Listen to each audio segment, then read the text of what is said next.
So hey guys, how are you all? Welcome to So we're back with a brand new movie on what if Deku had all-seeing 360 degrees vision. But before we start, be sure to subscribe to our channel and like this video. Now let's begin the story. Is it possible to become a hero even if I have a useless quirk? He couldn't look, didn't have the strength to see the same pity and annoyance his question usually brought to people's faces. Not on his face. All Might, the symbol of peace, the #1 hero, Izuku's idol. If he looked at Izuku the same way his mother, his teachers, and Kaken did, well, that would be it, wouldn't it? The shadow of the hero in front of him hadn't moved away, and he hadn't said no yet. I'm a normal kid, my power is really nothing special. Could I ever hope to be someone like you? He braced himself for what felt like the inevitable, but he had to know. Silence at first, and the ever-present spark of hope in Izuku flared as the hero considered his question. With a useless quirk, All Might still hadn't left, and it looked like he was willing to indulge Izuku a little longer. The wind carried the sound of the city below up to their rooftop as it blew gently through Izuku's hair. Parts of it were still sticking to his skin uncomfortably, either from sweat or the slime villain he didn't know. He pushed that out of his mind, though he made a mental note to take a particularly vigorous shower when he got home. Just in case. Other than the normal city noise, though, the hero before him had fallen silent once more. Maybe he was actually listening. Izuku clung to hope, had to clutch it close with all his strength. If he could make his case, if he could just show All Might why he wanted it so badly, maybe it wouldn't matter that life had given him one of the most worthless quirks Izuku had ever heard of. People think I don't have a chance, that not having a powerful quirk, or even a marginally useful one, makes me some kind of weakling. My classmates like to make fun of me, a truth he hadn't even really told his mom before, but he needed All Might to understand. But you know what? That makes me want to prove them wrong. Ever since I was a kid, I thought saving people was the coolest thing you can do. Even though he hadn't gathered the strength to look up at All Might's face, he could feel the smile on his own begin to grow. Nothing made him happier than the thought of being a hero, saving people, just like the man in front of him. I want people to see my fearless smile and feel safe, and be the kind of hero everyone in the world looks up to. Just like you. In an instant, the warmth of sharing his dream evaporated as he finally looked up. Instead of the broad shoulders and muscle-bound figure of All Might, he saw a skeleton of a man hunched over nearly in half. Instead of the iconic, upright bangs of his idol, he saw a messy mop of tangles over dark, sunken eyes. Izuku was floored, stunned, and stuttering in his confusion. He tried to deny what was in front of him, but the man himself confirmed he was really and truly All Might. The blood pouring from his mouth almost sent Izuku into a second panic, but he forced himself to calm down. The evidence was right in front of him, after all. He arrived on the roof with All Might, and the man was many things but quiet wasn't one of them. Even his footsteps against the concrete were pounding echoes, reflective of his enormous presence. He hadn't slipped away when Izuku wasn't looking. In addition, the thin, sickly person before him was wearing the same white shirt and olive cargo breathes, the same belt, and all of his clothes hung loosely from his frame, obviously meant to fit a much larger body. Even deflated, his hair had 2 long sections in the front, reminiscent of All Might's signature bangs. This shell of a man was All Might. Then he sat down with an almost defeated sigh. There's plenty of fear behind that smile, kid. Surprised by the admission, Izuku took a tentative step forward and sat down across from the undersized hero. I'm counting on you to keep your mouth shut. All Might continued. Don't go talking about this online or to your friends. Promise? Izuku whispered, still in too much shock to speak up. When All Might lifted the edge of his shirt, Izuku reeled back at the gruesome scar that was suddenly exposed. Once he was over the initial shock, however, his curiosity took over and he leaned in. The scar took up almost the entirety of the man's torso along his left side, leaving a crater the size of a golf ball near the bottom of his ribcage. The scar tissue branched out from there like a starburst. Izuku could even make out marks left from the stitches used to sew the skin back together. The skin itself was a mottled pink and purple, like a persistent bruise. I got this in a big fight about 5 years back. My respiratory system was basically destroyed and I lost my whole stomach. All the surgeries have pretty much worn me out, and it can't be fixed. The small break in All Might's voice at that admission sent a lump into Izuku's throat that he quickly tried to swallow down as the man dropped the edge of his shirt, hiding the scar once more. Right now, I can only do hero work for about 3 hours a day. Rest of the time? This is what I look like. No way. 3 hours a day? That was impossible. Sure, All Might hadn't been seen in the hero circuit as often as he used to, but 3 hours? That was it? How had no one noticed? Who had done this to the #1 hero? Izuku thought back quickly. 5 years ago? So does that mean it was the fight with Toxic Chainsaw? That didn't seem likely. From what Izuku remembered, All Might had won that fight pretty handily, but it was the only fight big enough that Izuku could remember. Wow, you know your stuff? All Might sounded a little impressed. But no, the punk may have landed some hits, but he couldn't bring me down. Most of the world has never heard of this fight.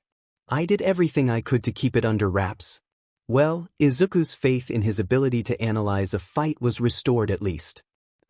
A bad guy so strong that he did permanent damage to All Might? Izuku hadn't thought such a villain existed. As he continued, All Might looked away from Izuku, maybe out of some sense of shame in admitting his vulnerability. I'm supposed to be the guy that's always smiling, right? I'm the symbol of peace. People everywhere have to believe I'm never afraid, but honestly, I smile to hide the fear inside. It's just a brave face I put on when the pressure is high. When he did look back at Izuku, the hero's face hardened in resolve. The sudden change was enough to make Izuku jump a little. This job isn't easy. Pro heroes are always having to risk their lives. Some villains just can't be beaten without powers. So can you be a hero? Not without a useful quirk. It felt like he'd been dunked into ice water. His breath caught, his limbs went numb, and he felt cold all over despite the day's heat. That was it. All Might himself told him so. See. All Might stood and took a step towards the roof access door. If you want to help people, there are plenty of other ways to do it, he offered, not unkindly. You could become a police officer. They get CRP because the heroes capture most of the villains, but it's a fine profession. Izuku just sat on the concrete, still too numb to stand, but he looked over to All Might when the hero opened the door with a screech. Maybe something in his eyes gave away how utterly devastated he was feeling, because All Might sighed and looked away. It's not bad to have a dream, young man. Just make sure your dreams are attainable. Realistic. Understand? Before Izuku could force a reply through the swirling knot of despair in his throat, All Might left, closing the door behind him. Alone on the rooftop, Izuku sat still as a statue until an explosion about 10 blocks away shook him out of his stupor. He shot to his feet and headed for the door, ready to race to the scene and watch the pros at work, until he remembered. There was no point in learning how to be a hero. Chasing villain attacks and copying notes in his notebooks was pointless if he couldn't apply that knowledge to something worthwhile. If he couldn't be a hero, then what else was it for? Maybe it really was just a dumb, useless hobby like Kaken had told him over and over again. Izuku wiped the stray tears off his cheeks and set off for home. But years and years of habit and stubborn determination wouldn't just vanish with a single conversation, no matter how devastating, apparently. Izuku's feet had carried him toward the villain attack. He registered with mild surprise that it was still going on. He dragged his feet getting here, and it wasn't exactly close to the rooftop. Curious, he made his way through the throngs of bystanders to get a look at what was taking so long. The alley was on fire. Pros were doing what they could to keep people safe and mitigate the spread, but no one was taking on the source of the problem. In the center of the alley, screaming and laughing with malice, the slime villain wreaked havoc. The same slime villain that had tried to take Izuku in the underpass, that had been defeated and captured by All Might, was here causing more trouble. Did that mean it escaped? But how? Thinking back, Izuku realized that he hadn't seen the bottles All Might had kept the villain contained in once they were on the roof. It must have fallen out of his pocket when they were airborne, but just jumping wouldn't have done that. It must have been when All Might tried to get Izuku to let go, before realizing that would be a bad idea midair. Which meant, this is my fault. Izuku whispered, horrified. The crowd didn't hear him, too focused on what was going down in the alley to pay attention to the worthless kid choking on his own guilt behind them. Listening to their despair, how no one was helping the sludge villain's victim, Izuku only felt worse and worse. His desperation to talk to All Might, to ask him his stupid question, had caused the villain to escape and take another kid hostage. How could he have been so naive? It was then that Izuku saw what was causing the explosions, or, more accurately, Kaken. Without a thought, Izuku raced into the alley dodging civilians and pros as they tried to stop him. The fire was blisteringly hot, all too familiar, but he ignored it as he sprinted forward. He had to do something. This was all his fault, and now Kaken was paying the price for his mistake. But he needed a plan. As his feet carried him forward, his mind supplied him with a strategy, something he'd learned over all those years watching heroes fight. He tore his backpack off and hurled it at the sludge villain, aiming for the one solid point on its body, the one place that wouldn't just immediately swamp the projectile in slime. Its eye. With a howl of pain, the sludge villain flinched away, letting Kaken break through enough to take a much-needed breath of air and buying time for Izuku to close the remaining distance between them. As Kaken gasped and coughed, Izuku began trying to tear his way through the slime to get to his friend. "What the hell are you doing here?" the fiery blonde demanded. "I couldn't just stand there and watch you die." Izuku shouted back. It was futile, he knew it was pointless, but he kept digging, trying to reach Kaken, trying to get a grip on his shirt or something solid to pull him out. The villain recovered from his distraction and redoubled its efforts to take Kaken, dragging him deeper into its viscous body as it raised an enormous fist to bring an end to Izuku's meddling. Izuku heard the slam of the sludge villain's punch, but it hadn't connected with him. Instead, All Might, back in his heroic form, stood between Izuku and danger. He grabbed onto both Izuku and Kaken with one mighty hand and then sent a Detroit smash into the villain's face with the other. The resulting burst of wind completely blew the villain apart, freeing Kaken entirely and putting out the surrounding flames. As the number 1 hero released them, the other pros dragged the two of them off in separate directions. Kaken was praised for his bravery and impressive quirk, while Izuku was scolded for getting in the way. It was less than he deserved. It was his fault this had happened, after all, so he took their harsh words without complaint and headed home as soon as he was allowed. He was almost home when Kaken caught up to him.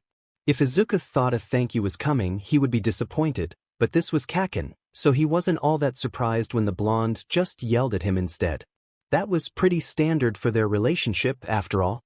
All Might's arrival was much more surprising. Once he dropped his hero form and boisterous attitude, Izuku wondered if part of his personality changed with the transformation or if he was just used to being bigger in general while in the other form. He did something that Izuku was not expecting. "Young man, I came here to thank you, and also to discuss your question from earlier," All Might said. Huh. Izuku was confused. Why would All Might want to thank him? He'd gotten in the way, he was the reason the villain had escaped and taken Kaken. Izuku hadn't done anything worthy of thanks, especially not from All Might. "If you hadn't told me about your life, if you hadn't run into that fight, I would have been a worthless bystander watching from the crowd. So, thanks." "No, it was my fault he was there to begin with," Izuku argued. He couldn't accept All Might's thanks for this. He'd caused the problem, it didn't matter if he'd also aided in the solution. "I got in the way of your hard work, I wasted your energy and not to mention your time." "I'm not done." All Might stopped him. "You told me you didn't have a useful power, so when I saw this timid boy try to save a life, it inspired me to act too. There are stories about every hero, how they became great. Most have one thing in common. Their bodies moved before they had a chance to think, almost on their own. It was just like that." In the alley, against the sludge villain, Izuku had rushed in without consciously telling himself to, even against all logic, because he'd needed to help, and his body had moved before his mind could argue. But All Might had said before, everyone had told him over and over again, Izuku couldn't be a hero with his useless quirk. So why was he saying this? "Young man, you too can become a hero." It was all Izuku had ever wanted to hear, that he had a chance, that his dream was possible, but no one ever believed before. But now, All Might himself was telling Izuku he could do it. He'd changed his mind after seeing Izuku's foolish stunt in the alley, and he saw something in Izuku that no one else had. A hero. The tears streaming down his face couldn't be stopped, but he didn't care. Izuku was going to be a hero. I deem you worthy of my power. My quirk is yours to inherit. What? Izuku looked up in confusion. Inherit All Might's quirk? What did he mean? Quirks didn't work like that. Only a parent could pass on a quirk to their offspring during fetal development, but even then, there was a chance the quirk would be completely different, or a combination of both. Parents, or even no quirk at all. A quirk couldn't be gifted to someone like All Might was suggesting. Right? You should see your face. The man in question laughed at Izuku's reaction before turning serious once more. Don't worry, I'm not going to force this on you. It's your choice. So listen well. Do you want to accept my awesome power or not? Izuku cleared the tears from his eyes quickly and focused on All Might. If he was about to tell him something important from the sound of it, then Izuku would give it his all and learn everything All Might had to say. Once it was clear he had Izuku's attention, All Might began his explanation. He told Izuku the truth behind his quirk, something the hero blogs and fan community had hotly debated since All Might's debut. No one knew what his quirk was, and, apparently, he'd hidden it for a reason. The quirk was called One for All, and it was unique in that it could be passed from holder to holder, gathering strength as it went to each new person, until it had culminated into the amazing power that All Might wielded. The power he wanted to give to Izuku. Because of what he'd done in the alley against the sludge villain, All Might thought Izuku was worthy of being his successor. He was asking Izuku to be the next holder of One for All, a hero. If he wanted it, the ability was within his grasp. Okay, I'll do it. My answer is yes. Izuku declared. All Might smiled. No reluctance.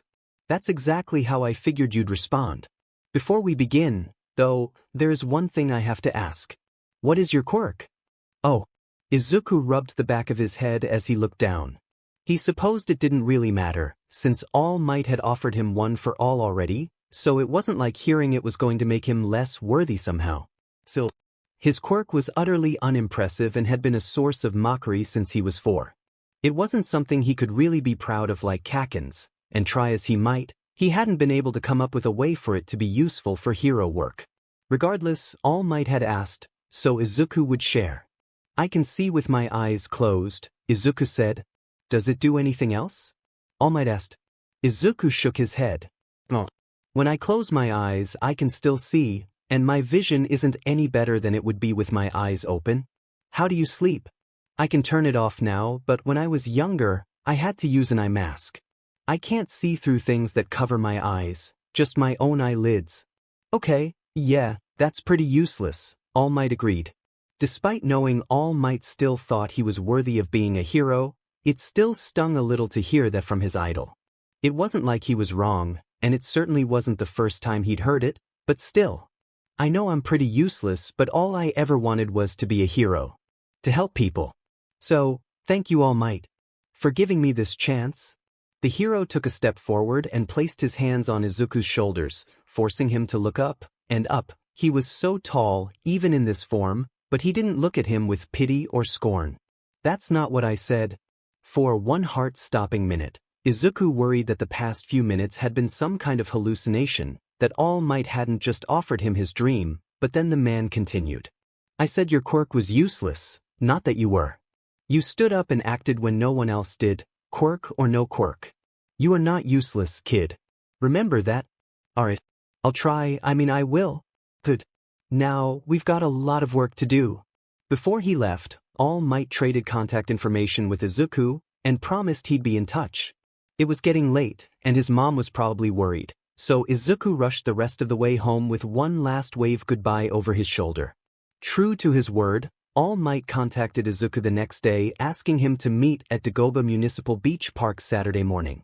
Clearing the trash off the beach was going to take serious time and effort, but that was the point. It would build sorely needed muscles and improve Izuku's endurance while performing a service to the community. Izuku approved, and set to work with determination. All Might's plan included every detail of the next 10 months of his life, But if that's what it took to become a hero, then it was what Izuku would do. Thankfully, his mom was accommodating of his new nutritional needs without complaint. He felt guilty keeping One for All a secret, but it was All Might's secret. If he got into UA, he'd ask if he could tell his mom, but for now, he had to focus on training. It was 10 months of hell, but it was ultimately worth it. The morning of the entrance exam, he finished clearing the beach and All Might finally declared him ready to receive One for All. All Might held out a strand of his golden hair and smiled in encouragement. "Eat this." Izuku eyed the hair and then All Might with apprehension. "In order to receive my power, you have to swallow some of my DNA, that's how it works?" The hero explained. "So, eat." Gingerly, Izuku took the hair.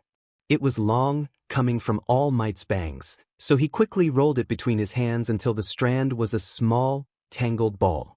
Then, with a generous swig from his water bottle, Izuku swallowed it down as instructed.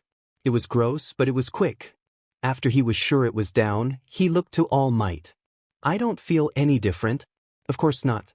Your body has to process the hair first. It should kick in after 2, maybe 3 hours. All Might looked at the big clock at the entrance to the beach. It was 6:15, which still gave him time to process the hair before the start of the exam. "At least I have time to go home and shower and eat something before the exam." Izuku mused. "You may have molded your body into a proper vessel, but you did it in a hurry." All Might's characteristic enthusiasm was absent, which caught Izuku's attention. It almost sounded like All Might was worried. "So be cautious. You haven't even taken it for a test drive yet. The physical backlash of One for All can be intense, and I don't know to what extent it will alter your natural quirk." "Can do that? Alter it how?" "No way to know for sure. With a quirk like yours, I wouldn't worry about it too much, though." Izuku hadn't counted on All Might's quirk doing anything to his own, though maybe he should have. Still, he couldn't really imagine what an enhancement of seeing through his eyelids would look like. Like All Might said, it probably wasn't anything to worry about. The backlash, though, that could be troublesome. What about the backlash? How bad are we talking? There's no time to go into the fine details, but take note, you've got to prepare yourself to use this quirk. So I want you to clench your butt cheeks and yell from the depths of your heart. Smash. Seeing All Might use his power was always exciting no matter how many times Izuku had seen it, and it effectively cleared his worries away. As the wind settled, he smiled up at his idol, his mentor, and nodded his head in affirmation. He could do this. He would do this. He would make All Might proud. Pride was never something Izuku had a lot of, particularly in regards to himself, so tripping on his way into the building just seemed par for the course. Foolish, useless, embarrassing. Before his face could connect with concrete, though, a nice girl saved him with her quirk. He was too stunned to talk, a tragic habit he was discovering, but she didn't seem to need his thanks as she made her way into the building with it. Friendly wave. It was strange. Thinking about it, Izuku thought that might have been the nicest interaction he'd ever had with someone his own age. He hoped they both made it so he could say thank you. The written portion of the test was exactly what he expected, and he knew he passed. That was the easy part though. The real test was the practical. Gathered at the gates of the simulated city with the other testers in his group, Izuku felt intimidated. He knew he was at a disadvantage. These kids all had a decade of experience with their quirks. He'd had One for All for less than 4 hours and had never used it. Hopefully the backlash All Might mention wouldn't be too bad. Right, because Izuku was ever that lucky. Riding on the high of adrenaline, he didn't even feel the pain of his 3 broken limbs until the 0-pointer fell away, completely demolished, and gravity decided he'd had enough air time. He was so high up in the air that his mind had plenty of time to analyze exactly how screwed he was, but even if he had to break his left arm too, it was worth it. He'd saved the nice girl from earlier. She would be fine, and that was all that mattered. She saved him again, halting his fall before he could pancake himself on the asphalt. It gave him a chance though. She'd saved his life and spared him from having to lose his last limb. Maybe he could get some points? Even if it was just 1, he wouldn't feel like a complete failure. He ran out of time before he could even try. Defeated, he surrendered to the pain coursing through his body and let the darkness take him. He drifted through the following week like a ghost. Unable to contact All Might, he worried he'd let the hero down so much that he was regretting his decision to give Izuku one for all. Not that he blamed him. He'd failed the practical after all. It was a major setback, but Izuku wouldn't let it be the end. He'd show All Might he hadn't chosen poorly for his successor. There were other schools, other hero courses that he could apply to. The front door slammed open, snapping him out of his thoughts. His mom scrambled through the door holding a letter with Yue's seal on it. His test results had arrived. Even though he felt like he knew what they would say, he still had to face the music. He took the envelope to his room and opened it.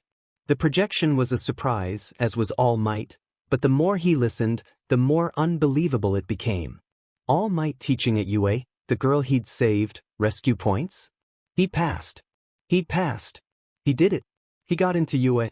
He was going to become a hero student at All Might's alma mater. Izuku shared the news with his mom and she cried. Which was fine because Izuku was already crying. He definitely got his crier tendencies from his mom. She was so proud of him, but as she went on, he felt progressively worse. He was lying to her.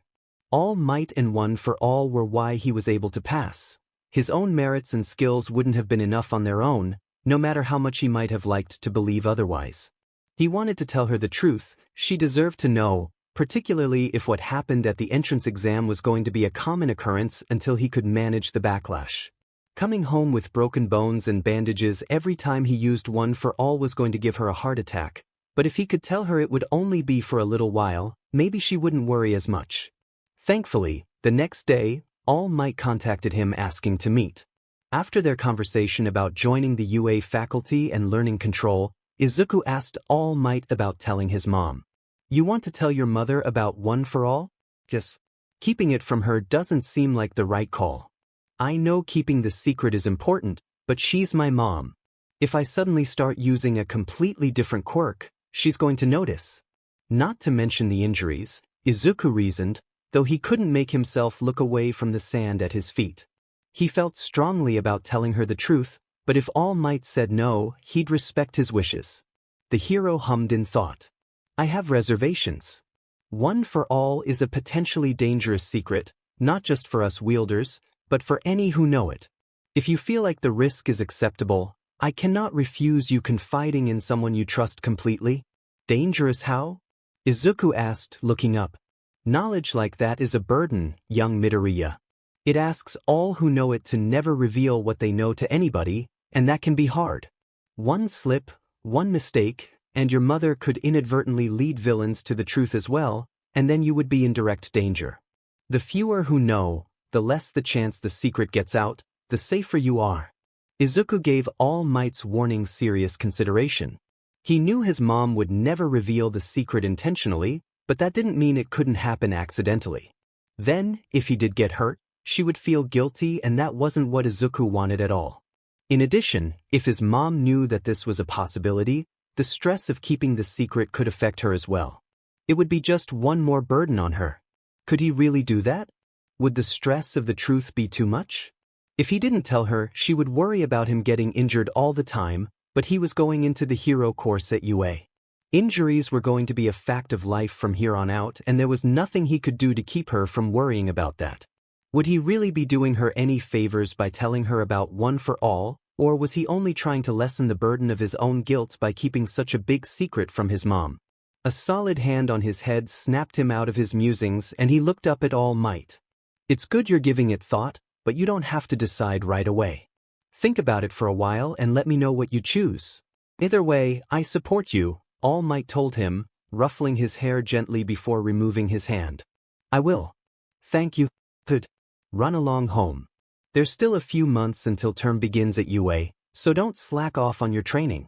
If you need to talk or have questions, feel free to reach out. Otherwise, I'll see you at UA, young Midoriya.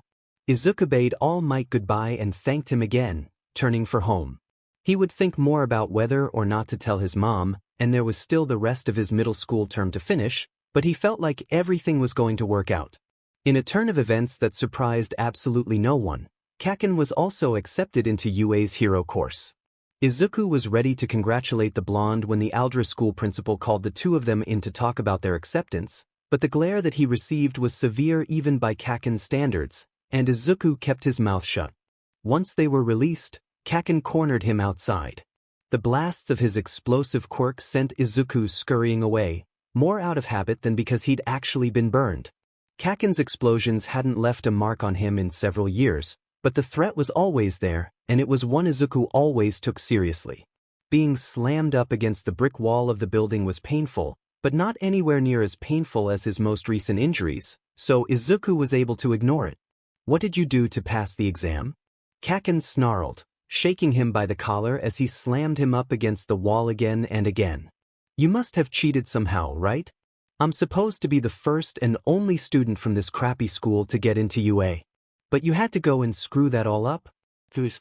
Him firmly, holding him up against the brick as he got mere inches from Izuku's face. "I warned you not to apply." For once, Izuku was not going to sit there and take Kaken raging at him. He silenced the explosive teen with a firm grip on the wrist holding his shirt. When he had Kaken's attention, he leveled his own glare and stated clearly, without his usual fearful stutter, "Kaken. Someone I look up to told me I can become a hero. That's why I applied. That's why I'm going. So like it or not, you can't stop me." With a swift application of force, and taking advantage of Kaken's temporary disbelief, Izuku broke free of his hold and pushed past him. It wasn't how he wanted the conversation to go, but there was nothing he could really do to change Kaken's mind. Not at the moment. He'd have to prove himself at UA, but that presented its own unique challenges with his childhood friend. Kaken knew what Izuku's quirk was and, more importantly, what it wasn't. It wouldn't take long at all for Kaken to realize that Izuku was using a quirk completely unlike the one he was born with, and Izuku had no idea what kind of trouble that would cause. As it stood, Izuku didn't think telling Kaken about One for All was a good idea at all, but he'd have to tell him something. He doubted he could pass it off as an evolution of his quirk since the two really didn't have anything in common. Maybe he could lie? Tell Kaken he'd made up his original quirk because he used to think he was quirkless and even a lame, useless quirk was better than no quirk at all? Then he'd discovered his real quirk, but couldn't control it, so that was why he'd never shared it with Kaken and the other kids? That sounded reasonable, somewhat, but he doubted Kaken would go for it, particularly since Izuku was a pretty lousy liar. Besides, he'd been there for a lot of Izuku's early tests with his quirk. He should bring it up with All Might. Maybe he could offer some advice. "I need your advice. It's important. Can we meet?" All Might. "Is tomorrow night soon enough?" "That's fine. Usual place?" All Might. 7 p.m. With a plan to talk to All Might in place, Izuku put the problem out of his head as much as he could. The encounter with Kaken had brought up another potential problem as well, but one that was much easier to solve. He needed self-defense lessons. It was something he should have done years ago, but it was especially important now. Going to UA, he was already behind by virtue of his inexperience with using One for All. Adding combat training now, even just self-defense, would be one less thing he'd have to play catch-up on. Izuku would ask All Might, but if he couldn't train him, he'd ask his mom about signing up for a class. The next night, he met All Might in his civilian form on Dagoba Beach at 7 p.m. as requested. "What's up, kiddo?" All Might asked, worried line creasing his brow. "My friend Kaken, Bakugo Katsuki, got into UA Hero course as well," Izuku explained. "He knows my quirk isn't this. He sent One for All coursing through his arm, but didn't try to do anything, releasing the power after a moment. I don't know what to tell him." "You want to tell him about One for All?" "No," Izuku shook his head immediately. "I don't want to tell him about One for All, but I'm worried. Kaken isn't an idiot, rather the opposite, really, so he's going to know something is up when I use One for All. I don't know how to explain it to him, and I don't want him to bring attention to it. If someone looks too closely, they're going to realize that this power isn't mine. Principal Nedzu is aware of the nature of One for All already, and that I have chosen you as my successor. You don't have to worry about the UA administration, if that was your concern," All Might assured him. Izuku considered briefly, and while that was a relief, it wasn't his only concern. What about the other students? Kaken? is good at getting people to see things his way. You worry too much, young Midoriya. They will believe the truth as you present it. If you use one for all, they will have no reason to believe your quirk is anything else. And if all else fails, do what I do, deflect, right? I suppose I should start getting used to that. I'm going to have to update my quirk at the registry too. Can't have someone looking at my files and seeing such a huge disparity. At that, Izuku eyed All Might with curiosity. What did you put down with the registry? All Might laughed. I believe my official record reads file redacted. Seriously? Perks of being number one for so long. Izuku sighed. Well, I'll think of something. Anyway, I had another thing I wanted to ask about. Oh, go ahead. Can you teach me how to fight? All Might raised his brows in surprise. You don't have any training. I've watched hero fights for years. I know how combat works in theory, tactics, and how to identify weaknesses, which counters work best and how to get past them, but I've never tried practical application, Izuku detailed excitedly. UA will cover combat training as part of the standard curriculum. I know, but I feel like I'm already behind. Even if it's just the basics, I'd really appreciate it. All Might relented with a small nod. Alright, we'll start with your footwork. The next few hours passed with All Might going over the very basics of how to fight. He focused on Izuku's footwork and stance, made sure that he could stay on his feet and balanced while dodging and throwing punches. When they finally called it quits, he promised he'd get in touch with Izuku when he had another evening free for them to continue. When All Might couldn't meet, Izuku supplemented his education with HeroTube instructional vids. There wasn't a lot of time before the start of term, but it was enough that Izuku felt like he could learn at least the basics.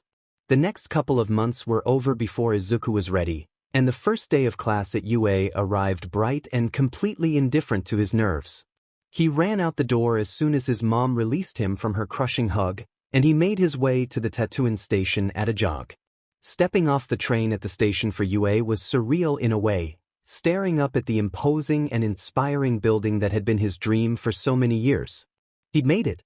Shaking the fanciful musing from his mind, Izuku hurried through the gate. The hunt for classroom 1A took a little longer than he would have liked, but he made it before the first bell. Not before the bulk of his classmates, however. Opening the enormous door, Izuku froze as he looked over the other kids in the room. Most obviously was Kaken and the stern kid from the entrance exam that had scolded him for mumbling during the presentation. The taller boy was in the middle of scolding Kaken for putting his feet up on the desk, and neither of them had noticed Izuku's arrival yet, thankfully. If he hoped to slip by undetected, though, he would be disappointed. Izuku somehow caught the taller boy's attention, and he left off his confrontation with Kaken to introduce himself as Tenya Ida. He also apologized for doubting him during the exam, swiftly praising his deductive reasoning skills in the next breath. Considering Izuku hadn't even known Ida's opinion of him had been so low, and he hadn't actually known there were other parameters to the test, he was quick to wave off his apology and praise. Next came the girl he'd saved from the zero-pointer bot. She was the last of the class to arrive, coming in behind him while he was talking with Ida, and introduced herself as Achiko Uraraka. Before he could finish introducing himself to either student, their homeroom teacher, Mr. Aizawa, arrived. Izuku thought the man looked ready to pass out and sleep for a week, but whether that was more due to the bright yellow sleeping bag he'd arrived in, or the dark circles under his eyes was a toss-up. Either way, he didn't make the most imposing figure.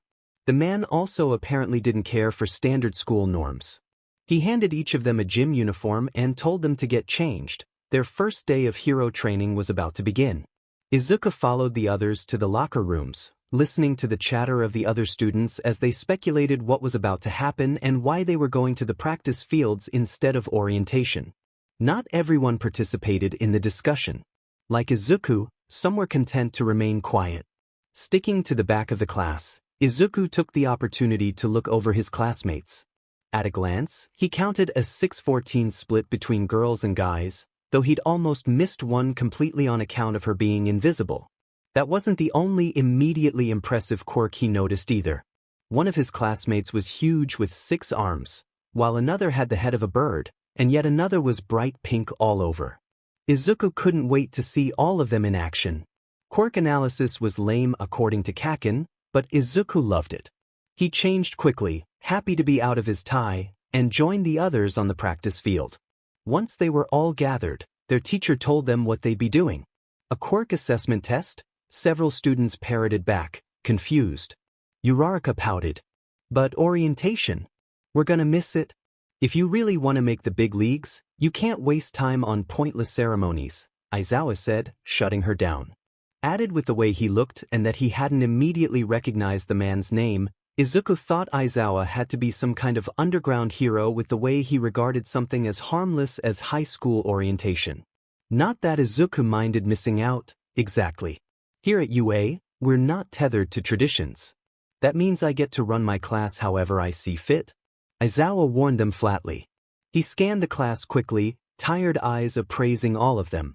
Izuku didn't know what conclusions he'd drawn, but he looked unimpressed. You've been taking standardized tests most of your lives, but you've never got to use your quirks in physical exams before.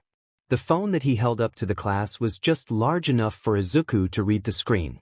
It was a list of typical physical fitness tests they'd taken most of their school careers. Izuku had never done particularly well before, but even without one for all, he'd improved his overall fitness significantly since middle school. Maybe he wouldn't outscore most of his classmates, but he'd definitely do better than he had in middle school. The country's still trying to pretend we're all created equal by not letting those with the most power excel. It's not rational, Aizawa continued. One day, the Ministry of Education will learn. It was a harsh way of looking at it, but he wasn't wrong. Izuku had known that truth, that not all men were created equal, since he was 4 when his useless power had finally come in. Compared to Kaken and so many others, his quirk was a joke. Bakogu, Aizawa turned to the blonde, you managed to get the most points in the entrance exam. What was your farthest distance throw with a softball when you were in junior high? 67 meters, I think. Right. Try doing it with your quirk, Aizawa ordered, handing Kaken a softball as he walked to the pitch. Anything goes, just stay in the circle. Izuku held his hands up to his ears in preparation. Uraraka looked at him questioningly, so Izuku mouthed silently, he's loud. He'd been up close and personal with Kaken's explosions too many times to count. He'd had enough potential hearing damage, thank you very much. How Kaken wasn't completely deaf at this point was a bit of a mystery. Interestingly, Uraraka followed his example and plugged her ears. On the pitch, Kaken stretched his arms briefly before winding up. As Izuku expected, the following explosion, and shout of, die, was very loud. The ball sailed away, and Izuku was more than a little impressed. He knew Kaken was powerful, but whoa. All of you need to know your maximum capabilities. It's the most rational way of figuring out your potential as a pro hero. Aizawa held up the phone again to show them all Kaken's score. 705.2 meters. The class shouted out in excitement and smiled, declaring their enthusiasm to give it a try and how much fun it would be to use their quirks during the tests. Looking at Aizawa, though, Izuku felt less cheer and more fear. So this looks fun, huh? You have 3 years here to become a hero. You think it's all gonna be games and play time? The smile that spread across Aizawa's face sent chills up Izuku's spine. Idiots. Today you'll compete in 8 physical tests to gauge your potential. Whoever comes in last has none and will be expelled immediately. Everyone gasped in shock. Expelled? On the first day? That was crazy. And definitely not. Izuku's control over one for all was next to non-existent. He'd have to use it to avoid coming in last, but he could probably only use it once. Would that be enough to skate by? Was he about to be expelled before he could even begin? Aizawa silenced everyone's cries of concern as he continued to talk. As I said, I get to decide how this class runs. Understand? If that's a problem, you can head home right now. You can't send one of us home. Uraraka shouted. I mean, we just got here. Even if it wasn't the first day, that isn't fair. Oh, and you think natural disasters are? Or power-hungry villains? Catastrophic accidents that wipe out entire cities? Aizawa challenged. Oh, the world is full of unfairness. It's a hero's job to try to combat that unfairness. It was harsh, again, but he was absolutely right. The whole reason heroes were needed was because the world wasn't perfect. It shouldn't be a surprise to any of them, but somehow it was. Expecting UA to play by the rules of normal academics was ridiculous. They weren't here to join normal society, so the normal rules wouldn't apply. Like Mr. Aizawa said, it wasn't rational. If you want to be a pro, you're gonna have to push yourself to the brink. For the next 3 years, UA will throw one terrible hardship after another at you. So go beyond. Plus ultra style. Aizawa beckoned them forward with a challenging smirk. Show me it's no mistake that you're here. They might just be kids, but they were also training to be heroes. If they wanted to make a difference, if they wanted to save people, then they'd be thrown into the unfair world over and over again, and that meant pushing themselves as hard as they could to do as much good as possible. Izuku wasn't confident he wouldn't be sent home, but it was hard to feel resentful about it when everything Mr. Aizawa said was absolutely true. The tests started in earnest after that. Setting up for the 50-meter dash, Izuku began to stretch as the first pair were called to run. Tenya Ida and Tsuyu Ajui. At least he'd get the chance to observe everyone's quirks. Even though it felt like his head was on the chopping block, Izuku held onto the sliver of silver lining. When it was his turn, he was called up with Kaken. Thankfully, the competition had all of the explosive teen's focus and he didn't do more than sneer in Izuku's direction. Since he hadn't yet found a way to control his output, Izuku didn't use one for all for the dash and came in at a depressing 7 seconds. It was faster than junior high, but not by much. Running was a skill he'd picked up a while ago, after all. Next up was the grip strength test. This one was a significant improvement over his previous scores, but it just didn't measure up to some of the other kids. He thought about using one for all, but it was so early in the tests. If he used it now, he wouldn't be able to use it later. Of course, if he kept that reasoning, he wouldn't use it at all, and that was worse. He was screwed. After grip strength was the standing long jump, which, the less said about that one the better, followed by repeated side steps. Izuku pushed himself hard. His endurance wasn't anything to sneeze at, but he wasn't the fastest person by a long shot. Seeing Uraraka launch the softball into low orbit during the next test was so cool, but also very disheartening. No one was going to match her score of infinity, so everyone seemed to agree to ignore it in favor of the next highest score, Kaken's 705.2 meters. When Izuku was called up, he considered his options. The remaining tests were the distance run, sit-ups, and the seated toe touch. Since he didn't relish the idea of running on broken legs, the softball throw was really his last chance to use one for all and get any kind of impressive score. It was probably his only chance of not being sent home.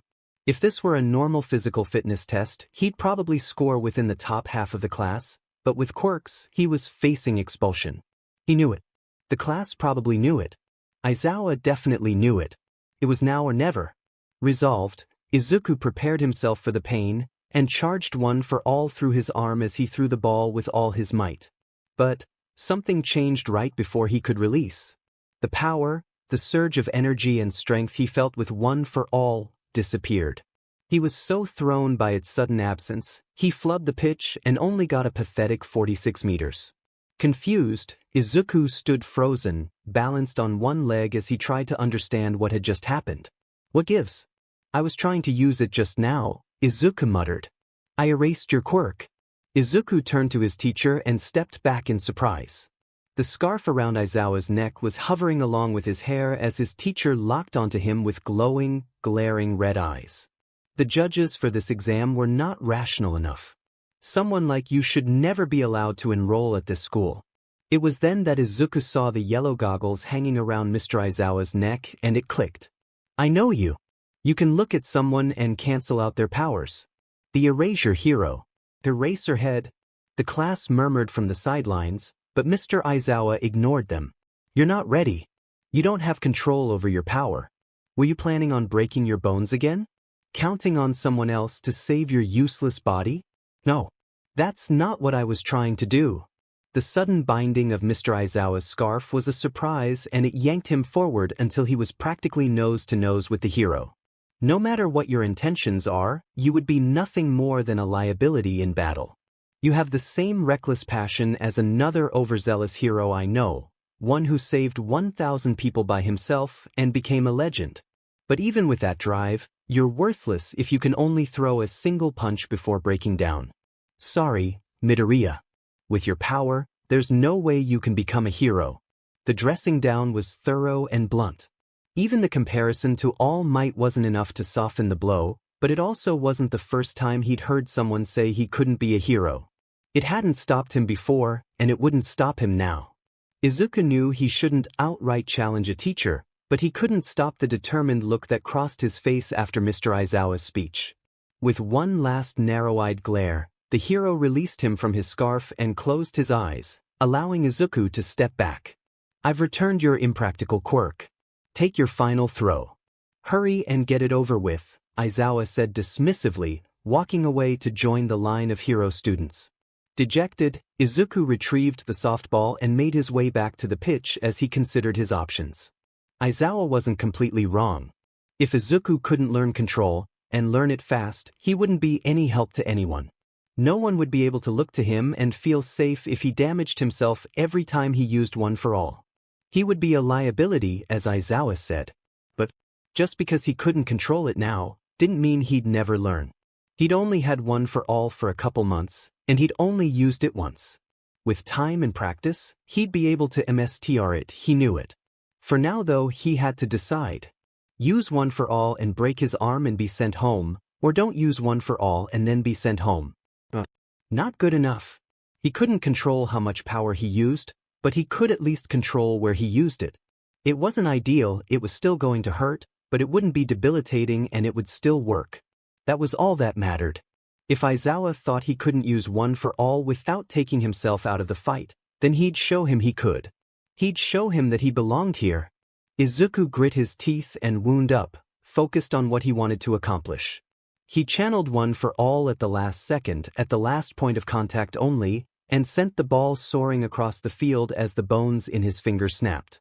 At a glance, Izuku wasn't sure, but he thought the ball went as far as Kaken's. It was close at least. His finger hurt, it absolutely hurt, but it wasn't too bad. He could deal with a broken finger for the next few hours. Mr. Aizawa. He tried to smile through the pain, though he wasn't sure how successful he was.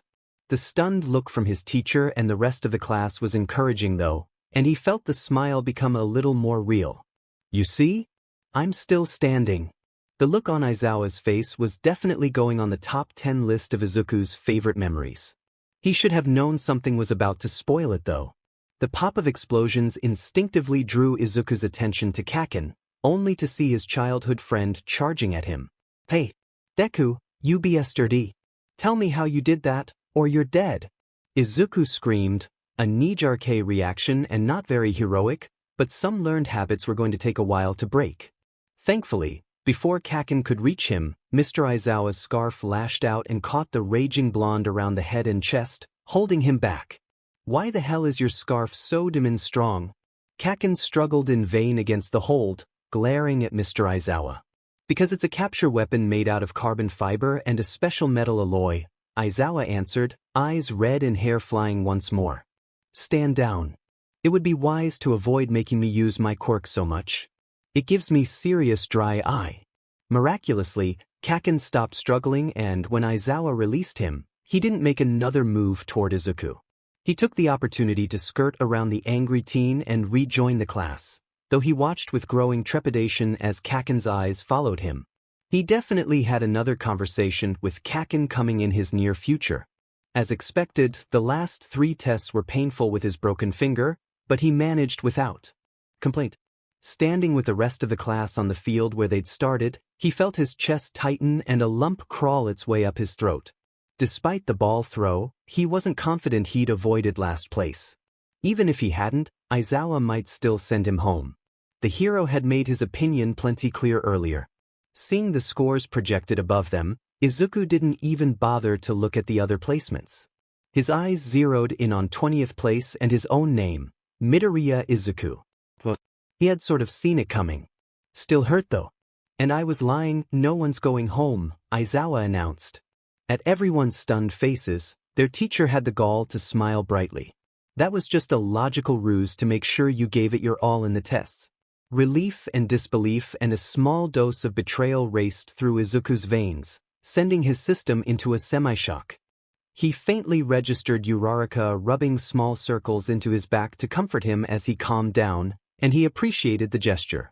It was new, receiving comfort from anyone who wasn't his mother, but his emotions were too scattered as it was to parse through the novelty. Aizawa addressed the rest of the class, instructing them to get the syllabus from the classroom before they left. Before he left the field entirely, he stopped in front of Izuku and handed him a pass to go see Recovery Girl for his finger. Deciding to change back first, Izuku followed the others back to the locker room. He was a little slower than the others, still lost a little in his own head as he sorted through the mess of thoughts and emotions clamoring for attention after Aizawa's joke? Lie. Logical ruse, he'd called it, but it had felt anything but false when he'd ripped into Izuku after interfering with his softball throw. Maybe something had made him change his mind, but Izuku was certain Aizawa had meant it when he said he'd be sending one of them home. As he stepped into the locker room, a pop of an explosion was all the warning he got before Kaken slammed Izuku face-first into the nearby wall. Pain blossomed over his face as it met unforgiving concrete, and he closed his eyes on instinct. A reaction to the pain. Izuku knew that Kaken was talking to him, he could feel the hot puffs of breath over his ear, but he was too surprised by his sudden view into the girl's locker room to listen properly. At first, Izuku wondered if Kaken had somehow pushed him through the wall, but when none of the girls reacted to his sudden presence, Izuku realized he could still feel the cold concrete against his face. In an instant, Izuku turned off his quirk and his vision went blessedly black. Surprised and panicking a little, Izuku shoved off from the wall with all his unenhanced strength. It was enough to push Kaken off of him, but he barely noticed. Izuku's mind raced as he tried to process what had just happened. He'd seen through the wall with his quirk. That wasn't supposed to be possible. He couldn't see through anything but his own eyelids. He'd had to use an eye mask to sleep before he'd instead turning his quirk off. He'd never been able to see through another object before. A white handkerchief fluttered in front of his face, finally catching his attention and bringing him back into the room. As he came out of his own head, all the sounds he'd been ignoring came flooding back and he nearly jumped at the sudden cacophony. Almost everyone was speaking or shouting, and the sound echoed off the concrete. Following the handkerchief, Izuku found Ida looking at him in concern. Wordlessly, he took the offering with a questioning eyebrow. "You're bleeding, Midoriya?" Ida gestured to his nose. Now that it had been mentioned, Izuku could feel the blood trickling down and pressed the kerchief to his face to wipe it away. The brief spike of pain was enough to bring him fully back into the moment, and he turned to the others. Kaken was against the farthest row of lockers, arms crossed and glaring daggers at Izuku while Kirishima, Sato, and Shoji watched him. Ida, Koda, and Siro were next to Izuku, looking at him in concern. Everyone else seemed to be staying back, but they were all watching. "Guys, it's fine." Izuku brushed off their concerned looks and managed to silence the room. "It is not fine. Bakugo shoved you into a wall." Ida refuted. Izuku shrugged and lied. Kaken forgets his own strength sometimes. "I'm fine really." "Shut up, you DMN nerd." Kaken snarled. "Hey man, relax. You're not helping your case," Kirishima said. Kaken shifted his glare to the redhead briefly before leveling it back onto Izuku. "Dude, seriously," Kaminari spoke up. "Whatever your problem is, you don't go slamming people into walls." "Yeah, just talk it out," Kirishima nodded. "Ambushing Midoriya like that was super not manly." Kaken growled and stood up, uncrossing his arms. The three near him shifted too, ready to stop him if he made a move toward Izuku, but he didn't. Instead, he spat his accusation. "You're a lying, worthless piece of trash, Deku. Where the hell do you get off showing up with that kind of power? No way your useless quirk grew into that, so what the F dash? And no, that's not what I mean." Izuku fumbled. He hadn't actually planned what to say to Kaken when this conversation inevitably occurred, and he definitely didn't plan on the audience. "So you're a liar in addition to being a useless Deku?" "I'm not. Either you lied when we were kids, or you're lying now." Kaken snapped. "And since we all just saw you, I think that makes it obvious which it is." The blonde stuffed his hands in his pockets before stalking forward into Izuku's space. He didn't look at Izuku, but he stopped just before he passed him toward the exit. I don't know why you lied and I don't care. No matter how strong that quirk is, I'll still crush you. I will be number one and you'll always be a useless, worthless, lying Deku. Kaken brushed past him and left the locker room in complete silence. It was probably a full minute before Izuku regained control of himself enough to move, clenching his fist unconsciously, which sent a shot of pain up his arm. He hissed quietly, remembering his broken finger. With that, the spell in the locker room was broken and everyone resumed changing, some murmuring about what just happened, others in silence. Izuku made his way to his own locker and changed quickly, ignoring the pain in his finger. He just wanted to get out. Thankfully, no one stopped him or tried to talk to him, so he was able to finish and leave without delay. Recovery girl tooted about his injury, but she healed him with a kiss, leaving him exhausted. He listened intently when she explained the way her quirk worked, but it was hard to muster his normal enthusiasm through the stamina drain. She gave him a kind smile and a gummy and sent him on his way. Walking out of UA, Izuku contemplated his day. It was definitely more intense than he'd imagined his first day of high school being. Between fearing expulsion and Kaken's anger, he'd almost forgotten the truly important part of the day. Something had happened with his quirk. All Might had suggested his quirk might change a bit because of One for All, but neither of them had been able to predict how that would look. Being able to see through the wall was new and Izuku wanted to test it, to see exactly how it had changed. It wasn't an impressive quirk and was probably still pretty useless, but it was his and it would be a good idea to know what it was capable of now. The hand on his shoulder stopped Izuku before he could get through the UA gate. Turning with a jump, he relaxed a little when he saw it wasn't Kaken. "Oh hey Ida. How's the broken finger doing?" he asked politely. Pleasantly surprised at his concern, Izuku smiled. "It's doing fine thanks to Recovery Girl." When Izuku continued toward the gate, Ida fell into step next to him, and Izuku was surprised again. It wasn't often people chose to walk with him. "I was a bit concerned by Mr. Aizawa's approach to class, but I trust the school's judgment," Ida stated, apparently intent on conversing with Izuku in addition to walking next to him. UA is the top program. Even so, lying is downright immoral. Izuku flinched, which Ida did not miss. He stopped and considered Izuku for a moment. Under his stern gaze, Izuku felt a little like shrinking. Maybe the only reason he'd wanted to walk with him was to accuse him of immoral behavior after what happened in the locker room. That would fit more with what Izuku expected from his peer interactions. "About what Bakugo did? I do not know the nature of your previous relationship with him, but there was no excuse for how he acted. Attacking another student like that, it's reprehensible," Ida remarked. "No, that is he," Izuku fumbled. "We've been friends since we were little, before either of our quirks developed. He feels betrayed, I suppose. I don't blame him."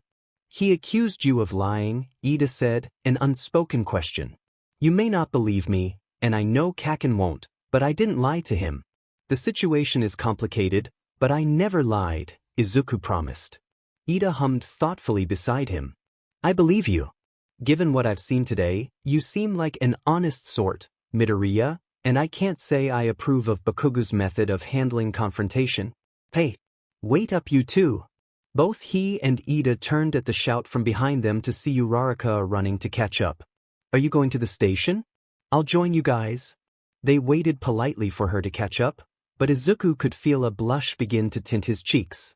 His brief and accidental glimpse into the girls' locker room had been an invasion of privacy he wanted to apologize for, even if he had no idea how without explaining more than he possibly could. "Oh, you're the Infinity Girl," Ida commented. She nodded with a cheery smile. "I'm Achiko Uraraka, and let's see. You're Tenya Ida, and your name is Deku, right? Midoriya?" All the blood from his blush left his face in that moment as he paled. Beside him, he saw Ida stiffen as well. "Deku?" Izuku frowned.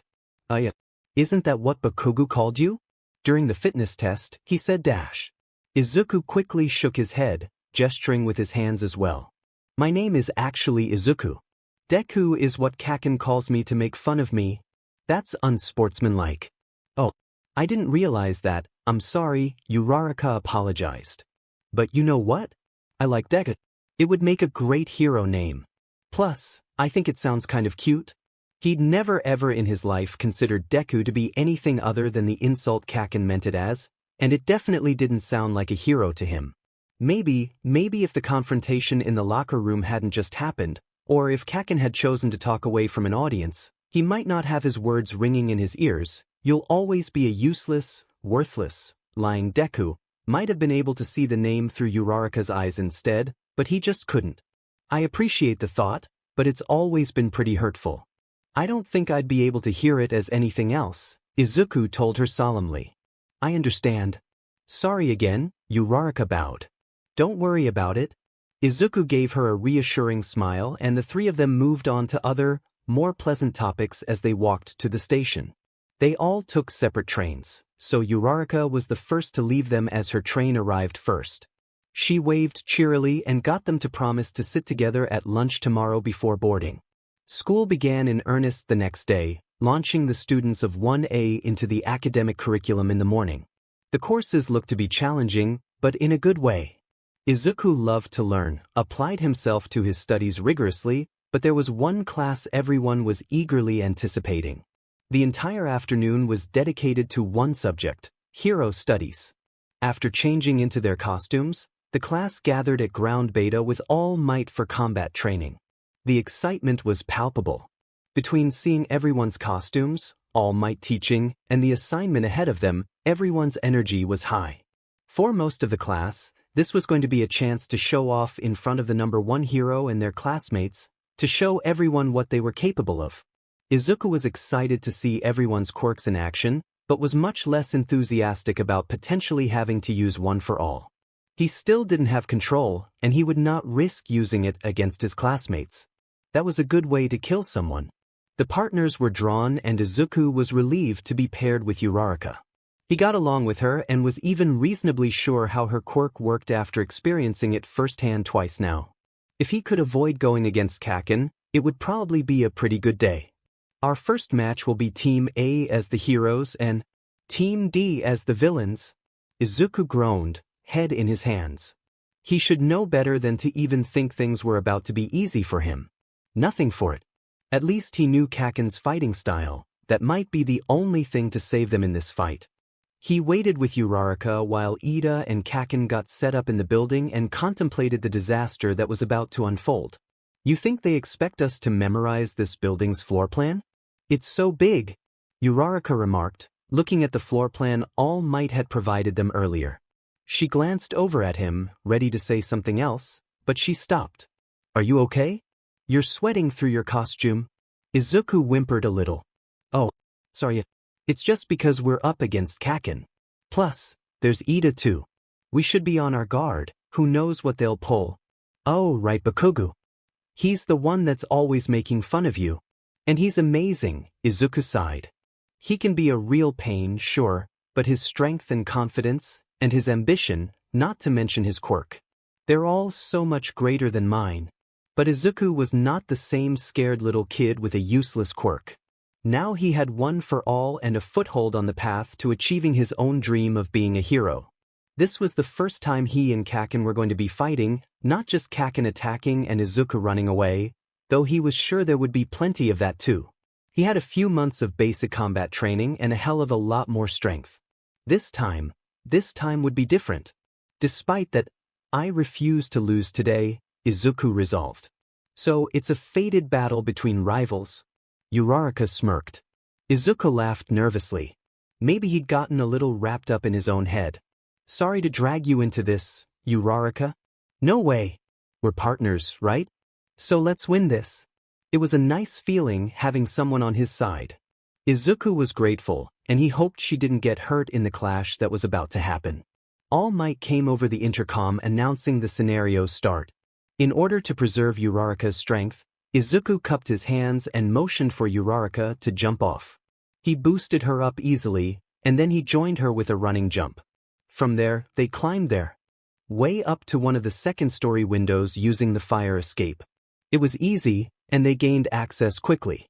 The building layout created a lot of blind spots, so they had to be cautious. Uraraka let him take the lead, and he made sure to be careful around corners while mentally reviewing notes he'd taken on indoor battles. He couldn't use one for all, but he wasn't helpless either. He would bet a decent sum of money that he had the most extensive knowledge of combat analysis, tactics, and strategy in the class. When Kaken came for them, it was just as Izuku expected. Sudden, explosive, and loud. Izuku had just enough time to grab Uraraka and dodge while Kaken collided with the wall, leaving a scorching crater behind. Izuku lost most of his mask and cowl, but he and Uraraka were unharmed. "What's the matter, Deku? Afraid to stand up and fight me?" Kaken taunted. "I knew you'd come at me first, and figured you'd try to catch me by surprise." Izuku shifted, putting himself in front of Uraraka as he stood. Kaken's smile was all teeth. "I won't hurt you so bad they'll have to stop the fight. Just close." As Kaken closed the distance between them, Izuku met him halfway, ready for the opening attack. The explosive teen always opened a fight the same way, with a powerful right hook, so Izuku had learned and practiced the counter for it over and over again.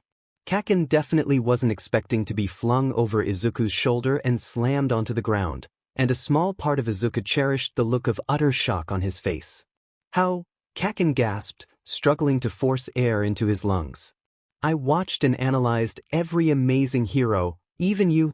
Izuku also had to regain his breath. It was a lot harder to fling someone of Kaken's build than it was a practice dummy, but he'd done it. "I wanted to learn everything I could about them. It was all in the notebook you burned and threw away." Uraraka met his eyes briefly, and he motioned for her to run as subtly as he could. She needed to find Ida and the weapon. Kaken would focus on him, wouldn't be able to help himself, and that's exactly what they needed to win. Izuku would keep him distracted long enough for his partner to find the weapon, and then he'd join her once he'd subdued Kaken. If he could. Izuku was still running the numbers on his success. The brunette waited until Kaken started to pull himself up off the floor before running, masking the sound of her retreat with his own labred movements. "Deku?" Kaken growled menacingly. "You're gonna pay for that.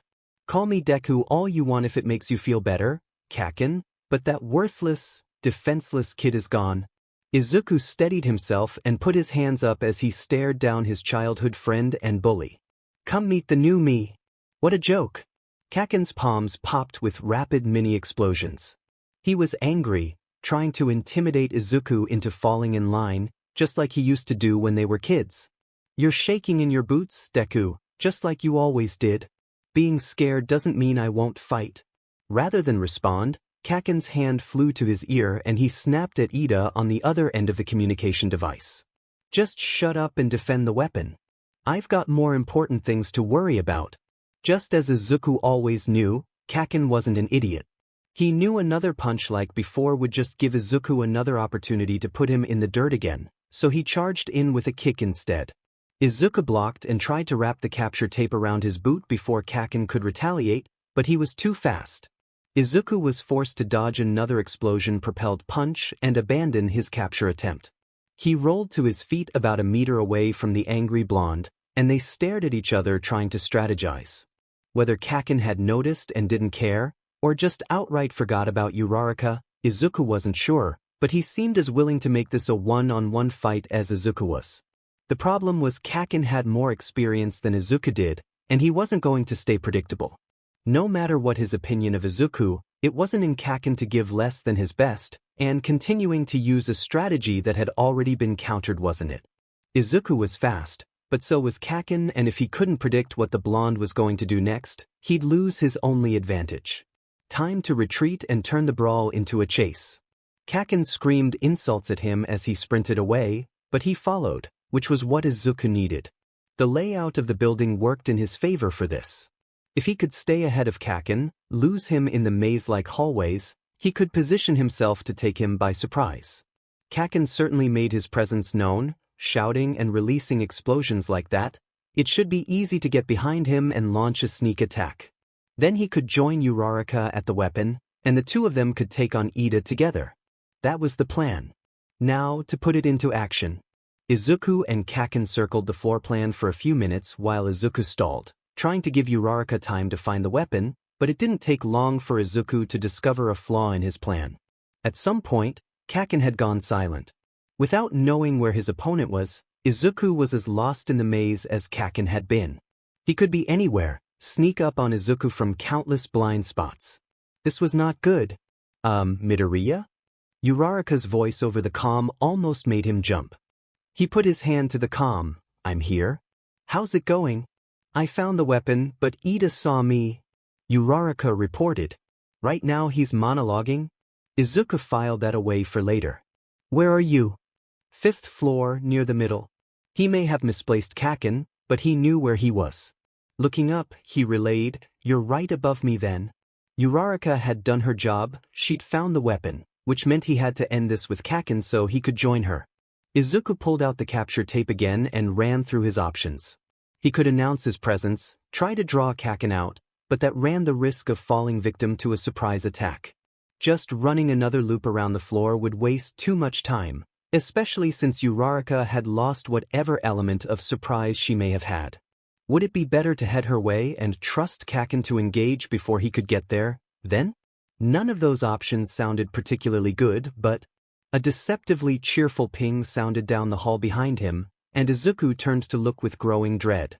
His suspicions were confirmed when he saw Kaken at the end of the hallway, much calmer than he'd been before, smirking down at his oversized gauntlet. I'm all loaded up. Kaken raised his right hand, brandishing the grenade-like costume piece. What does that mean? Why aren't you using your fancy quirk? Kaken ignored his question. The grin stretched across his face was borderline feral. Don't tell me you're underestimating me, Deku. Get over here and show me this new you. Izuku turned to face him. There was no more time to run, he had to end it now. You don't scare me anymore, Kaken. Teach. The blonde's smile turned into more of a grimace briefly, but rather than scream or yell like he would have before, he continued calmly. Since you're such a stalker, you probably know how my quirk works? He leveled his right arm at Izuku. I secrete nitroglycerin-like sweat from my hands and make it blow up. Imagine what I could do if I had a lot of it. The more sweat he produced, the more dangerous Kaken became. It was one of the things that Izuku found most impressive about his quirk. The longer he fought, the bigger the explosions he could cause. Instead of wearing himself out, Kaken became more dangerous the longer the fight went on. Kaken pulled the large handle back on his right gauntlet, exposing what was unmistakably a pin, and braced himself. Izuku's eyes widened as he realized what he was facing. That's right, the gauntlets aren't just for show. They've been storing up my sweat inside for one monster blast. Over the comm, Izuku heard All Might yell at Kaken not to pull the pin, but the blonde brushed off his warning. He'll be fine as long as he dodges. The microsecond before Kaken finished pulling the pin, Izuku threw himself to the side, dodging as Kaken had suggested. That didn't stop the resulting blast from knocking Izuku aside like a rag doll as it shredded the hallway and wall beyond. The heat was almost unbearable and ripped the air from his lungs, but he was whole. Izuku stared in horror at the devastation in front of him. That had almost been him. Is that even allowed? He wheezed. Through the smoke darkening what was left of the hallway, Izuku heard the surprised giggle that came from Kaken as he walked through the obliterated structure. These are awesome. The more nitro sweat stored in these gauntlets, the stronger the explosion is. The same cheerful ping from before chimed and Izuku saw the left gauntlet flash red as Kaken approached, which meant he had another of those insane blasts ready to go. Scared now? Kaken hissed. Come at me with that quirk, Deku. It won't matter. You'll never beat me. The gauntlets enabled Kaken to fight at range, so that meant Izuku had to get in close no matter how outmatched he was. He needed something, some way to throw Kaken off his game. If he could unsettle him, hopefully force him down from that terrifying manic look in his eyes, then maybe Izuku could catch him off guard enough to get the capture tape around him. He also needed more information. That blast was huge. There was a chance it had changed the situation upstairs. Decided, Izuku sat up more fully and held a hand out, raising his finger, silently asking Kaken to hold on a moment, and then turned his head away just enough to make it obvious he was dismissing the very dangerous threat in front of him, but not enough to lose sight of him completely. He was bold, not stupid. Come in, what's the situation? Izuku asked into his calm. Kaken squawked in outrage. Are you seriously ignoring me right now? I'll get your attention. While All Might yelled at Kaken for his reckless attack, Izuku quickly and quietly ran through his new plan with Uraraka. It was risky and it was absolutely going to hurt, but he didn't see another way this was going to end with a win in their favor. Izuku heard All Might finish scolding Kaken, so he hurried the last of his instructions to Uraraka. Kaken was furious at All Might's declaration to fight without his gauntlets, and he charged Izuku with a fierce battle cry. There was no time to dodge, so Izuku raised his arm to counter, but he was not expecting the aerial maneuvering that sent Kaken sailing overhead to his vulnerable back. The blast was powerful and it hurt a lot, but worse was the way Kaken followed up with another right hook. Unlike before, though, Kaken used the heavier gauntlet rather than his fist and slammed it into Izuku's elbow, sending shooting pain up and down his arm and staggering him forward. Before he could hit the ground, before he could think, Kaken's hand clamped around his throbbing joint and held on with a vice-like grip. Deku, the blonde, snarled as he increased his momentum, firing off a chain of explosions with his other hand, swinging Izuku around. Off balance and in pain, Izuku couldn't counter when Kaken picked him up by his elbow and sent him crashing into the unforgiving ground, shouting at the top of his lungs. This is what you've always been, what you'll always be. A weakling. He was too fast. Too good. He wasn't giving Izuku time to think, let alone counter. It was time to enact his fallback strategy. In spite of the pain, Izuku lurched to his feet and ran as best as he was able to the other side of the hall. He needed to be in the right position. He had to make an opening for Uraraka. At this point, even a full-out sprint wouldn't get him up there in time to assist, even if he didn't have to neutralize Kaken first. But he could still make it possible for Uraraka to win for them. Why won't you use your DMN quirk against me? Still think you can stop me without it? Kaken taunted. That's not it, Izuku objected. He didn't want to use one for all, he didn't have the control necessary to use it properly. You've been lying for years, hiding your true power, pretending to have an utterly pathetic quirk. What's the deal, Deku? Did you think you were better than me this entire time? Izuku frowned in confusion. That was what Kaken thought? That Izuku believed he was somehow better than him? It was a fundamental truth of their world. All men are not created equal. That lesson had been hammered home again and again since he was 4 years old, largely due to the boy in front of him. Izuku was at the bottom, lowest of the low, worthless, useless, pathetic. Those words had been said to him, drilled into him so often by so many people that Izuku believed it, accepted it, as irrefutable truth. Only now, thanks to All Might, Izuku had been given a chance to stand on equal footing, to rise up and meet Kaken and his other classmates at their level. And Kaken thought Izuku considered himself better. You idiot, Izuku snapped, frustrated and offended. You've always been stronger, Kaken. I know you're better than me. That's why I want to beat you. Because you're amazing. Well then come at me. Kaken roared, vaulting himself toward Izuku, fist ped back, ready to fire. Izuku raced ahead as well, forcing himself to move fast enough so he could meet his opponent exactly where he needed to be.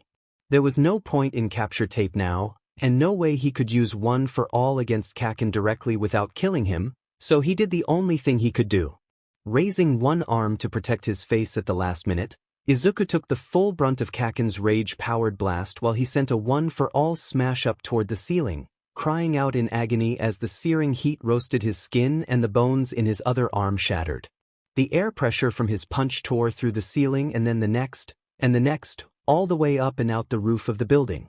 Over the sound of concrete, glass, and metal breaking, Izuku heard Uraraka's attack over his comm as she took one of the freed support pillars and batted debris at Ida as a distraction before floating herself through the rubble to grab the weapon. The exhausted but pleased, "I got it," over the comm was music to Izuku's ears, but he was in too much pain to celebrate. This was your plan all along. You tricked me, Dash.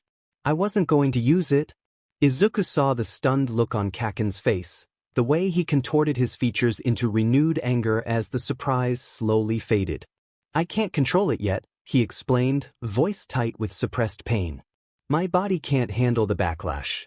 Mr. Aizawa said I'd be useless. But this was the only way I could win. Izuku was close to passing out. He could feel the tremors through his body and the way the world started to get wobbly around the edges of his vision. He wanted to stay conscious, fought to stay awake, but he lost. As the darkness swept over him, the last thing he heard was All Might announcing the hero team's victory.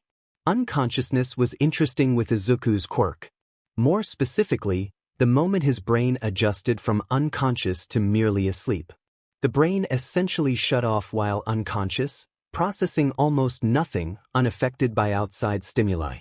Going from that nothingness to simply being asleep was jarring as his brain regained the ability to process input. Rather than a gradual transition from unconsciousness to sleep to wakefulness, Izuku skipped that middle step as the sudden input from his quirk snapped him out of any potential sleep. Izuku hadn't had many opportunities in his life to experience this, but the few times he had were definitely memorable. Waking in Recovery Girl's infirmary was not a surprise. Izuku's injuries still ached, so he probably hadn't undergone any treatment yet, too exhausted for Recovery Girl's quirk more than likely. He was about to turn his quirk off and let true sleep claim him when he registered the voices arguing nearby. It seemed Recovery Girl knew about One for All. Izuku wondered briefly if the whole faculty knew, if Mr. Aizawa knew, but no. According to All Might's list, only 3 people other than Izuku himself knew about One for All. It was a much shorter list than Izuku was expecting, but that made sense considering what All Might had warned him about when he's asked to tell his mom. 3 people though, 2 of which worked at UA and probably had to know either because of All Might's time as a student or now that Izuku had been chosen as his successor. That was such a small number. All Might was the #1 hero. Were there really so few people in the world he could trust? It wasn't a pleasant thought, and he really shouldn't be eavesdropping on their conversation. Rather than continue to listen, Izuku turned off his quirk and let sleep take over. He'd think about it later. The next time he woke up, Izuku was given the first round of treatment. The damage was too extensive for Recovery Girl to heal all in one go, so Izuku would be going home injured. Nothing Izuku could do about it but be better next time. Control had to be his focus. He couldn't keep getting sent to Recovery Girl and missing afternoon classes and worrying his mom with injuries that couldn't be healed easily. Stepping into the classroom to pick up his backpack, Izuku was bombarded with cheerful greetings from his classmates. Surprised, Izuku stood a bit in shock as they praised his performance during the exercise and introduced themselves. Izuku had most of their names down from the quirk assessment test, but the refresher was appreciated. The ones that spoke to him seemed really friendly, and Izuku tried his best to be less of a stuttering wreck. He wasn't the best at socializing, but it didn't seem like anyone in his class looked down on him or planned to torment him, so Izuku tried his best to adjust. Kaken was already gone, of course, and that was probably for the best. Izuku doubted another conversation with Kaken so soon after his loss would go well for him. Besides, he'd missed everyone else's performances, and he wanted to hear how they did. With only one working arm, Izuku couldn't take notes like he normally would have, but he paid close attention and commented on tactics and strategies that had worked well or interesting uses of their quirks. He wanted to ask questions, but he didn't want to push anyone away. Instead, he made himself content just to listen to what they wanted to offer. It was late enough that most everyone made their excuses and left after about an hour, even Izuku. If he was too late, his mom would only worry more, and coming home like this was going to be bad enough. Despite the pleasant conversation after class, Izuku's thoughts drifted to darker thoughts as he walked home from the train station. He wasn't sure whether or not his mom had been told about his injury. It was supposed to be standard procedure to contact the family of an injured student. Considering his past experiences with injuries at his other schools, however, he couldn't be sure. Izuku held his broken arm close to his chest as he walked in an effort to stabilize it further. The bones were partially healed, so it wasn't as painful, but he still didn't want to jostle it. The skin on his other arm was still tender and the bandage chafed a bit, but it wasn't so bad. It wouldn't even scar. Izuku had some easily hidden scars from Kaken's early quirk use. He was glad there wouldn't be one that he couldn't hide. Overall, he didn't look too bad, but his mom would still freak.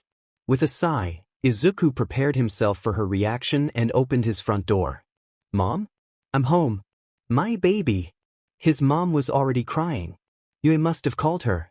Izuku felt bad for making her upset, more so because it wouldn't be the last time, but he knew the risks.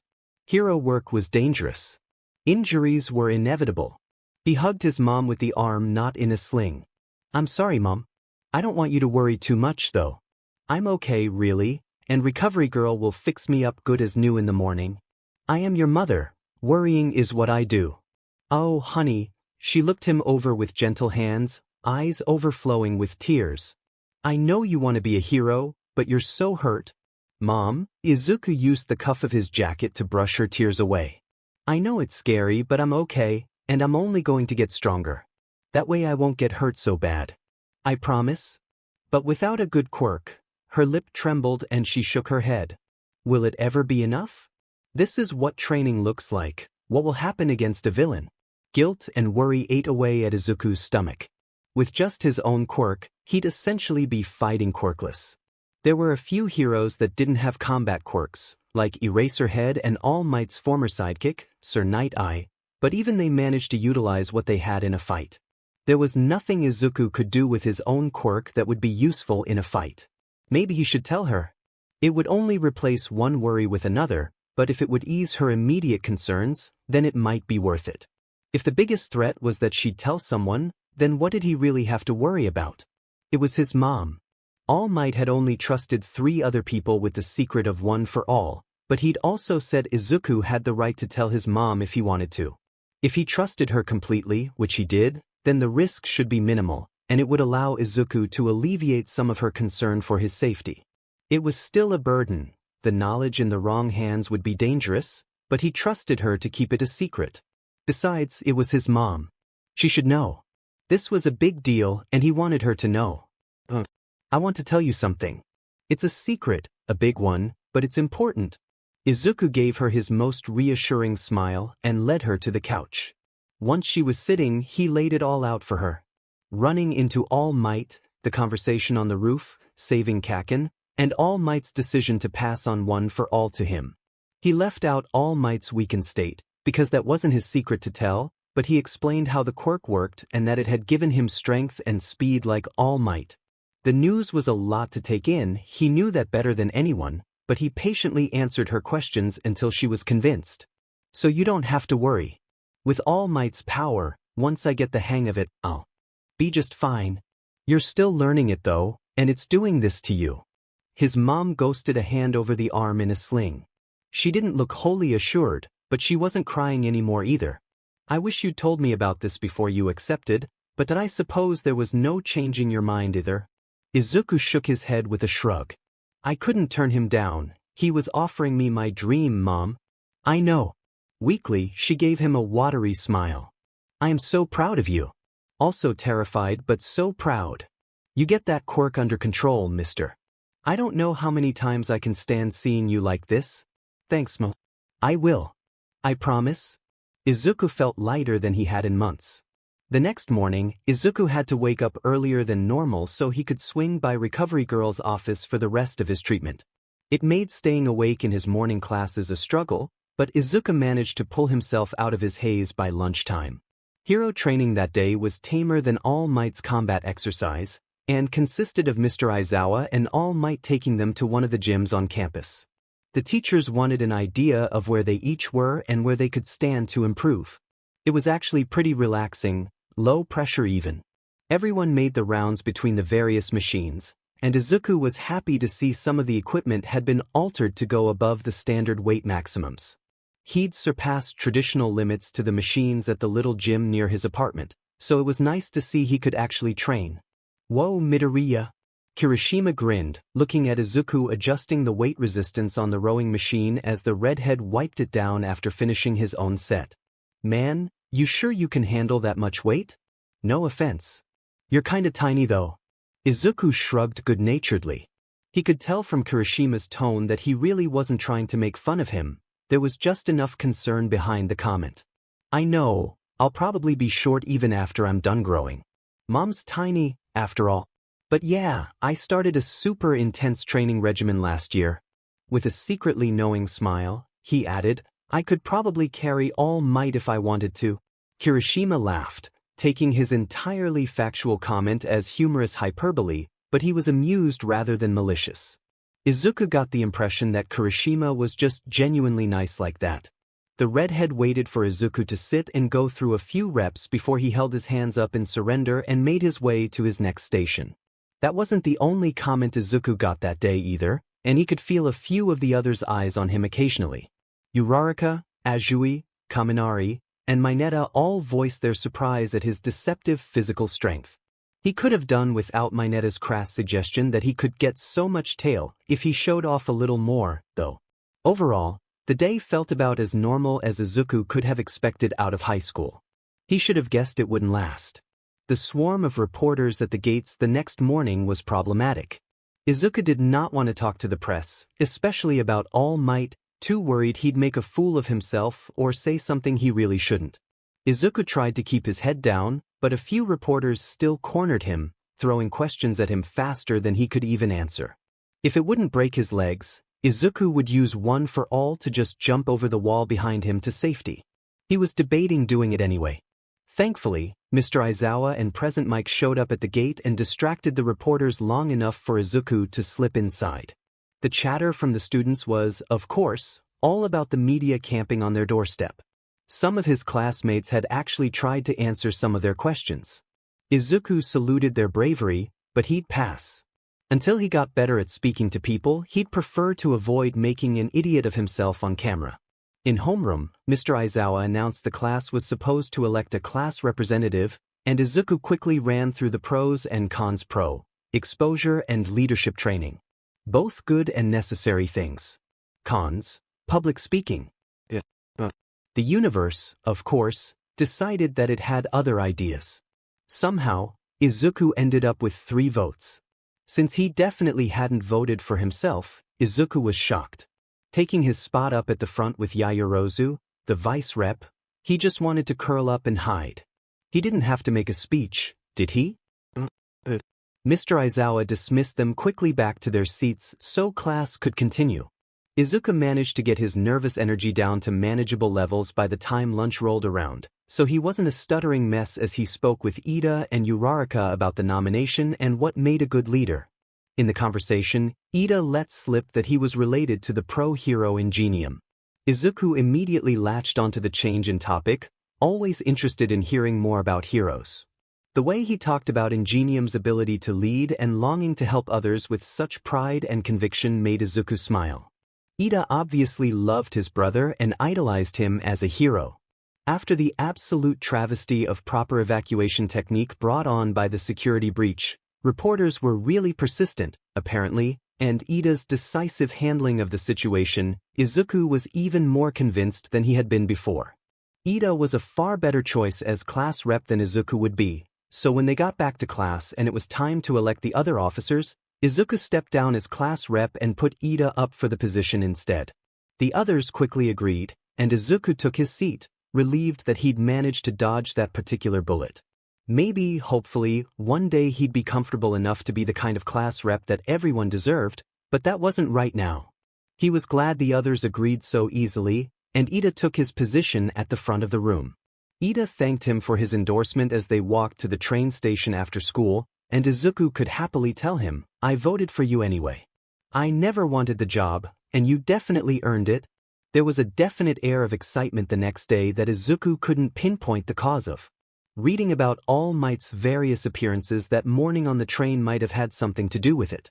Everyone always enjoyed reading about the #1 hero catching bad guys and keeping their town, safe, and that kind of excitement could be infectious. Izuku definitely heard more than one conversation about it on the way into school. Some of the kids were still talking about the break-in yesterday as well. UA was supposed to be one of the most secure places in Japan, but somehow the media had breached the gates. It wasn't the best start to the school year, and Izuku had read a couple of articles that berated the so-called security of the Top Hero Academy if it couldn't even keep out a few overzealous reporters. Either way, there was a distinctive energy on campus that lingered through morning classes and lunch. After lunch, Mr. Aizawa announced that they'd be doing rescue training at an off-campus facility, and that energy level ramped up even further. Everyone was excited. It was another chance to show off and, more importantly, it was a vital lesson on how to be a hero. The class practically ran to the locker rooms to get changed. With his costume still trashed after the combat training a couple days ago, Izuku changed into his gym clothes. The support company had sent a few pieces ahead, so he took the new mouth guard, elbow pads, and knee pads for what little protection he could get, and then took the utility belt as well. He felt a little disappointed looking at everyone else in their hero costumes, but it was what it was. Once on the bus, the conversation took a turn Izuku was not prepared for. "I've been meaning to say something about you, Midoriya," said Azui. Izuku was prepared for something similar to his previous interactions with peers, something about his nerdiness, his mumbling, his weird analyzing habits. None of those comments were what he got though. "That power of yours, isn't it a lot like All Might's?" "What? Really? Why you think so?" There was no way that Azui Su would guess the truth, but if she got close enough, it could still cause problems. Izuku nervously glanced around at the other students to see if any of them looked like they were paying the idea too much attention. From the seat behind Kaken, he noticed a pair of heterochromic eyes focused on him. Todoroki Shudo, one of the most powerful kids in the class. He'd placed second in the quirk assessment and got into UA on recommendation. According to Uraraka and Ida, who'd watched his combat exercise on the second day, his abilities were off the charts. Those eyes. Izuku could see the intelligence behind them as he seemed to assess Izuku and the validity of Tsu's claim.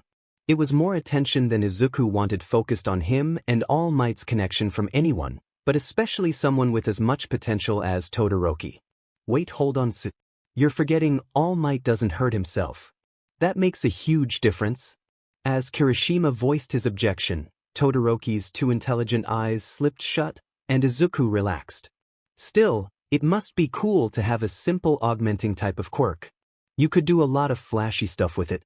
"My hardening is super tough and can destroy bad guys in a fight, but it doesn't look all that impressive." Eager to stay on this topic for more than one reason, Izuku excitedly launched into a discussion with Kirishima about his quirk and how cool it was. Other people jumped into the discussion about what type of quirks made for popular heroes too, and when Kirishima mentioned that Kaken and Todoroki were the two with the flashiest quirks, Izuku snuck another look at the half-cold half-hot user. He still had his eyes closed, seemingly not paying any attention to the discussion, even though it included him. Why had an offhand comparison to All Might brought his attention to Izuku while the class's comments regarding his own abilities and pro-hero potential went completely ignored? Kaken's yelling and his classmates' laughter stole Izuku's attention. The others were teasing the blonde for his explosive personality. That was new. Yue was weird, but a good weird. It was only the first week of school, but already Izuku had made friends. No one, other than Kaken, had bullied him, and he was training to be a hero. Izuku forced himself to calm down. The yelling and teasing ended abruptly when Mr. Aizawa announced that they'd arrived and the bus pulled to a halt in front of a large dome building. Izuku filed out with the rest of the class, gazing up at the impressive structure for as long as he could before they were led inside. If the outside was impressive, it was nothing compared to what lay within. The area within was a marvel of construction. At a glance, Izuku could see a lake deep enough to hold a large boat, a collapsed city block, a landslide, a mountain, and several smaller domes that no doubt held other areas of disaster. It was amazing. Meeting the space hero, 13, was also amazing. Izuku and Uraraka were both practically vibrating with excitement at meeting the famous rescue hero and listened with rapt attention as they explained the finer details of the complex. They called it the Unforeseen Simulation Joint, or USJ, and from the sound of it, the idea for the structure had come almost entirely from 13 themselves. Izuku was eager to get started. Rescue work was the core of being a hero. The only thing that could make it better was if All Might were here. Izuku was pretty sure he was supposed to be here, actually. Mr. Aizawa had said they'd have 3 instructors, including All Might, but Izuku only saw 13 and Mr. Aizawa. He recalled the news this morning. All Might had made headlines by helping people on his morning commute. He must have used up all his time in his heroic form already. Regardless, it looked like class was going to continue without the number 1 hero, So Izuku paid attention as 13 warned them of the dangers of irresponsible and undisciplined quirk use. It was a lesson that seemed to curb the enthusiasm from a few of the students, but it definitely wasn't a new concept for Izuku. He'd dealt with the painful consequences of irresponsible and undisciplined quirk use for most of his childhood, courtesy of Kaken and the other bullies. After 13's speech, Mr. Aizawa moved to start the actual lesson, but he was interrupted by a surge of electricity arcing along the lights of the dome, extinguishing all artificial lights. The fountain in the center also sputtered, struggling to maintain a constant flow of water as if something was messing with the building's power. The class and teachers both looked around in confusion before a distortion in the air in front of the fountain rippled outward, turning into an ominous, swirling, purple and black shadow. The figure that stepped out of the shadow set Izuku's hair on end. Covered in severed hands that Izuku hoped were just really believable props, the thin figure spread out his arms and the shadow expanded until it encompassed half the courtyard. More and more people followed the thin, hand-covered man, stepping out of what had to be a warp gate of some kind and into the facility. The last to step out was a massive, hulking brute with a bird-like beak and exposed brain. "Stay together and don't move," Mr. Aizawa snapped. 13, protect the students? Has the training started already? Kirishima asked, brow knit in confusion. I thought we were just rescuing people. Stay back, their homeroom teacher yelled again, moving between the students and the new arrivals. Izuku gasped in realization as he watched Eraserhead don his yellow goggles. This is real. Those are villains. There were so many of them. Izuku couldn't easily count them all, and he definitely didn't like the look of the hand guy or the brain guy. Fear clawed its way up his spine, but Izuku stubbornly forced it down. Now was not the time to panic. He had to think, use his brain. If it came down to it, he would come up with a plan to keep his class and his teachers safe. A deep, disembodied voice carried through the facility.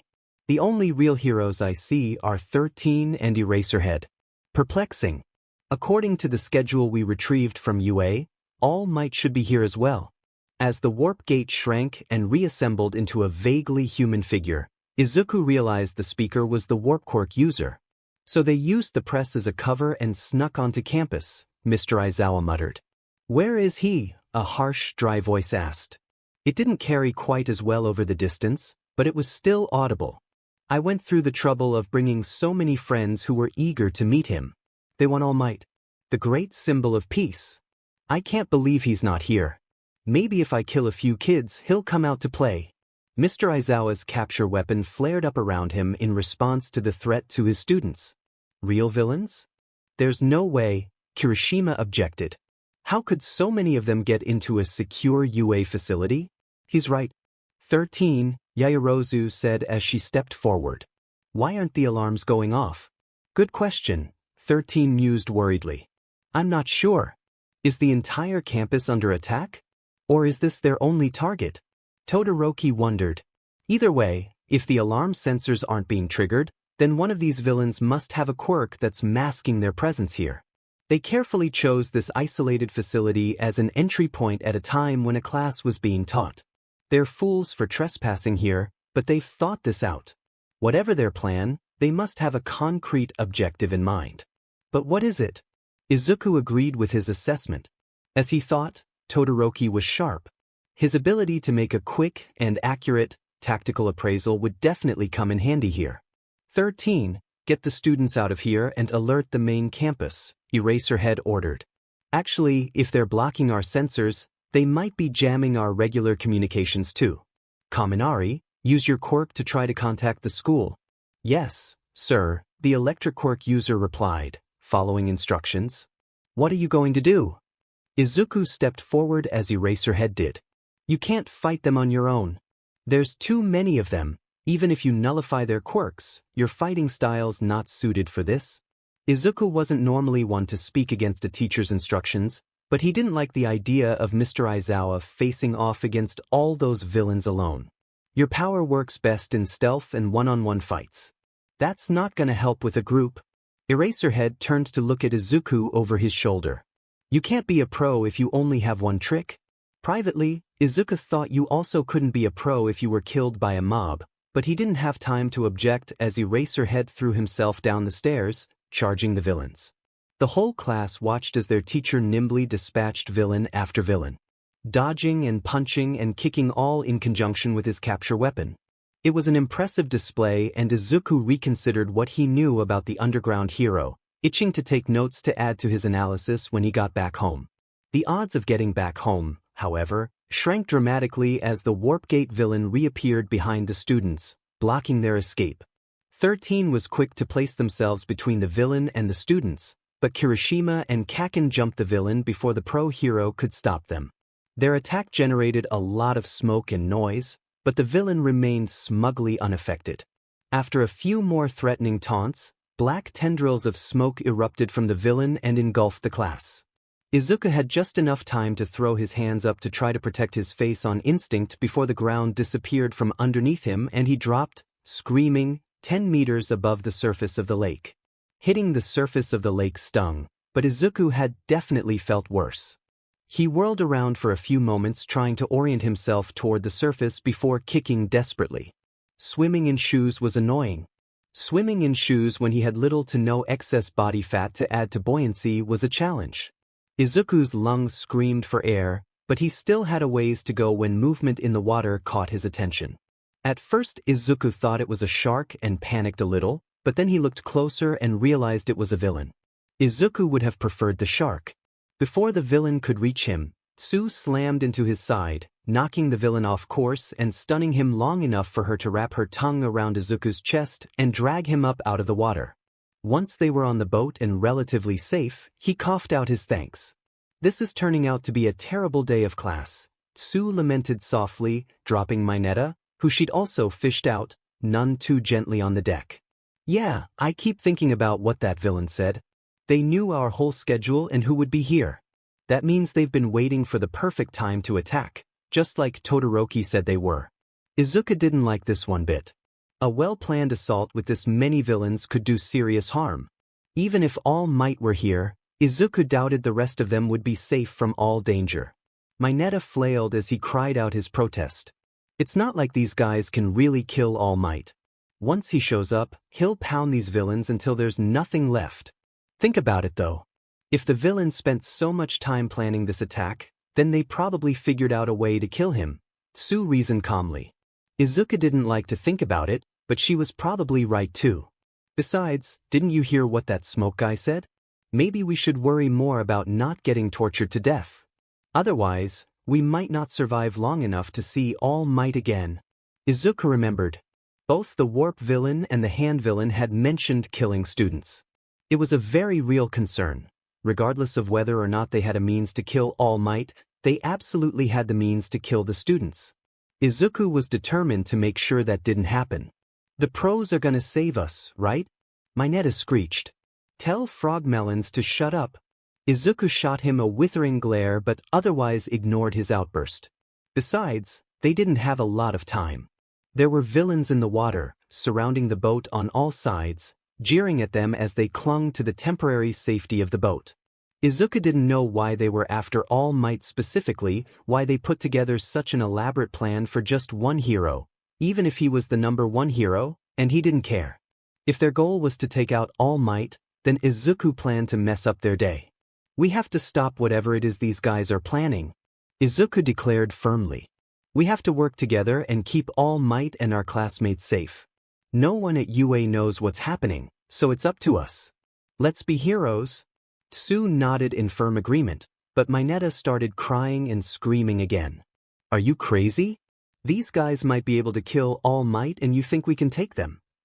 Did you hit your head when we got warped here?" Izuku and Tsu rolled their eyes and turned away from their crying classmate as he continued to rant about the futility of the situation.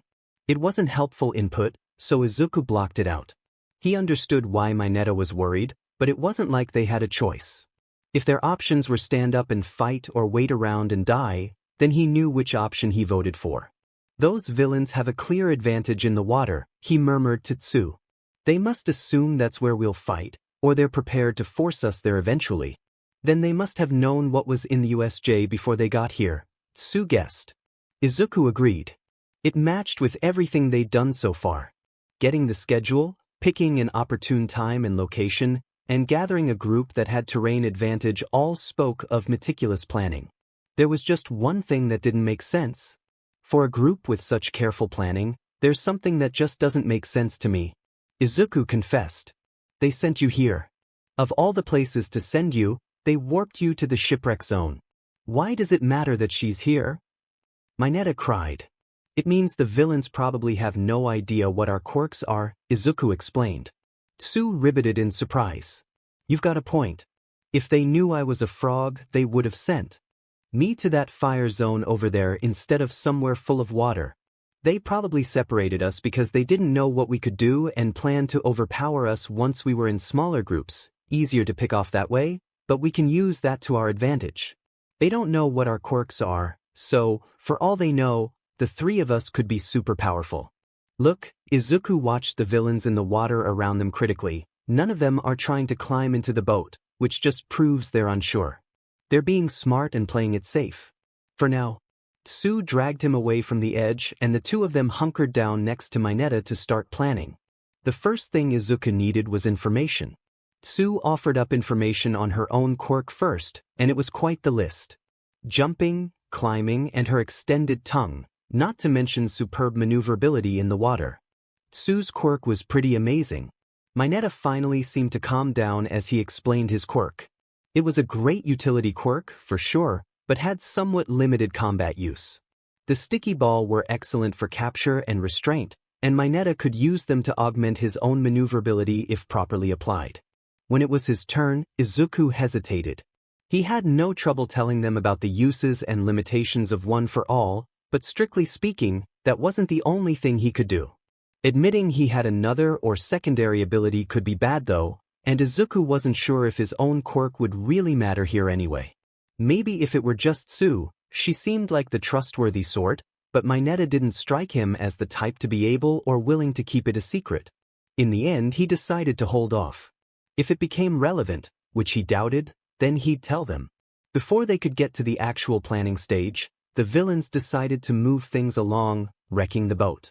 As it started to sink, Izuku's mind went into overdrive to come up with a strategy while Tsu and Mineta bickered behind him. When he thought he had something workable, he got the other two's attention and ran them through the plan. Once they agreed, Izuku stood up and faced the edge of the boat. Planting his foot on the railing, he shouted out a battle cry as loud as he could, before launching himself over the edge as high as he could manage without using One for All. As he hit the apex of his arc, he braced himself and powered One for All through his thumb and middle finger and blasted a focused smash directly at the water. Even just flicking his fingers, the force was enough to create an enormous geyser of displaced water that turned into a swirling whirlpool as the water surged back towards the point of impact, catching all the villains in the water in the vortex. Tsu, Mineta now! Izuku shouted, and Tsu jumped off the boat, carrying Mineta, as she wrapped her tongue around Izuku's chest. The strength of her jump carried all three of them clear of the mess of villains, and Mineta quickly threw as many of his sticky ball into the water as he could to trap the villains while they were unable to avoid them. It worked. The three of them were able to trap all the villains in the water and clear the area in moments. It had cost Izuku a couple fingers, and Mineta's scalp was bleeding, but it was worth it. They were safe for the moment and could turn their attention to the rest of the USJ and their classmates. The shipwreck zone was the closest to the center plaza, which meant as Izuku, Tsu, and Mineta neared the edge of the water, the sounds of fighting got louder. It was almost a relief, hearing evidence that their teacher was still up, still fighting, but how much longer could he really hold out against a horde of villains? Fear clenched Izuku's stomach tight. Eraserhead was amazing, a pro hero, but how long could anyone last, 1 against 20? The way I see it, we have two choices from here, Izuku stated calmly as the three of them stopped near the edge of the water. There's a second exit that way. If we follow the shore, we can make it to that door, avoiding the central plaza entirely. It might be our best chance to get help. That's a good idea, Ribbit, Tsu agreed. What other option would there be? Izuku glanced over to the sounds of fighting up ahead. If Mr. Aizawa doesn't get some backup, then he's just going to overexert himself. He'll end up defeated by those villains trying to keep us safe. Wait, you're seriously suggesting we fight more villains? Mineta objected. I'm not saying we jump into the middle of the battle, but maybe we can find a way to take a few of those guys out and lighten his load. He understood their hesitation, considering they were only a few days into their first year of hero training, but Mr. Aizawa had been right. The world wasn't fair. The sooner they accepted that truth, the better. You're crazy, Mineta hissed. Look, there's nothing that says you have to come with me. Option 1 is still open to you if you'd rather not, but I can't just stand by when I could have done something to help. Izuku shook his head and started heading for the plaza. You don't know that he needs help, Sue argued. Maybe you're underestimating him or overestimating the villains. I mean, the three of us were able to take out a bunch of them on our own. Mr. Aizawa's a pro. He's probably doing fine. Izuku considered her point, but kept walking. If that's the case, I'll admit I was wrong and go for the exit. But if I'm right, leaving now would mean Mr. Aizawa could be hurt or killed while I chose not to try. Sue joined him as he slowly made his way toward the plaza. Then we check and head for the exit if it looks like he has it under control. Agreed. To Izuku's surprise, Mineta followed them as well, though that might have just been that the shorter boy didn't want to go anywhere alone. As they neared the plaza, the three of them crouched down and swam the rest of the way to the shore to stay out of sight. Once they reached the edge, they peered up over the shore cautiously to get a look at the field. To Izuku's surprise, most of the villains were already unconscious or out of commission. After Eraserhead knocked out two villains simultaneously, the hand villain that had been the first through the portal and the one to taunt them about killing All Might finally moved to engage their teacher. He was muttering times that Izuku didn't have references for, but it sounded like he'd been timing a repeated action. When he and Eraserhead met in a clash of limbs, Izuku thought, for a moment, that would be the end for the villain, but it wasn't. The weird villain caught Eraserhead by the elbow and leaned in close to whisper something. As far back as they were, Izuku didn't catch the words, but he saw it clearly as first Eraserhead's shirt, then his skin, and some of his muscles in his elbow slowly disintegrated at the villain's touch. Before the damage could get even worse, he activated his quirk and shoved the villain back. A few thugs jumped in to try to take advantage of his injury, but even without the use of his arm, the hero was still able to knock them out. It was costing him though. Izuku could see the blood seeping from the wounded arm and Mr. Aizawa was breathing, clearly exhausted. Look at you. You're still standing, the hand villain taunted with a laugh. You really are so cool. Oh, by the way, Eraserhead, I am not the final boss. The brain villain was suddenly right behind Mr. Aizawa. Izuku didn't even see him move. Before any of them could stop it, the brain villain raised one enormous limb and brought it down onto Mr. Aizawa's head. The blood spray was alarming, but seeing Eraserhead's signature yellow goggles split in two was downright chilling.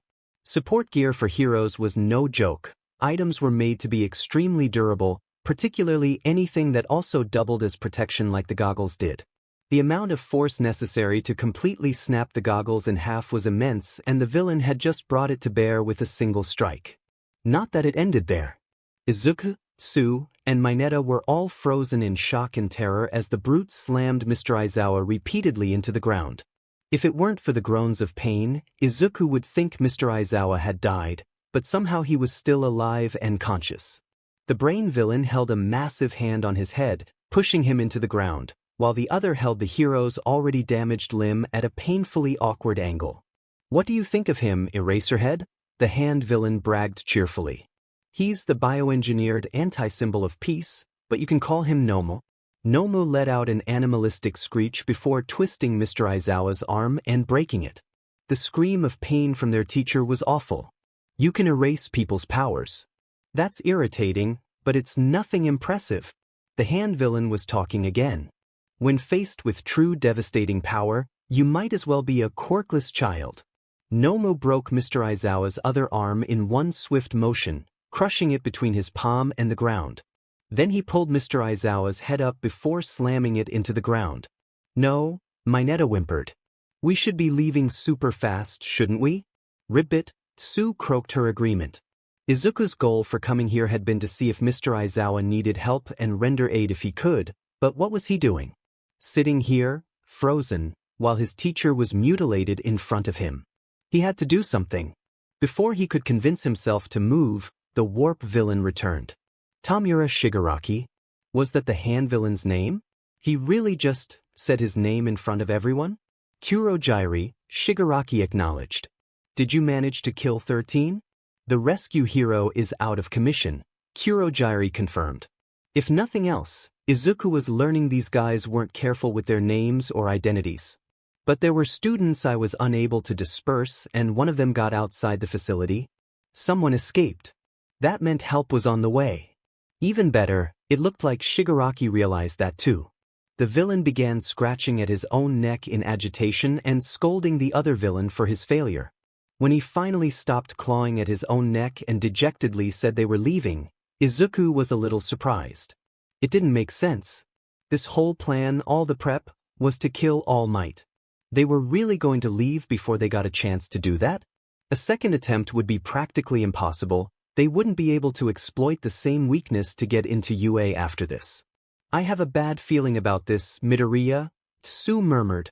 Me too. After all of this, there was no way the villains were just going to leave having accomplished nothing.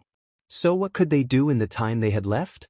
What would be an acceptable consolation prize to killing All Might? Two things immediately came to mind. One, they could kill Mr. Aizawa. Nomu already had him dead to rights. All it would take was an order from Shigaraki to finish the job. A dead pro was still something, but it didn't feel like enough. Eraserhead was an underground hero, not very well known or popular, so it wouldn't have the same impact on the public. However, they were also, unfortunately, nearby.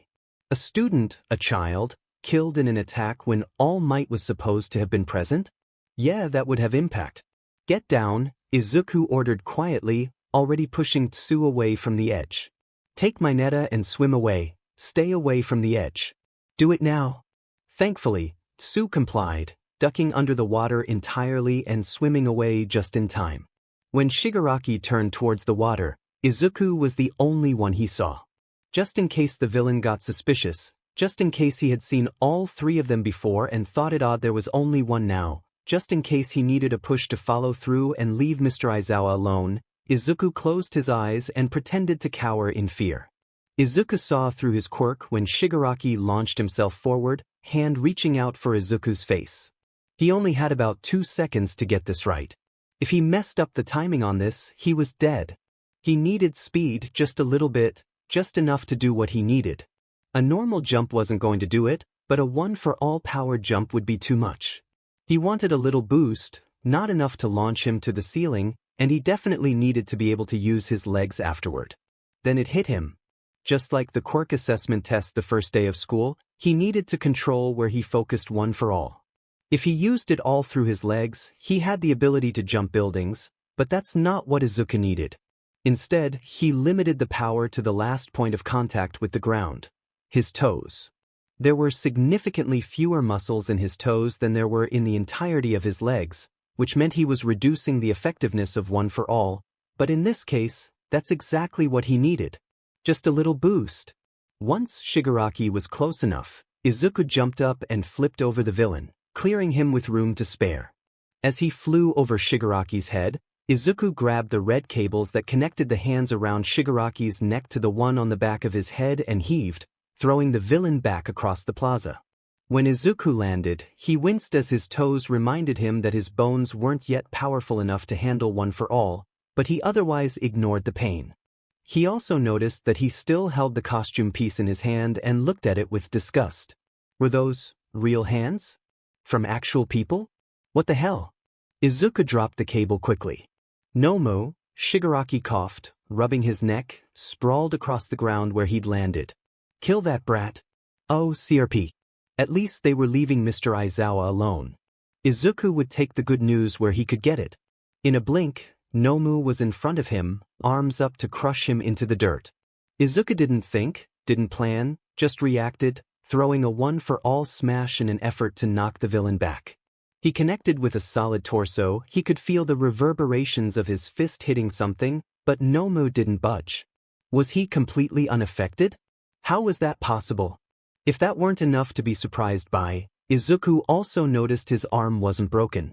If it hadn't been for the fact he felt the power of one for all behind that punch, he might have thought the quirk was erased, but no. He'd successfully thrown a punch without injuring himself. Too bad it was probably the last thing he was going to do before he died. Nothing Izuku had done had discouraged Nomu from attacking. The brute took Izuku's arm in one of his meaty hands and screeched in his face, raising the other hand up once more to squash Izuku like a bug.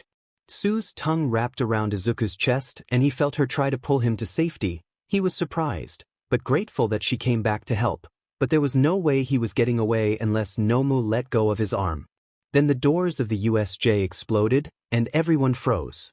For those few suspended moments, the only sound that could be heard were the steady, powerful footsteps of whoever had just arrived, until the dust cleared and there, at the top of the stairs, stood the colossal figure that was the symbol of peace, their light in the darkness.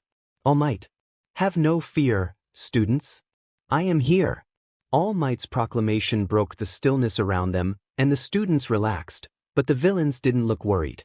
If anything, they looked eager. Izuku noticed that All Might wasn't smiling.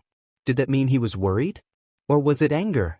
All Might had told him that he smiled to hide the fear inside, that the smile was meant to reassure everyone that things would be okay. If All Might couldn't smile now, All Might had already used almost all of his available power for the day. Even resting as long as he had, he wasn't anywhere near replenishing that time limit. He was here, and that was great, amazing even, but Izuku was worried. Nomu was designed to kill All Might at his best. How long would he last when he was nearly at his limit? After all this waiting, the heroic piece of trash shows up. Shigaraki got to his feet. He wasn't the only one either. Several villains that Mr. Aizawa had fought were getting to their feet as well, though they seemed hesitant at first to go up against their intended target. One of them tried to rally the others, but All Might surged forward and took them all out in a second. He reached Mr. Aizawa and lifted him gently into his arms, before turning to face the villains, Izuku and Tsu. The brilliant blue of his eyes shone with rage as he took in the scene, and then he moved again, this time lifting Izuku and Tsu free from danger and moving all three of them a safe distance away. It was a little jarring, moving faster than the eye could really process, and Tsu stood a little stunned until All Might got their attention. Get back to the entrance, and take Aizawa with you. He doesn't have much time. Maybe Izuku was a little stunned too, because all he could think to say was a rather obvious, "You saved us, All Might." Shigaraki stalked over to the costume piece that Izuku had dropped and replaced it around his head and neck. It was so disturbing to think he willingly put real hands around himself. Izuku didn't know how he could stand it. As they watched the villains cautiously, Izuku lifted Mr. Aizawa up onto his shoulders in a fireman's carry like All Might had taught him a few months ago. He wasn't too heavy, but he was significantly taller than Izuku, so Izuku made sure to keep his limbs tucked in close. The man was definitely unconscious at this point, which Izuku thought was a blessing. Those injuries?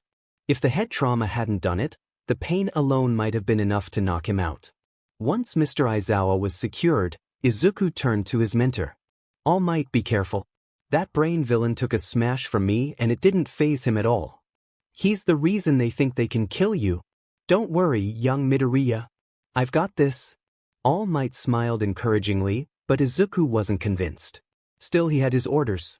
Mr. Aizawa needed help now, so Izuku and Tsu made for the other students and the exit. Mineta joined them halfway across the plaza, cheering All Might on as he fought Nomu. Izuku could hear the other kids too, all cheering and carefree, so sure in All Might's strength that it never occurred to any of them to doubt. But Izuku knew the truth. That strength had its limits, and All Might had used all his power today. At any moment he could run out of time, and there would be nothing Izuku could do. If he tried to help, he risked getting in the way, or worse, getting taken hostage. There was nothing he could do against Nomu, and he doubted he'd be lucky a second time against Shigaraki. He should just carry Mr. Aizawa to the exit like All Might told him to. The ground shook as All Might suplexed Nomu into the ground, but as the dust settled, Izuku gasped in surprise and fear. The warp villain had opened a gate underneath Nomu, sending the brute's upper body behind All Might. The clawed hands of the villain dug deeply into All Might's side, and Izuku could see the blood spreading across his white shirt. "No," Izuku whispered. "That was the same place as the scar on All Might's side." "Kurogyri." Shigaraki signaled the warp villain. "Normally I wouldn't want blood and viscera flooding my warp gates, but I'll make an exception for a hero as great as you. Since you moved too fast for the human eye to see, Nomo had to restrain you. Once he's pulled your body halfway through, I'll squeeze the gate shut." Kurogyri explained. "I'm going to enjoy tearing you to pieces." Izuku didn't have a plan. "Yeah, Midoriya? I need you to take Mr. Aizawa for me." Izuku gently shrugged his teacher off his shoulders and into Tsu's arms. She struggled at first to carry his weight, but Mineta helped a little. "What are you going to do?" Izuku didn't know and didn't answer. All he knew was that he couldn't let the villains kill All Might. His feet carried him toward the center of the plaza, slowly at first, but then he was charging in with a yell. It was beyond foolish. He had no idea what he could possibly do to actually help, but he could not sit by and watch as they killed his hero. He jumped, aiming for Kurogyri's mist-like form. Maybe if he could knock him down or distract him, he would be unable to follow through with his threat to tear All Might apart inside his gates. When the warp gate opened in front of Izuku's path, he thought that that might be the end. Wherever the villain sent him, Izuku doubted it would be pleasant or safe. The explosion to his left was an unexpected boon, even if it did come from an angry Kaken. "Get out of my way, Deku."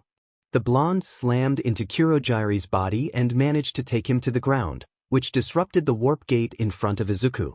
Before he could comment on his childhood friend's sudden appearance, a sheet of ice rushed across the ground and encased Nomo from foot to wrist along one side, completely immobilizing the villain.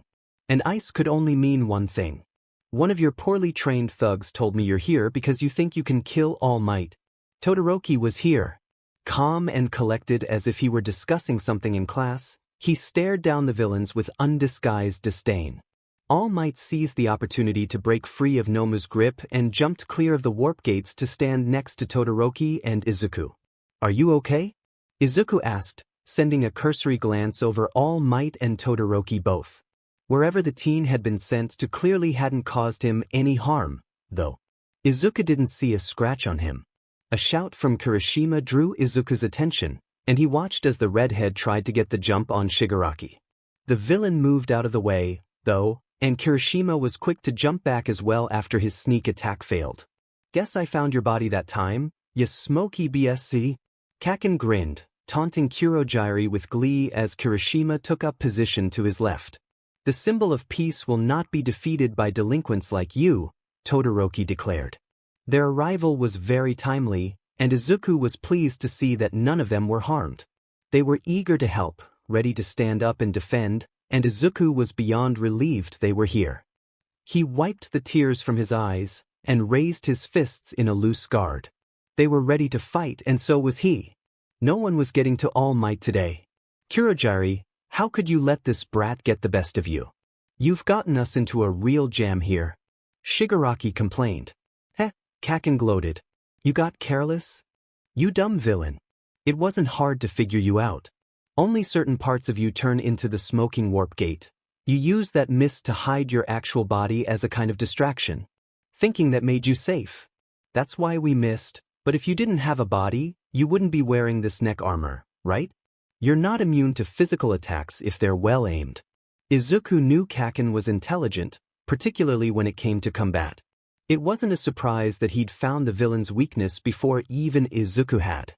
Kurogyri was obviously frustrated at the frank assessment of his weakness, however, and tried to fight against Kaken's hold.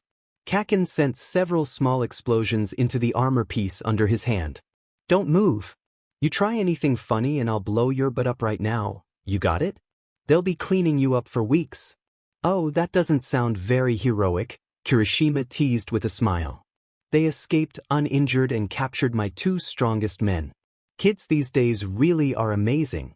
They make the League of Villains look like amateurs. Can't have that." Shigaraki praised quietly, drawing everyone's attention. He was calm considering his previous outbursts when things didn't go his way. It made Izuku nervous. "Nomu." At his order, Nomu retreated through the warp gate and stood up, breaking his own limbs off as he fought against the ice. It didn't slow him down at all either, and they all watched in horror as the beast regrew his arm and leg right before their eyes. What is this? I thought you said his power was shock absorption. All Might demanded. I didn't say that was his only quirk. Shigaraki was smirking behind the hand on his face. Izuku could hear it in his smug voice. He also has super regeneration. Nomu has been modified to take you on even at 100% of your power. He's basically a highly efficient punching bag that hits back. Todoroki and Izuku both moved, adopting defensive stances, as Nomu finished regenerating with a screech, but they didn't have the chance to attack. First we need to free our method of escape. Get him, Nomu. The next thing Izuku knew, he was flying across the plaza in a sudden gust of wind, though he also felt a tug against his collar, so maybe it wasn't the wind that had moved him. When he could see through the dirt and dust, Nomu was standing protectively over Kurogiri, and Kaken was nowhere to be seen. Kaken? Izuku panicked for a moment, but then he heard the surprised grunt of his childhood friend from behind him. Looking over his shoulder, he saw Kaken, unhurt, sitting behind him. You dodged him?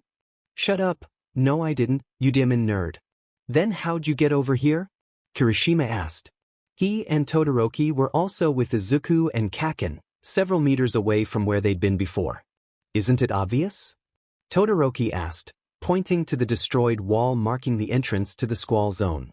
As the debris finally settled, they could see All Might. These are kids, and you didn't hold back? The hero demanded angrily. I didn't have much choice, Shigaraki protested. He was threatening my companion. Besides, these kids are no angels. The plain-looking one? He tried to kill Nomu with a maxed-out punch and threw me across the plaza like it was nothing, almost breaking my neck. Izuku grimaced as Shigaraki pointed at him accusingly. What kind of hero does something like that? Seriously, Midoriya? Kirishima whispered. Badass. Shigaraki either didn't hear the commentary or chose to ignore it as he continued.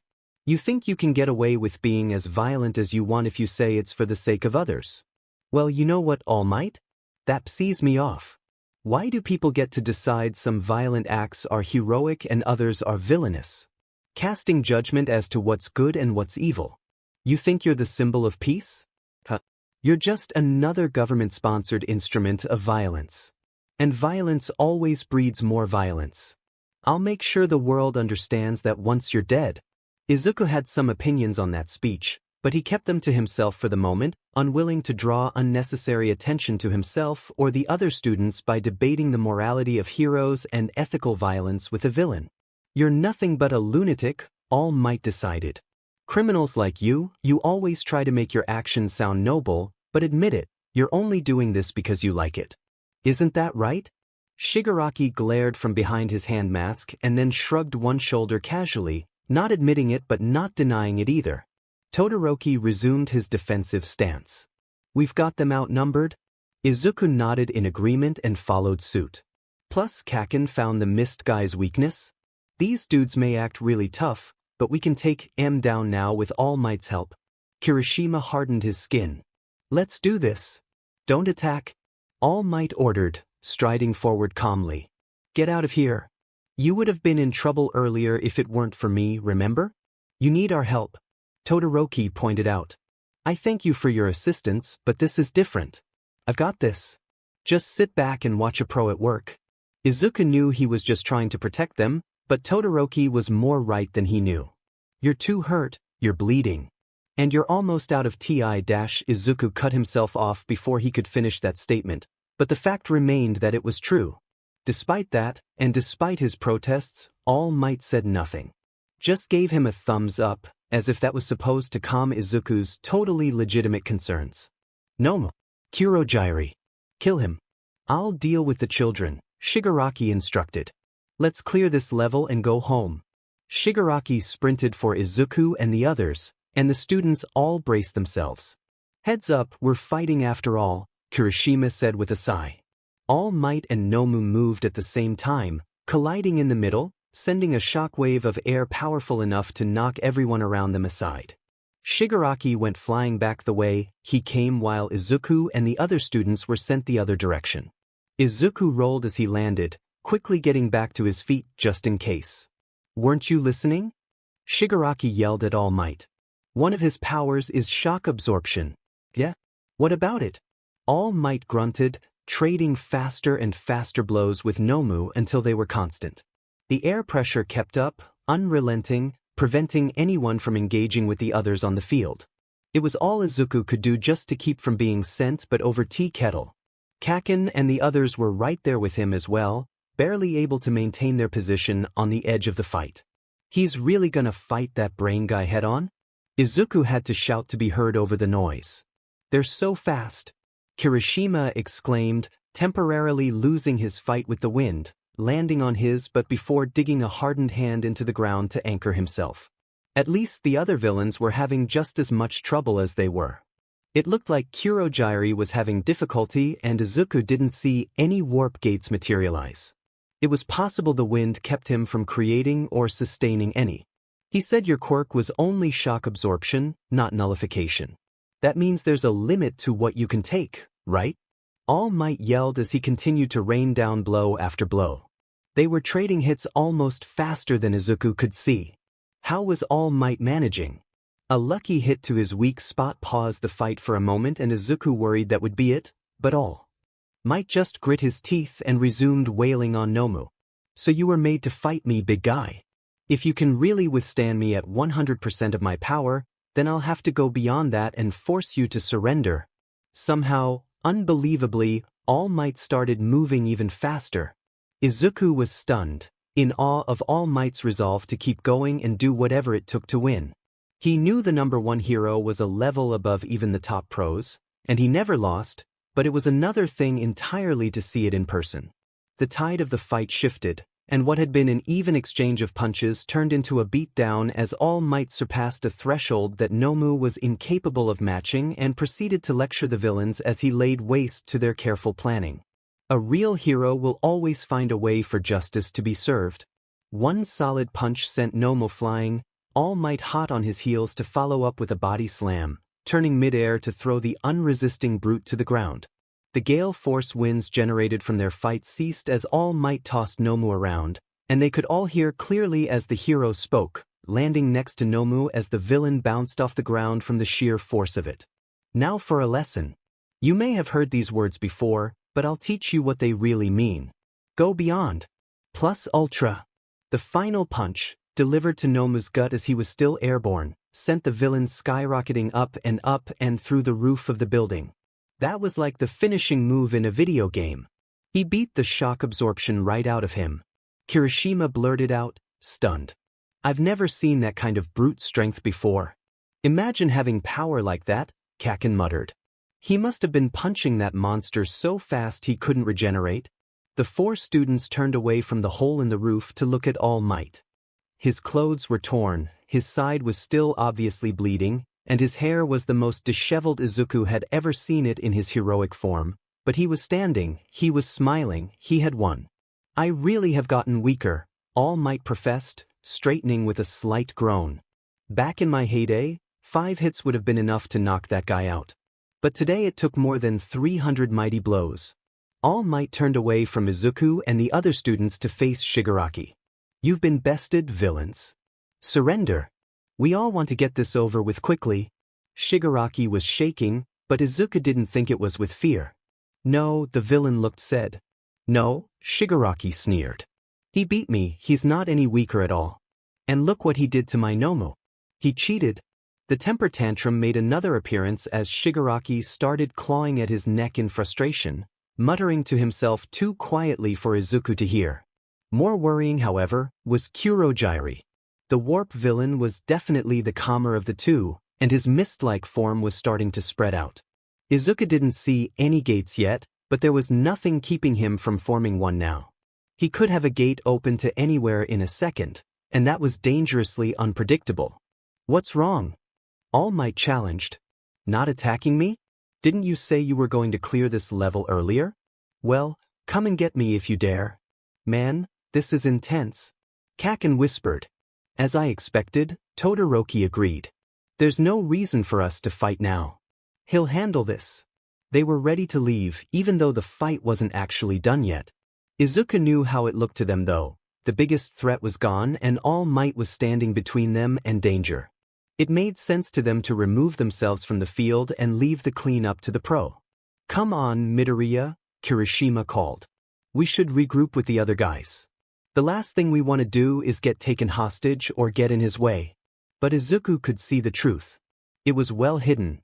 He only saw it because he knew where to look, but there was steam coming up from All Might himself, not just dust from the destroyed ground. His time was up. He was seconds away from changing back into his weakened form. All Might was bluffing. He couldn't keep fighting. His only option was to make the villains leave on their own or stall until more help arrived. "What? Are you scared?" All Might taunted. Shigaraki flinched and then continued to scratch. "If only Nomu was here. He'd rush you right now, pound you into the ground without giving it a second thought." "Tamura Shigaraki." Kurojairi leaned into the other villain, getting in his face. "Please, do not fret.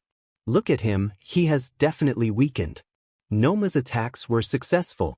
At this, Shigaraki stopped and began to listen. "He is alone," Kurojairi continued. "The children appear to be frozen in fear, and look, our underlings seem to be recovering."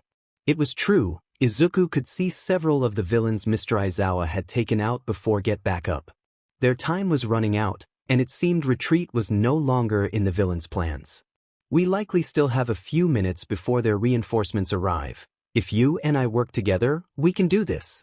We haven't missed our chance to kill All Might," Kurojairi finished triumphantly, rallying the other villains around him. Izuku definitely wasn't leaving now. There was no way. Several villains came up from behind them, but Kirishima and Kaken spotted them before they could get close. Izuku could hear Kirishima's quirk activating and the redhead spoke. "I think All Might can hold his own against those two main guys. Let's make sure these dudes don't hurt anybody else. Will you be joining us?" Todoroki's invitation to engage in a brawl was so polite. Under any other circumstance, Izuku might have laughed. Before Izuku could respond, however, Shigaraki charged at All Might, aided by a warp gate to close the distance even quicker. It was too late, time was up, and the only backup All Might had was him. Izuku charged one for all and threw himself across the plaza, shattering the bones in his legs without a second thought. He cleared the distance in a blink and began to ready a punch aimed at Kurojairi's neck armor. "Don't you touch All Might, you stupid villains!" Izuku screamed. When the warp gate opened in front of him, and Izuku saw Shigaraki's hand reaching for his face, he believed for the third, perhaps fourth time that day, that he was going to die. It was not something Izuku felt like he should be so calm about, but maybe that was the shock. Luck was on his side once again, though, as the other pros from UA arrived at that moment. Snipe shot Shigaraki, forcing the villain to end his attempt to kill Izuku as he clutched his injured hand to his chest. The teachers swarmed the USJ with a vengeful fury, rounding up villains and corralling students with extreme efficiency. The only villains to escape were Shigaraki and Kurojairi, disappearing through a warp gate despite Snipe and 13's best efforts to stop them. When the gate was closed and the last traces of Shigaraki and Kurojairi were gone, the adrenaline keeping the pain at bay drained from Izuku's system, and he whimpered as his fingers, his toes, and his legs all cried out in agony. Regardless, though, Izuku tried to crawl his way toward All Might. "I couldn't do it. I wasn't able to help you." "That's absolutely not true," All Might said. Izuku looked up, surprised. The number one hero was a sorry sight, half deflated and bloody, but he smiled gently at Izuku. "You bought me a few vital seconds. If not for that, I'd be dead now. Young Midoriya, you've saved me once again." Izuku felt the tears pool quickly in his eyes. "Thank you, All Might. I'm just so glad you're okay." In the end, Izuku and All Might were both carted away to Recovery Girl while Mr. Aizawa and 13 were rushed to a nearby hero hospital. The four of them were the only injuries, thankfully, and all of them were expected to make a complete recovery. The other students were returned to UA, and over 70 villains were arrested, including Nomu, who police found not too far away from the facility. Izuku and All Might avoided a lecture from Recovery Girl, though Izuku could tell she was not pleased that he was back in her office again so soon after the last time. Thankfully, She was able to fix his injuries in one session, and Izuku would be able to make his way home under his own power once he'd rested a bit and finished a bag of fluids that Recovery Girl insisted on. All Might's friend on the police force, Detective Tsukachi, filled the two of them in on the aftermath of the incident and promised that both 13 and Mr. Aizawa were going to be fine. It had been a long day, but knowing his teachers were going to be fine and that no one else was hurt was a relief. Izuku let the tension and worry drain away. Even if Shigaraki and Kurogyari had escaped, Izuku hadn't failed. Everyone was safe. That was enough for now. The school gave the students the next day off, letting them relax after the incident at the USJ. Izuku's mom was happy to fuss over him for a day, but Izuku was unable to make himself take it easy. The incident at the USJ had shown all of them, just what was out there. Even if they'd been able to defend themselves against a few thugs, none of the students had stood a chance against Shigaraki, Kurogyari, or Nomu. 1 or 2 lucky shots didn't count for much when it wasn't enough to keep them down, after all. They had so far to go before they were ready for the real world. Izuku had even further to go than the others. One for All was going to keep breaking him until he could enter it. He had to make All Might proud, prove himself worthy of the gift the hero had bestowed upon him. Landing himself in the nurse's office after every use was not the way to do that. So, what should have been a day to relax turned into an extended workout day instead. Back at school, Izuku swept his eyes over his classmates as they arrived. He knew no one was hurt, even his own injuries had been healed, but it was comforting to confirm it with his own eyes. Several people asked after his own well-being, which was nice. Izuku smiled and promised he was fine when Uraraka, Ida, Tsu, and Kirishima asked. Izuku was as surprised as the rest of the class when Mr. Aizawa opened the door when the bell for class rang. He was wrapped in extensive bandages and both his arms were in slings, but apparently that wasn't reason enough to get a substitute. Mr. Aizawa was insane, but Izuku could respect that drive. "My well-being is irrelevant," Mr. Aizawa stated. "What's important is that your fight isn't over yet." The students all looked concerned, or, in some cases, downright frightened by that announcement. Izuku wasn't sure what Mr. Aizawa meant, but he doubted it was anything too dangerous. The UA Sports Festival is about to start. The cheer that rose up from the class was deafening as most of the kids went from nervous to excited in an instant. Izuku was among them, of course. The sports festival was a huge deal. Before Quirks, the world watched and obsessed over the Olympics, but now all that focus was on the UA Sports Festival. The competition aired globally, and it allowed students to show off to big agencies in hopes of getting recruited out of high school. Doing well in the sports festival was almost a requirement for making it as a pro.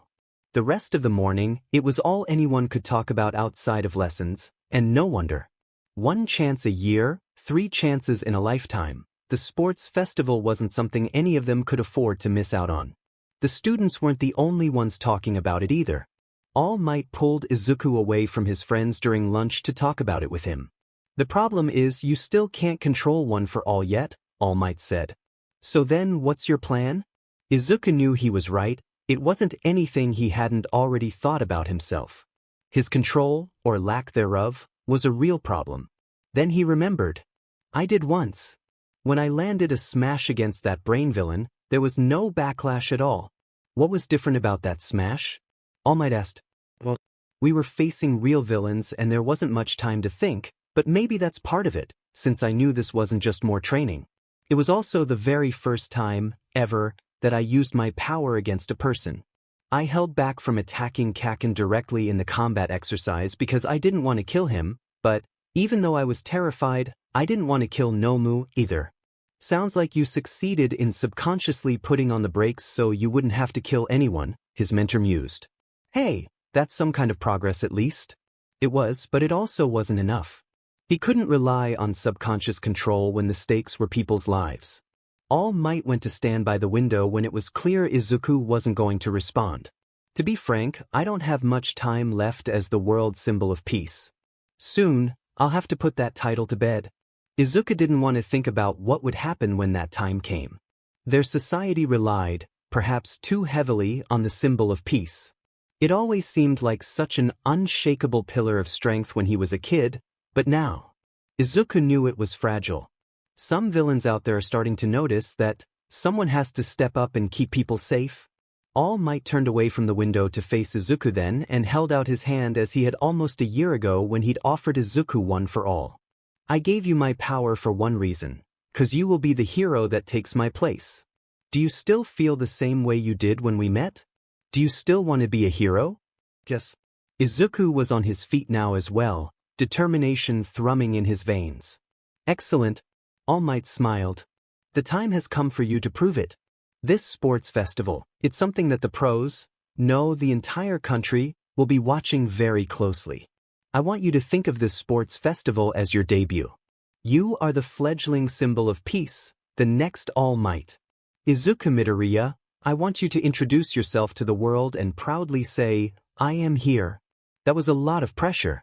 Izuku really hoped that All Might was just being figurative, because there was no way Izuku could steal his catchphrase like that. But without control, what can I do? Honestly, it's kinda hard to get excited about this after everything that happened at the USJ.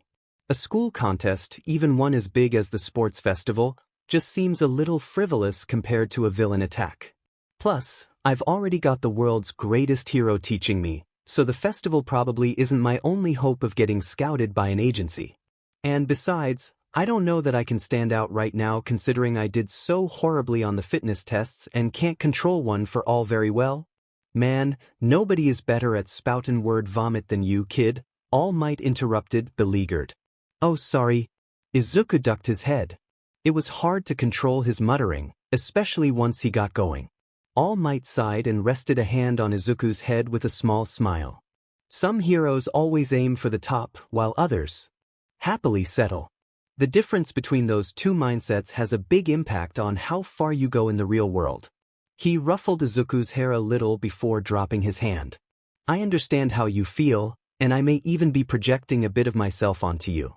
However, I hope you haven't forgotten the emotions you felt back at the beach during our training. The longing to be a hero, the resolve to follow through no matter how hard the task, the determination to push himself, all so he could proudly say at the end of the day that he'd earned the chance to achieve his dream. He wanted it so badly it burned. I haven't forgotten. Good. Bring those with you to the sports festival and you'll have nothing to worry about. All Might encouraged him. The two of them finished their lunch in companionable silence after that, and Izuku returned to 1A with a pleased smile. All Might had given him a lot to think about, but he'd also made it clear that he believed Izuku could do it. Having someone in his corner like that made the overwhelming seem just a little less daunting. At the end of the school day, it was a little harder to remember that when faced with the horde of students blocking the exit of the classroom. Why the heck are you all here? Uraraka questioned, voice higher than normal from confusion and stress. Do you students have some sort of business with our class? Ida asked, authoritative as always, though Izuku could hear the confusion in his voice as well. They're scouting out the competition, idiots, Kaken drawled, making his way to the door. We're the class that survived a real villain attack. They want to see us with their own eyes. Izuku eyed the mass of students and Kaken with a little concern. Let's hope he doesn't explode anybody. Kaken stopped at the door, staring down all the students in the hallway. At least now you know what a future pro looks like. Move it, extras? It was a calmer reaction than Izuku had been expecting, but insults were better than violence. From further down the hall, a boy started making his way through the crowd to the front. He was a bit taller than most of the other students, so the first thing Izuku saw was his messy purple hair. His voice carried well enough though. So this is Class 1A. I heard you guys were impressive, but you just sound like an butt. Is everyone in the hero course delusional, or just you? Kaken growled in response as the boy finally made his way to the front. He looked kinda tired or maybe bored, a little like Mr. Aizawa always did. He assessed Kaken with violet eyes before glancing at the others still in the classroom. How sad to come here and find a bunch of egomaniacs. I wanted to be in the hero course, but like many others here, I was forced to choose a different track. Such is life. Tisich, Kaken scoffed. I didn't cut it the first time around, the boy continued, but I have another chance. If any of us do well in the sports festival, the teachers can decide to transfer us to the hero course, and they'll have to transfer people out to make room. That was news to Izuku, but he supposed it made sense. There were probably a lot of people that wouldn't have done very well against the robots in the entrance exam. Some quirks just weren't suited for combat, or were completely useless against unthinking machines, but that didn't mean they didn't have the potential to be great heroes. Scouting the competition? Maybe some of my peers are, but I'm here to let you know that if you don't bring your very best, I'll steal your spot right from under you. Consider this a declaration of war. Looks like there was even more reason to stand out, if Izuku didn't want his seat taken. The purple-haired kid wasn't the only one to decide to speak up. A loud voice belonging to a boy with silver hair and pointy teeth like Kirishima's broke the staring match that Kaken and the other boy had briefly engaged in after the declaration. "Hey you! I'm from Class 1B next door to you. We heard you fought some villains, and I came to see if that was true, but you're just a bunch of brats who think you're better than us. Does everyone hate our class now?" Uraraka complained quietly. "Talk all you want.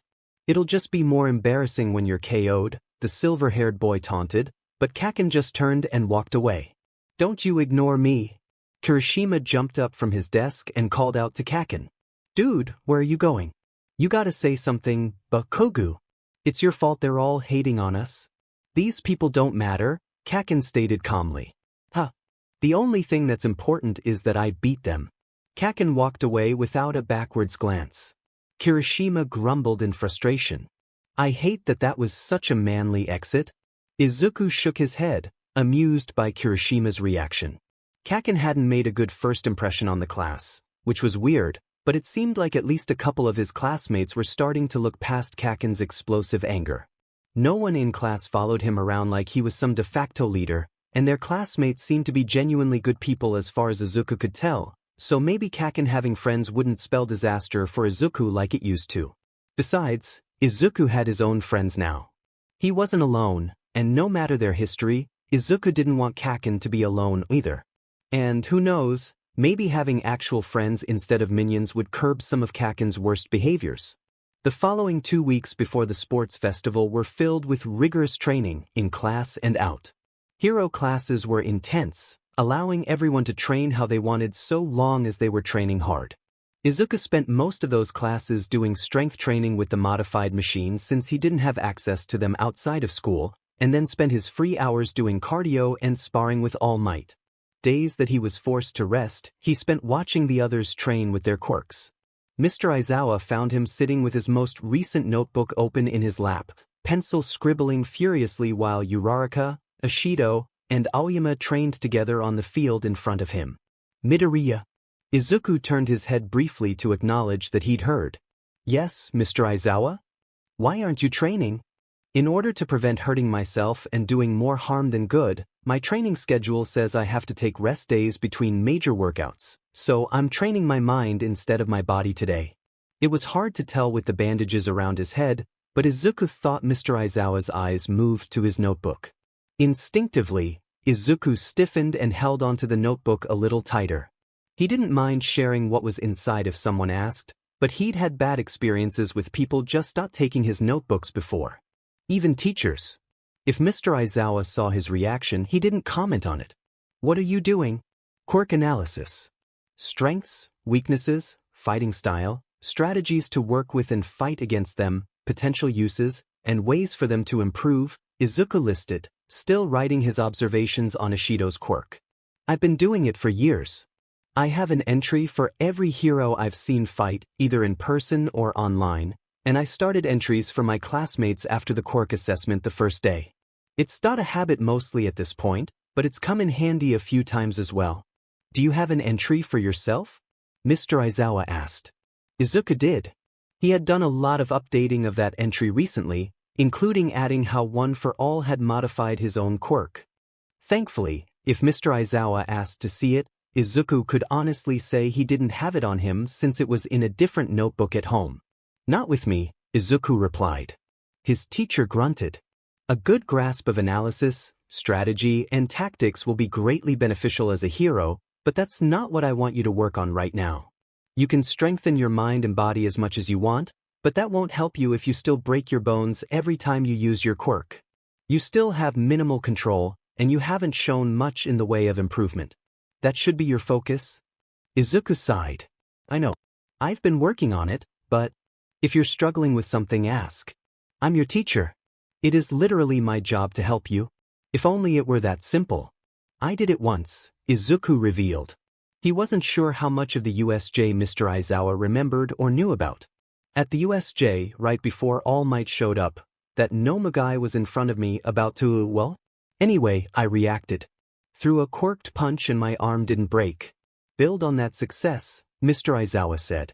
"If you can, look back at that moment and try to remember how using your quirk felt. How was it different? Can you replicate that feeling? If you can't look at it, I understand. You kids shouldn't have been put in that situation, and it's okay to still be shaken up. The world isn't fair," Izuku reminded him. "We were going to have to face real villains at some point, right? That's part of being a pro." "It is, but you're not pros yet. None of you have had the training on how to handle the aftermath of life and death situations, and no one expects you to react like you have." Izuku hummed in agreement. It wasn't like he hadn't thought about it, but it also wasn't the first time his life had been in danger. Even the bullying he'd gone through had been decent practice at managing his fight and flight responses and handling himself as adrenaline coursed through his body. Maybe he'd become desensitized to the aftermath of those situations over the years. "I'm okay really. I'll think about what you suggested." "Thank you, Mr. Aizawa," Izuku promised as he put his notebook back into his backpack. Izuku spent the rest of the class that day contemplating that moment with Nomu as Mr. Aizawa had suggested, but ultimately, he didn't come up with anything new. The difference was he'd finally used one for all against a living target, which he knew already. So why, then, had that made a difference? The answer was simple enough. He hadn't wanted to kill Nomu, even though his own life had been in danger. Subconsciously, he must have reduced the level of power in his attack to avoid killing the villain, which, in turn, spared his arm from breaking under the strain. Since his conviction to avoid killing someone wasn't likely to change anytime soon, it was reasonable to assume that he could replicate the result when against another person. The trouble then would be every other time he used one for all. He probably wouldn't be able to trick himself into pretending there was a person in front of him every time he used it. He needed to isolate how he mitigated the output, not why. Unfortunately, that answer stubbornly eluded him. Then, sooner than any of them were ready for, the sports festival had arrived. A person could get used to a lot of things if they became routine. Abhorrent and appalling could become common given enough time. The mind and body could adapt with enough repetition. A survival instinct, probably. The same way skin develops calluses, the mind could protect itself against a frequent and repeated irritation. Maybe that was why Shudo found himself more agitated than normal the morning of the sports festival. His routine had been disrupted. The usual patterns of his father's behavior were altered just enough that it was grating on his nerves. Normally, Shudo could avoid seeing his old man entirely before heading for school by going on his morning run, grabbing a quick shower, a quicker breakfast, and then heading out the door before Endeavor finished his own morning workout. But not today. Shudo was woken by his father bursting into his room half an hour before his alarm was scheduled to go off. "On your feet, Shudo. Meet me in the training room," Endeavor ordered. The BSRD left, confident Shudo would follow his instructions, not even bothering to close the door behind him. Shudo dressed quickly. Making him wait would only make whatever was about to happen worse, but he was tempted, so tempted, to go back to sleep and wait for his alarm. His father waited for him by the free weights, putting him through a rigorous but not punishing workout with the weights as soon as he'd entered. Between one set of reps and the next, Endeavor threw Shudo across the room and their spar began. When it was over, Shudo was on all fours, breathing, but nothing was broken. "Clean yourself up. Eat what your sister has prepared, and then we will leave for you." Endeavor turned, leaving Shudo on the floor, but stopped at the door to the training room. "Do not disappoint me today, Shudo." The threat was implied, thinly veiled, and Shudo shook with suppressed rage as his father left him alone. He was determined to show that BSTRD exactly how strong he was without his DMN quirk. Let him choke on his disappointment while Shudo grabbed the gold using only his right side. After his shower, he met Fuyumi at the breakfast table. "Good morning, Shudo." "Good morning," he replied. She set a plate in front of him and brushed a gentle, chilly hand through his hair. I'll be cheering you on today. I know you'll do well.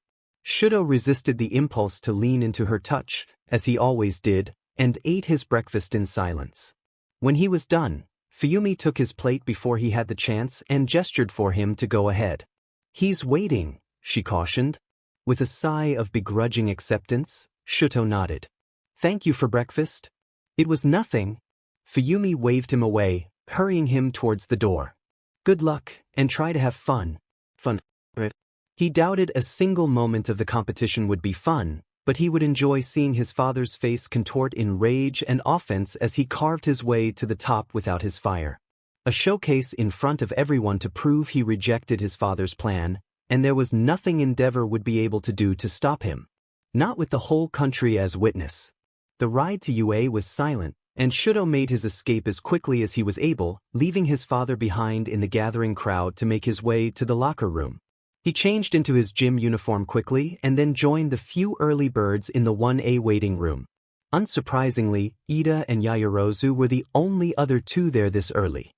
He ignored them as he took up a position out of the way with a good line of sight to the door. He wanted to judge his classmates' dispositions as they entered. One in particular, Akshu. Midoriya was one of the last to arrive. Shudo watched him as he cheerfully greeted a few of their classmates directly before offering the class as a whole a good morning. He received more than a few responses in return. Despite his slightly nervous personality, the boy had popularity whether he realized it or not. Considering Midoriya's connection to All Might, whatever its nature, that wasn't surprising. Shudo hadn't decided yet if it was something about Midoriya himself, or if it was just the connection to the number one hero, however. His observations were limited, for the moment, to what he had seen in. But maybe it was time for a more direct approach. Midoriya. Shudo stood and made his way over to the boy. It was the first thing he'd said to anyone in the class all morning, and it was enough to snuff out all other conversations as they all turned to watch. Hey, Todoroki, Midoriya stuttered a little. Shudo probably made him nervous. What's up? From an objective standpoint, I think it's fairly clear that I'm stronger than you. Perhaps not in terms of pure physical strength. Shudo had seen how much the smaller boy could lift, but in every other way that mattered, Shudo had him outclassed. Midoriya knew it too, if his dejected, was anything to go by. However, you've got All Might in your corner helping you out. Judging by Midoriya's surprised gasp, he hadn't really expected anyone to make the connection. He should have been more subtle about it then. I'm not here to pry about what's going on between you two. But know that I will beat you. Despite his apparent surprise at the declaration, Midoriya didn't avert his gaze or stutter through his words in an attempt to placate Shudo. Instead, the two locked eyes. Shudo felt no shame or regret for his words, so he felt no need to look away. Midoriya, on the other hand, seemed to be searching for something. Shudo didn't know what he was looking for, but he wouldn't find it. He'd long since learned how to school his face into impassivity. What's with all these declarations of war lately? Kaminari asked nervously. Kirishima stood and made his way over to Shudo. Unsurprising. Kirishima seemed to have a habit of trying to diffuse tense situations, primarily between Bakugo and Midoriya. Yeah, what's the big deal? Why are you picking a fight all of a sudden? Kirishima put his hand on Shudo's shoulder. We're not here to be each other's friends. Shudo roughly brushed the offending hand off. He turned to head for the door. The festival was starting soon. Don't forget, this isn't a team effort. Wait a sec, Todoroki. Shudo was almost to the door when Midoriya's voice stopped him. It wasn't the tone he expected. Normally, whenever he confronted someone or attempted to defend himself, his voice would be tight with nerves, but not this time. This time, he sounded not confident, but determined. Shudo couldn't help but stop and listen. I don't know what's going through your head, or why you think you'd need to tell me that you'll beat me. And, yeah, of course you're better than me. In fact, you probably have way more potential than anyone in the hero course. That's why you got in so easily. Kirishima stepped in again, trying to placate. Midoriya, maybe you're being a little hard on yourself and us? No, Midoriya refuted quickly. He's right, you guys. All the other courses, They're coming for us with everything they've got. We're all gonna have to fight to stand out. When Midoriya looked up and met Shudo's eyes again, he blazed with confidence. The only other time Shudo had seen that look on Midoriya's face was at the UV. And I'll be aiming for the top too. It was good Midoriya was taking him seriously. He'd hate for All Might's protege to prove an unworthy opponent. Shudo narrowed his eyes and acknowledged the challenge returned. Fine. Stepping out onto the arena stage with the rest of his class, Shudo found himself walking next to Midoriya. He'd kept an eye on the smaller boy since he'd heard Azui compare his power to All Might's. At first, he dismissed the similarities as coincidence. There were a lot of strength enhancement quirks, after all, but then the way Midoriya had reacted to All Might fighting the villains at the USJ, how he'd flung himself into danger to protect the #1 hero, Shudo began to think there might be something to Azui's comment. After learning All Might and Midoriya ate lunch together occasionally as well, Shudo was more convinced. There was something there, some connection, and whatever it was, Midoriya didn't want everyone to know about it. Shudo was inclined to believe that meant it was a more personal nature than simply teacher-student, but like he'd said earlier, it didn't really matter. Shudo kept his expression calm. The stadium was filled with more people than he'd ever seen in one place, but it was hardly the first time he'd had strangers' eyes on him. His classmates were also nervous and bad at hiding it. Midoriya in particular. Over the last few weeks, as he'd watched Midoriya, he'd noticed the boy had next to no emotional filter. Whatever he was feeling, he wore it on his face and in his posture. It made Midoriya vulnerable and left him open to manipulation. A foolish risk, in Shudo's experience. Gathered in front of midnight with the rest of the first-year classes, Shudo watched impassively as Bakugo gave his inflammatory speech, sparking outrage among the other students. It didn't bother Shudo. Ego was hardly something he was unused to. Getting upset at the challenge was pointless. Strength would win out, as it always did. The first game would be an obstacle course around the stadium, and the students all listened closely as Midnight explained the rules and objectives before gathering at the door to the track outside. Taking the lead in the obstacle race was child's play. Admittedly, more people dodged his ice than he expected, but they still fell behind trying to escape the robots as they crashed to the ground behind Shudo. He could hear a few of them, Bakugo in particular, as they tried to close the distance, but he gave them no mind. If they were capable of catching him, they would. If they couldn't, then they weren't worth his notice. The second obstacle was as straightforward as the last. His superb balance and ice made crossing the chasm a breeze. He barely slowed down as he glided across.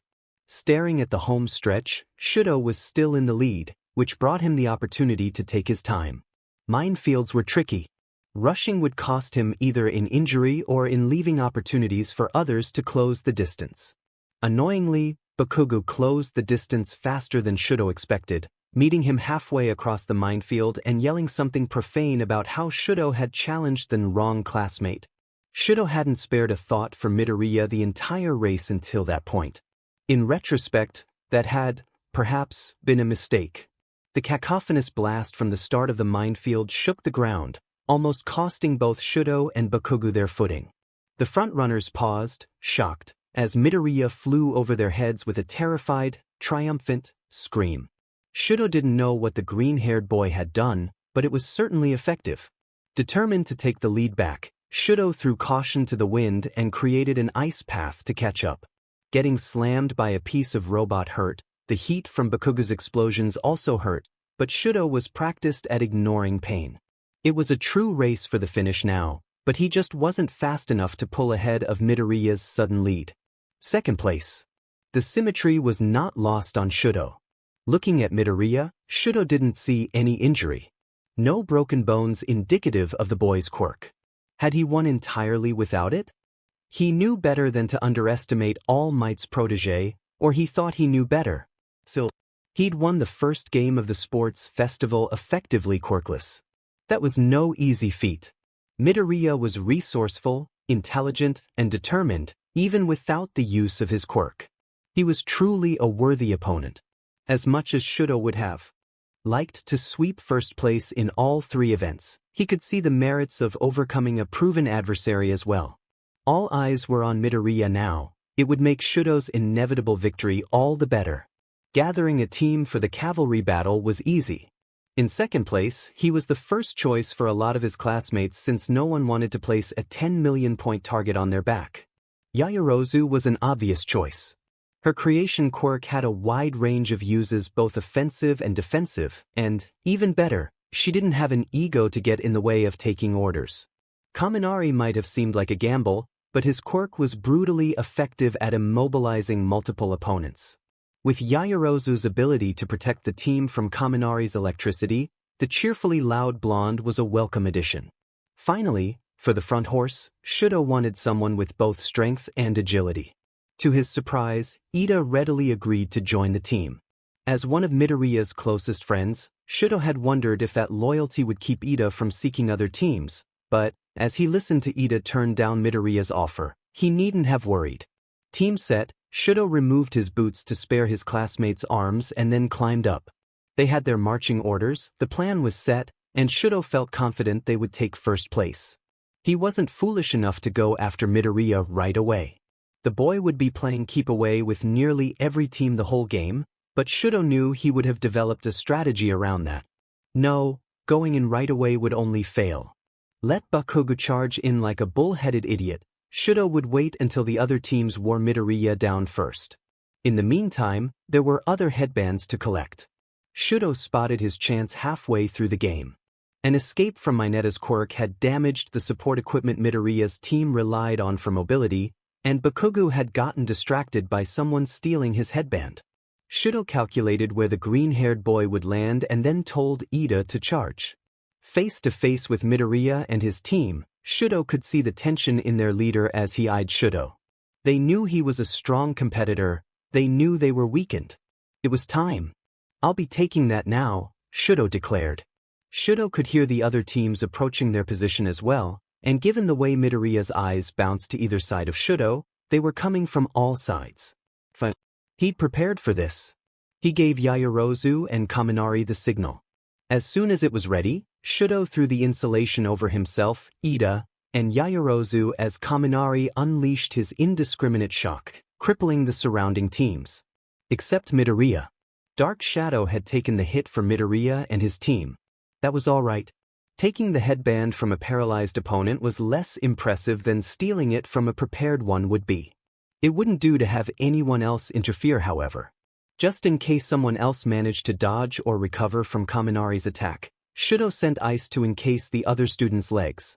Helpfully, Midoriya's team was moving further away in an effort to outpace Ida's advance. Once there was enough distance between Shudo's team and the others, he acted a wall of ice to block the others from advancing and cut off Midoriya's escape.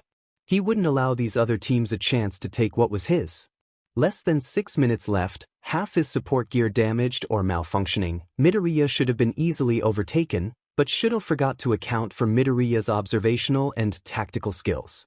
All Might's protege was keeping his distance, running down the clock, staying on Shudo's left side. If he used his ice, Shudo would hit Ida, and Midoriya had no doubt picked up on Shudo's refusal to use his father's fire. It was a good strategy, as loath as Shudo was to admit it. Time was running out, and he couldn't see a way to break the stalemate. Then Ida offered a surprise. "Everyone, we have less than a minute. I'm gonna do something that will make me useless to you, but it's worth it." "What are you gonna do?" Shudo asked. Rather than explain, Ida set himself for a charge and revved the engines in his legs, powering up for something. "Make sure you get that headband." Shudo didn't doubt whatever trick Ida had up his sleeve. Ida was top of the class, and Shudo had chosen him for a reason. The sheer speed he unleashed, however, was still surprising. Before the class rep could finish calling out the name of his secret move, they had cleared the distance between them and Midoriya. Had Shudo not spent hours upon hours honing his reflexes, he might have missed the opening Ida had provided. Instead, Shudo grabbed the 10 million point headband and maintained his balance on his unsteady horses. They'd done it. As he tied the 10 million points around his neck, Shudo asked Ida about what he'd just done. It seemed he'd been practicing a special move, kept it secret even from Midoriya so he could use it against his friend at the festival. Apparently, Shudo had started a bit of a trend in challenging Midoriya. Ida's move did have a downside, however. His engines had stalled, so their superior mobility was gone. Time was almost out, but the game wasn't over yet. Midoriya was already charging forward, a defiant battle cry tearing from his throat as he channeled his quirk. Shudo could see the distinctive red and green light spreading across the boy's arm, reaching for the headbands. The power behind Midoriya's strike, the energy coming from his quirk. It was just like All Might's. Back at the USJ, Shudo had been near enough to feel the immense power radiating from the number one hero. The same power that now radiated from the boy in front of him. Instinct took over, and Shudo reacted. His left arm raised, flame igniting, to intercept while his right struck out to counterattack. Shudo didn't expect Midoriya to use his quirk to sweep away Shudo's defenses. His flames extinguished and his arm moved to the side, blown away by wind pressure alone. It wasn't until the flames were gone that Shudo even noticed that they'd been there. In his moment of distraction, Midoriya snapped forward and snatched a headband from around his neck. For half a breath, Shudo was worried his inattention had cost them the game, but no. The 10 million points were still around his neck. Unfortunately, that also meant the game wasn't over. 10 seconds left and Midoriya was coming back around for another attack. Ida was immobile, so they couldn't run, but Kaminari was still functioning and they still had the insulation. Shudo shielded his team while lightning spread across the field, but it was blocked by Dark Shadow again. To make matters worse, Bakugo made a sudden appearance, blasting toward Shudo once he'd seen Midoriya missing the 10 million points. Attacked on all sides, Shudo was ready to encase the entire arena in ice, but thankfully, the buzzer sounded before either team could reach him. It was over. They'd stolen and defended the 10 million points, they were in first place and moving on to round 3, but it didn't feel like a victory. Shudo had sworn he'd never use his left side to attack, but as soon as he'd felt that overwhelming power, he'd broken that promise. That BSRD had taken everything from him, forced him onto this path to become number one, but Shudo had vowed he would do it his own way, without his father's quirk.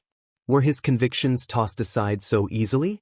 No, Shudo's determination to reject his father hadn't faltered, but that didn't mean he could forget the slip. Shudo looked to Midoriya. His power, All Might's power, had done what years of brutal training and conditioning from Endeavor could not. This morning, he'd been uninterested in delving into the specifics of Midoriya's relationship with All Might, but now, Shudo had a theory and he wanted answers. Midoriya, Shudo approached the boy quietly, in a brief moment away from his friends. Come with me. As Shudo turned, Midoriya followed. He was glad it didn't take more than a simple command for the boy to agree, but at the same time, he couldn't help but feel like Midoriya was perhaps a bit too trusting. Midoriya didn't know him, had no way to know Shudo's intentions, but he'd still followed without complaint or comment. Once he'd found some place quiet and out of the way, Shudo leaned against the wall and regarded the boy in front of him carefully. Despite following, Shudo could see the nervousness in his eyes.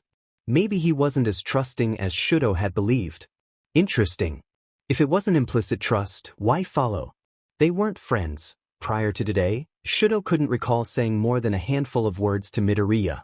The boy didn't want to curry favor with him, didn't seem the type.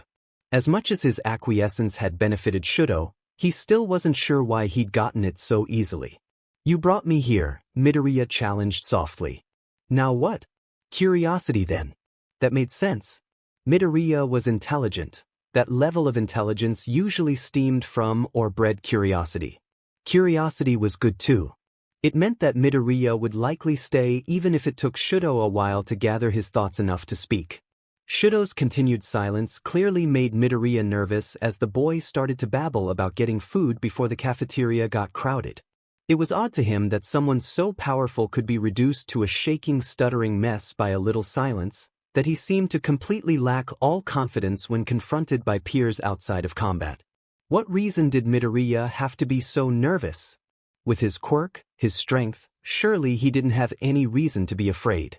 I was overwhelmed. Shudo's confession stopped Midoriya's chatter, and the boy stilled, listening intently.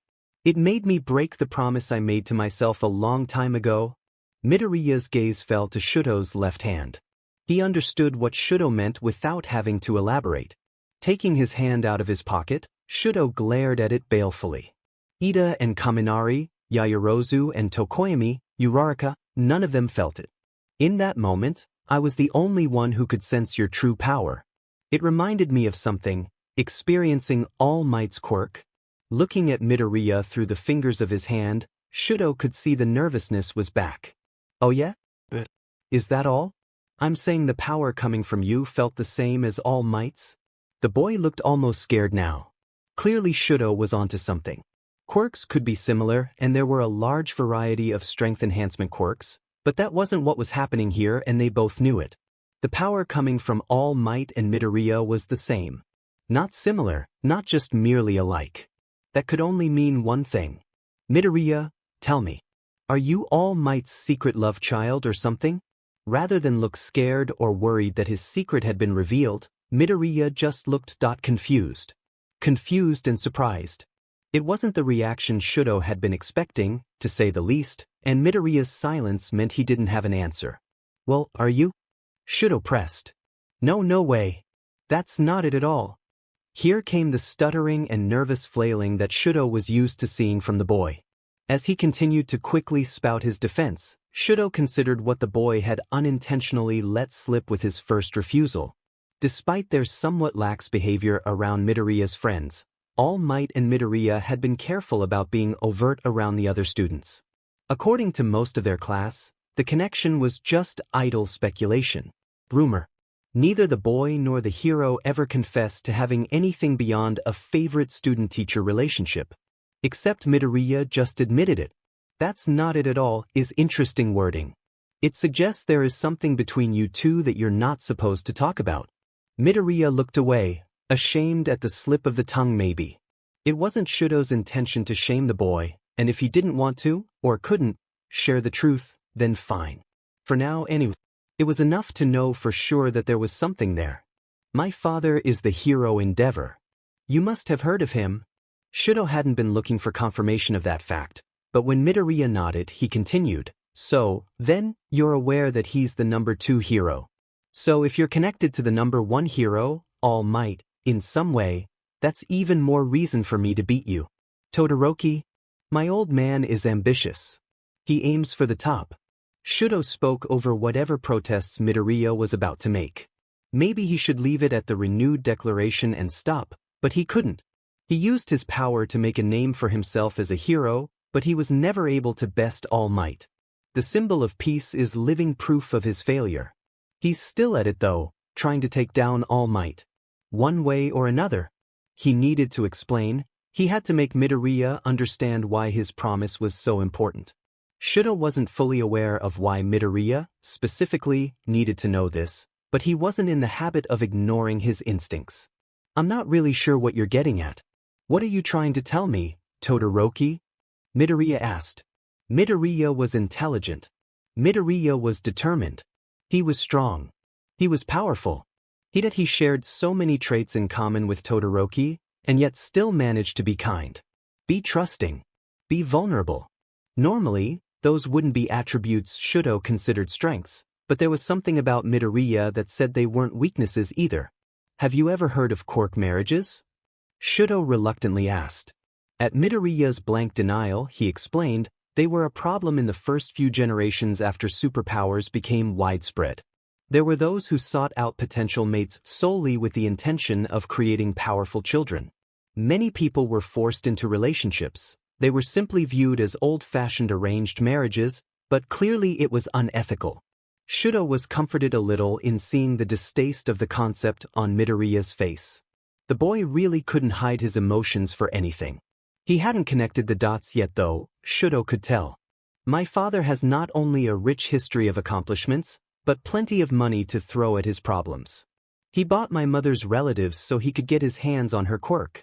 And now, he's raising me to usurp All Might. There was the gasp of outrage and disgust. Shudo felt vindicated, but he couldn't stop now. There was more, and Midoriya was going to hear it. If he understood Shudo, understood how he was raised, why he was the way he was, then maybe Shudo would be able to understand Midoriya, too. There were so many things about the boy he thought he understood, but he'd been wrong. Despite the faults that should have held him back, Midoriya triumphed. Shudo wanted to know how. It's annoying, Shudo spat.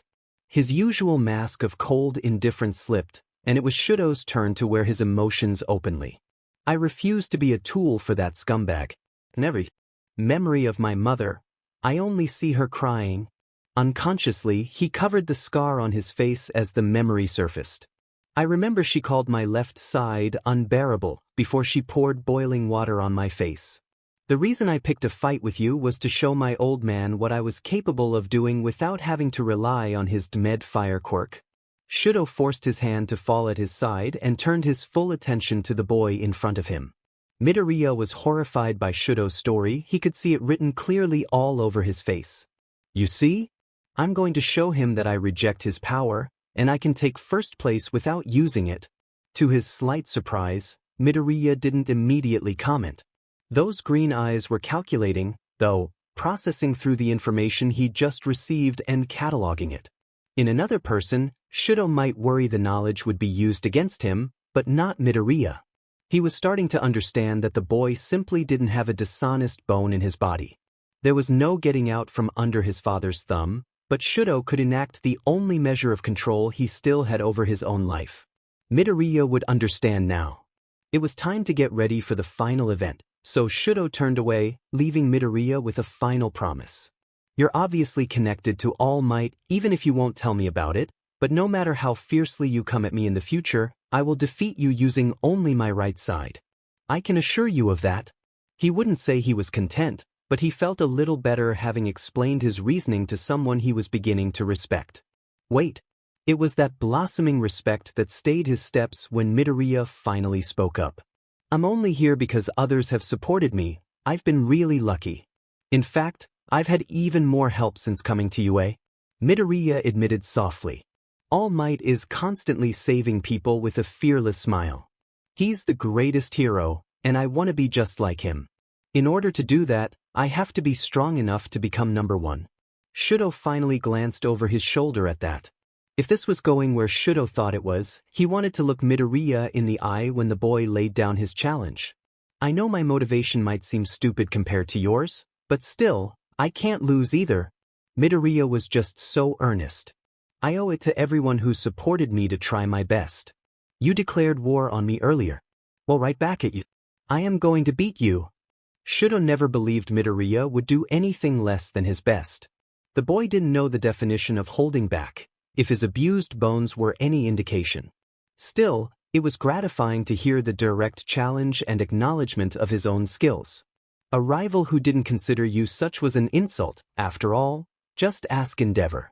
Everything he'd wanted to say had been said, and their hour break for lunch was rapidly coming to a close.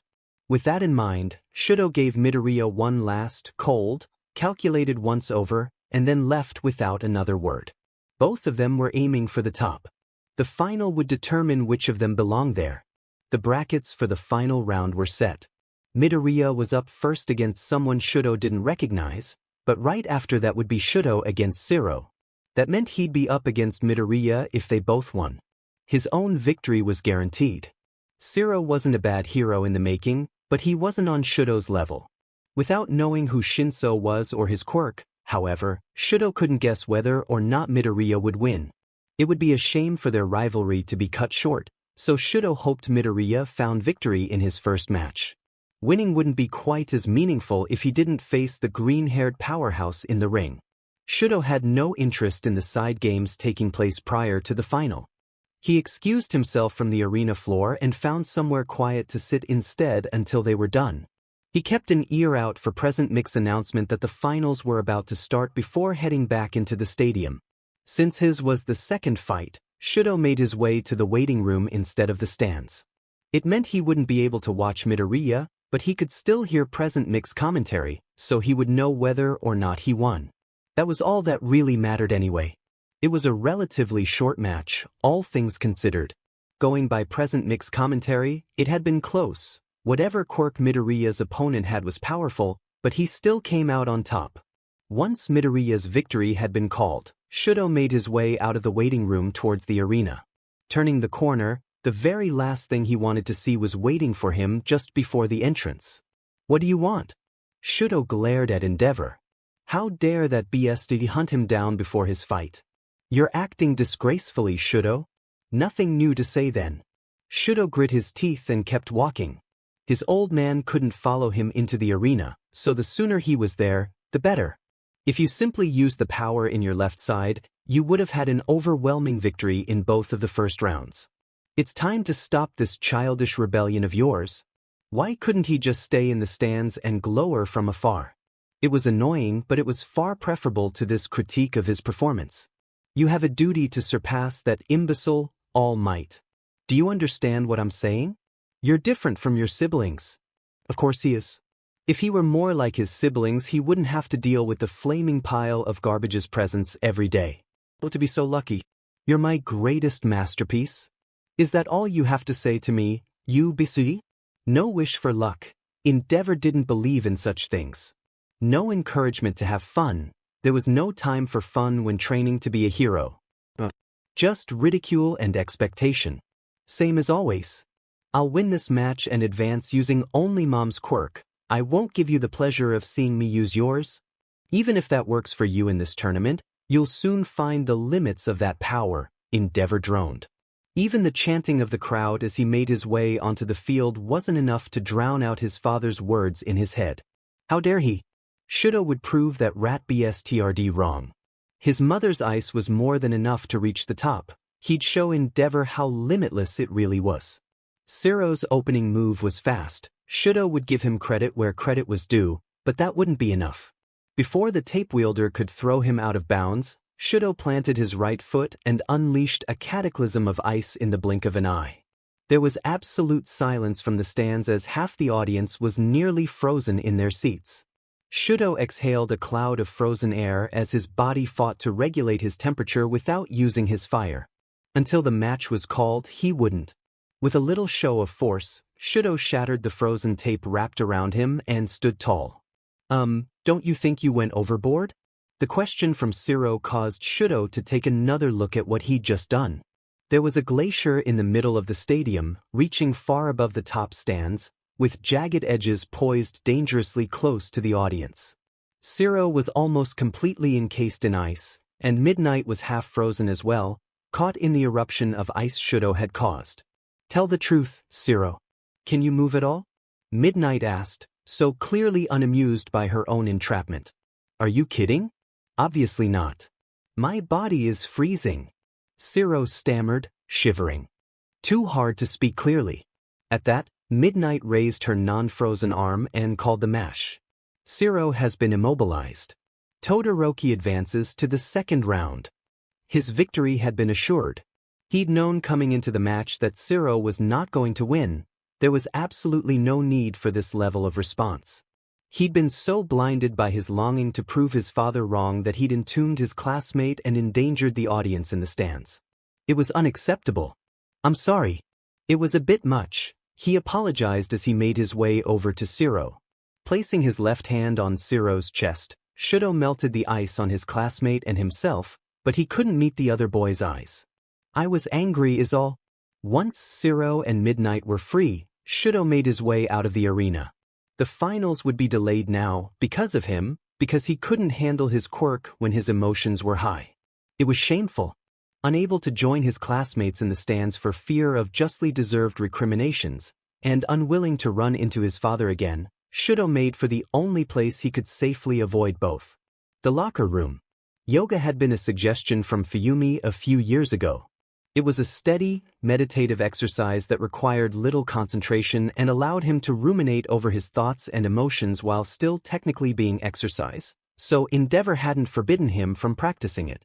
Shudo used it most frequently as a post-workout cooldown, but he craved that calming center he normally found while practicing yoga now.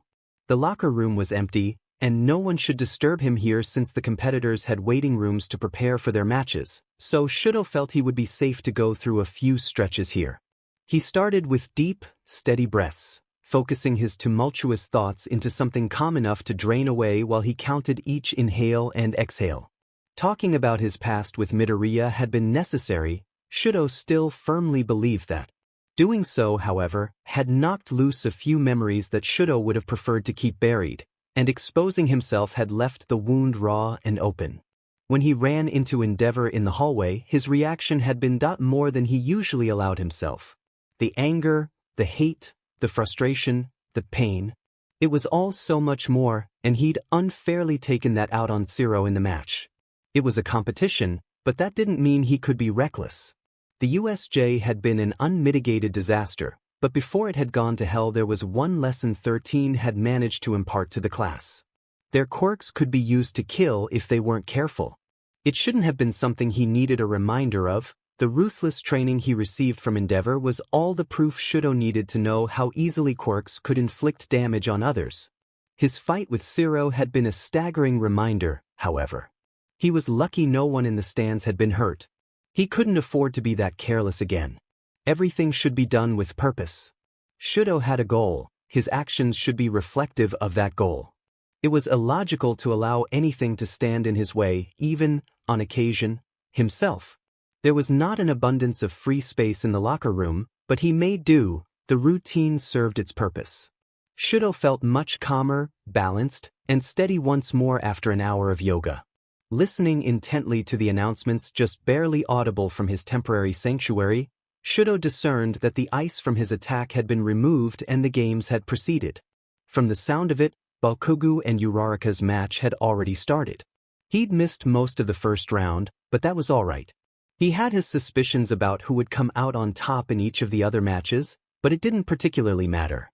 The only real contenders in the lineup were Midoriya and Bakugo. It was time to make his way back into the stadium. He needed to be at the ready when he was called for his second match. Shudo listened to the commentary of the current match with a detached interest.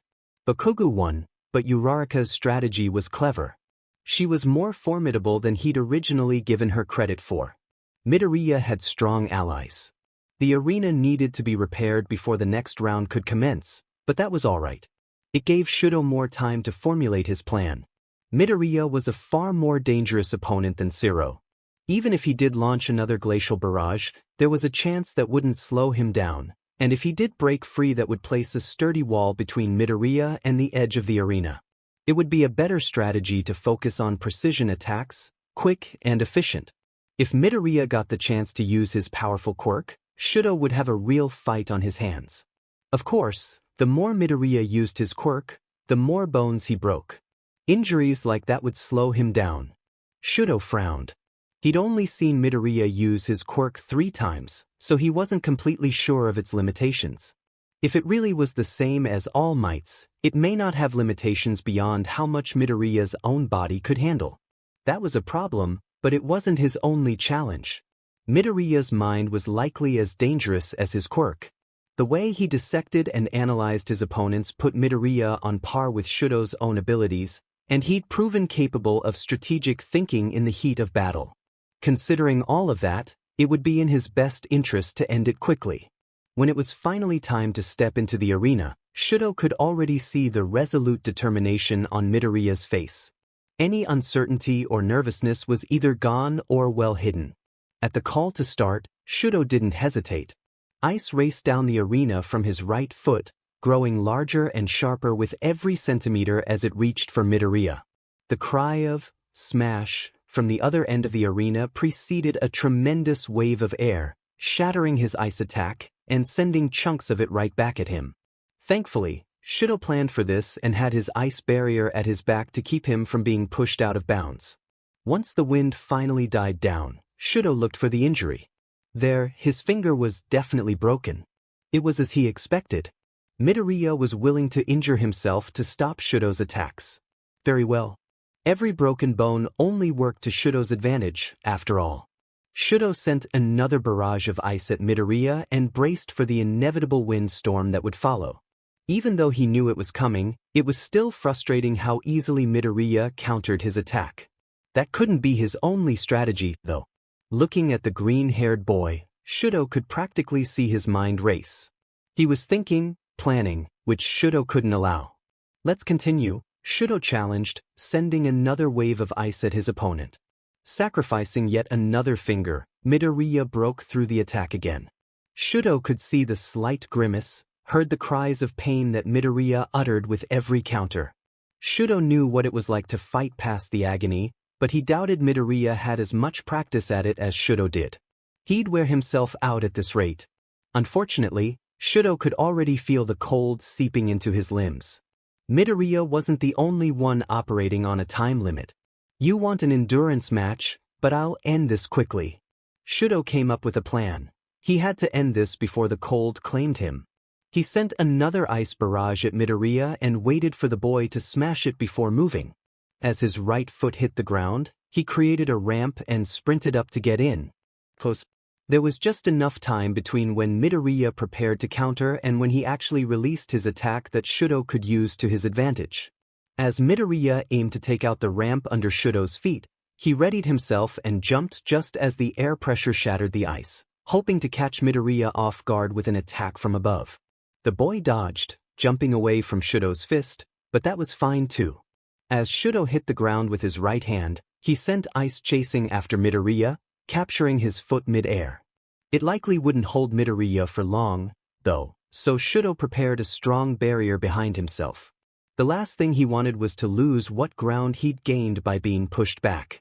Instead of a finger, Midoriya broke the ice encasing his foot with a full punch. The shockwave was much stronger that time around. Thankfully, his barrier kept him in place, though he was less than pleased to be nearly buried by debris from his own ice. That was much more powerful than any of your previous attacks. Pushing the larger chunks aside, Shudo shook his head and stood up. You're trying to keep me away. Smart. His breath was coming out as visible vapor and his right side was trembling. He was getting too cold. Shudo needed to end this, but he also needed to stall. Just a little. Just long enough to warm up a bit. The sun was bright and it was a warm day. He shouldn't need more than a few moments. What's the matter? Are you really that worn out from defending against my attacks? Shudo taunted. Midoriya was obviously in a lot of pain, hunched over, clutching his broken arm. He'd lasted longer than Shudo had expected, given the circumstances. I'm sorry about this, Shudo started, catching Midoriya's attention, but thanks for drawing it out. He easily found his father in the audience. His outrageous flaming facial hair stood out against the stadium walls, and he didn't need to be any closer to know the beat. He was scowling. Look at him. He's furious I'm not using his power. A grunt of frustration from Midoriya drew Shudo's gaze once more to his opponent. The frigid air around the arena moved in visible clouds around the both of them, but he could see the state the other boy was in. All the fingers on his right hand were broken, as was his entire left arm. With your hands like that, you can't fight anymore, can you? Shudo had delayed long enough, and he was right. There was nothing left for Midoriya to break to counter or attack. Why don't we end this? Confident in his victory, Shudo launched another wave of ice at Midoriya. I am not done yet. Midoriya yelled before another blast of weaponized air obliterated his ice and sent Shudo flying back. He cursed himself for not strengthening his barrier just in case, as he skidded along the arena floor. Thankfully, he was able to erect a blockade in time to keep him from flying out of bounds. Shaken from the sudden onslaught, Shudo glared over at Midoriya. How had he done that? Then he saw it. Midoriya's index finger on his right hand was a horrible, dark purple compared to the others. The stubborn fool had used his already broken finger. Didn't he realize, even with healing from Recovery Girl, he could cause permanent damage that way? Why was he going so far? You're trembling, Todoroki, Midoriya said, voice low and angry in a way Shudo hadn't heard before. He'd noticed. Of course he had. The moment Shudo had taken to warm up had been a moment he'd given Midoriya to analyze him, precisely what he didn't want to happen. It's easy to forget that quirks are physical abilities, and that means there's a limit to the cold your body can take, right? Midoriya was talking through the pain. Shudo could hear it in his voice. He was talking about Shudo's limits, but he had to have been at his own by now, surely. I get it. Usually you'd make up for the drop in temperature by using the heat from your left side, but you refuse to do that now. Shudo growled quietly. Midoriya knew his reasons. He'd seemed to accept them earlier. What was he getting at? Listen. We're all giving it our all to try and win, to make our dreams a reality, to become number one. You think you can win with half your strength? So that was it. He was trying to goad him into using his left side? Had Endeavor gotten to him? Look at me, Todoroki. You haven't managed to put a single scratch on me yet, Midoriya shouted, clenching his broken hand into a fist. So come at me with all you've got? Midoriya, Shudo hated the idea that he'd somehow misjudged the boy so badly. What are you trying to do here? You want my fire? What, did that monster bribe you or something? Shudo was angry now, and he ran at Midoriya. He'd trusted this boy, this rival, with the truth about his shitbag of a father, and Midoriya was still siding with that piece of trash? Had nothing Shudo said meant anything? He thought Midoriya was compassionate. Had he completely misread his entire personality? Or was he really just easily swayed by the promise of power Endeavor offered? It didn't matter. Shudo was cold, inside and out, and he would prove to his father and Midoriya that he didn't need that BSTRD's fire. Close quarters wasn't his specialty, but he wasn't bad at it either. If he got in close, Midoriya wouldn't be able to dodge, so that was what he'd do. Shudo got in close and lunged to clear the final distance, but as soon as his right foot was off the ground, Midoriya surged forward. Getting hit by one of Midoriya's quirked punches was both more and less painful than Shudo had imagined. Considering it didn't instantly kill him, Midoriya must have managed to control how much power went into the hit for once, but that meant that Shudo was left breathless from the pain and the punch to his diaphragm. In the moment he had before flying back, Shudo encased Midoriya's left arm in ice, hopefully preventing the boy from using it later. Shudo rolled as best as he was able when he hit the ground, and gasped trying to get his breath back as he stood up. He sent another wave of ice, but he was getting slower. Midoriya just jumped aside. Not allowing Midoriya to catch his breath, Shudo charged him, but Midoriya flicked his broken fingers, sending both of them shooting away. Shudo pushed past the assault and came at him again and again. Unable to bend the arm encased in ice, Midoriya was forced to use only his right hand, but that didn't stop him from swinging wild punches and continuously re-breaking his fingers as the two of them relentlessly attacked. It was the hardest fight Shudo had ever had with anyone other than his father, but even some of those fights didn't match up to this. Without the heat from his left side, or the heat generated by Endeavor himself, Shudo was getting colder, which meant he was getting slower. Midoriya's own injuries were slowing him down as well, but the two of them still fought, facing each other over and over despite the pain. At one point, Midoriya used his thumb and cheek to blast Shudo away, no longer able to form a fist with his abused hand. The pressure from that attack broke through Shudo's first attempt at a barrier, sending him nearly out of bounds until he was finally able to put up a strong enough wall of ice. Breathing, he stood up. Why are you putting yourself through this? I want to live up to people's expectations, Midoriya snapped, sluggishly running toward Shudo. I want to be able to smile while doing something good for them. I want to be a pro. Whatever it takes to be a hero. Maybe it was the exhaustion, but there was something. A memory? He could have sworn. Shudo. The punch caught him off guard. When did Midoriya get that close? That's why I'll give it my all, just like you should be. Midoriya was still yelling at him. But Shudo dug his snowshoes into the dirt to stop his slide and tried to catch his breath. Midoriya took the opportunity to keep going. There's no way I can know what you've gone through, or why you're even here. Your life has been so much different than mine, but right now, Midoriya took a few clumsy steps forward. Stop screwing around.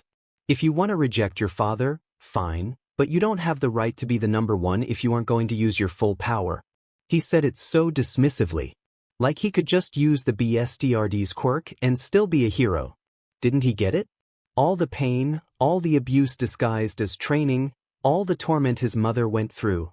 Shudo couldn't be his father. He refused to become like him.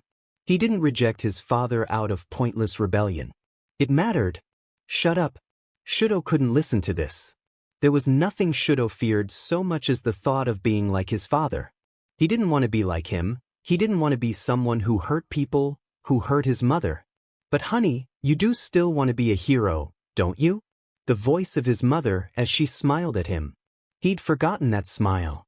Just remember, stay true to yourself. You can be the kind of hero you want to be when you grow up. Midoriya was in front of him again, gearing up for another punch, but Shudo only vaguely registered that as relevant. He was still too frozen by the sudden memory of his mother's smile to block or dodge. That's why I'm going to win this. Midoriya sent him sprawling again. He'd lost the good memories of her, hadn't he? So many tears, they drowned out her smile in his mind. Endeavor had sent her away when Shudo was so young. To protect his masterpiece, he'd said. Shudo was 6 and he'd treated him like a thing, like a tool. He'd driven his mother into a psychotic break and then hidden her away. It was Endeavor's fault she'd hurt him.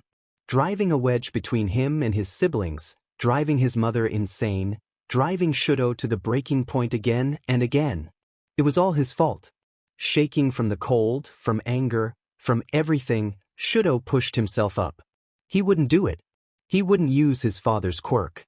I refuse to use my left side. It's yours. Your quirk, not his.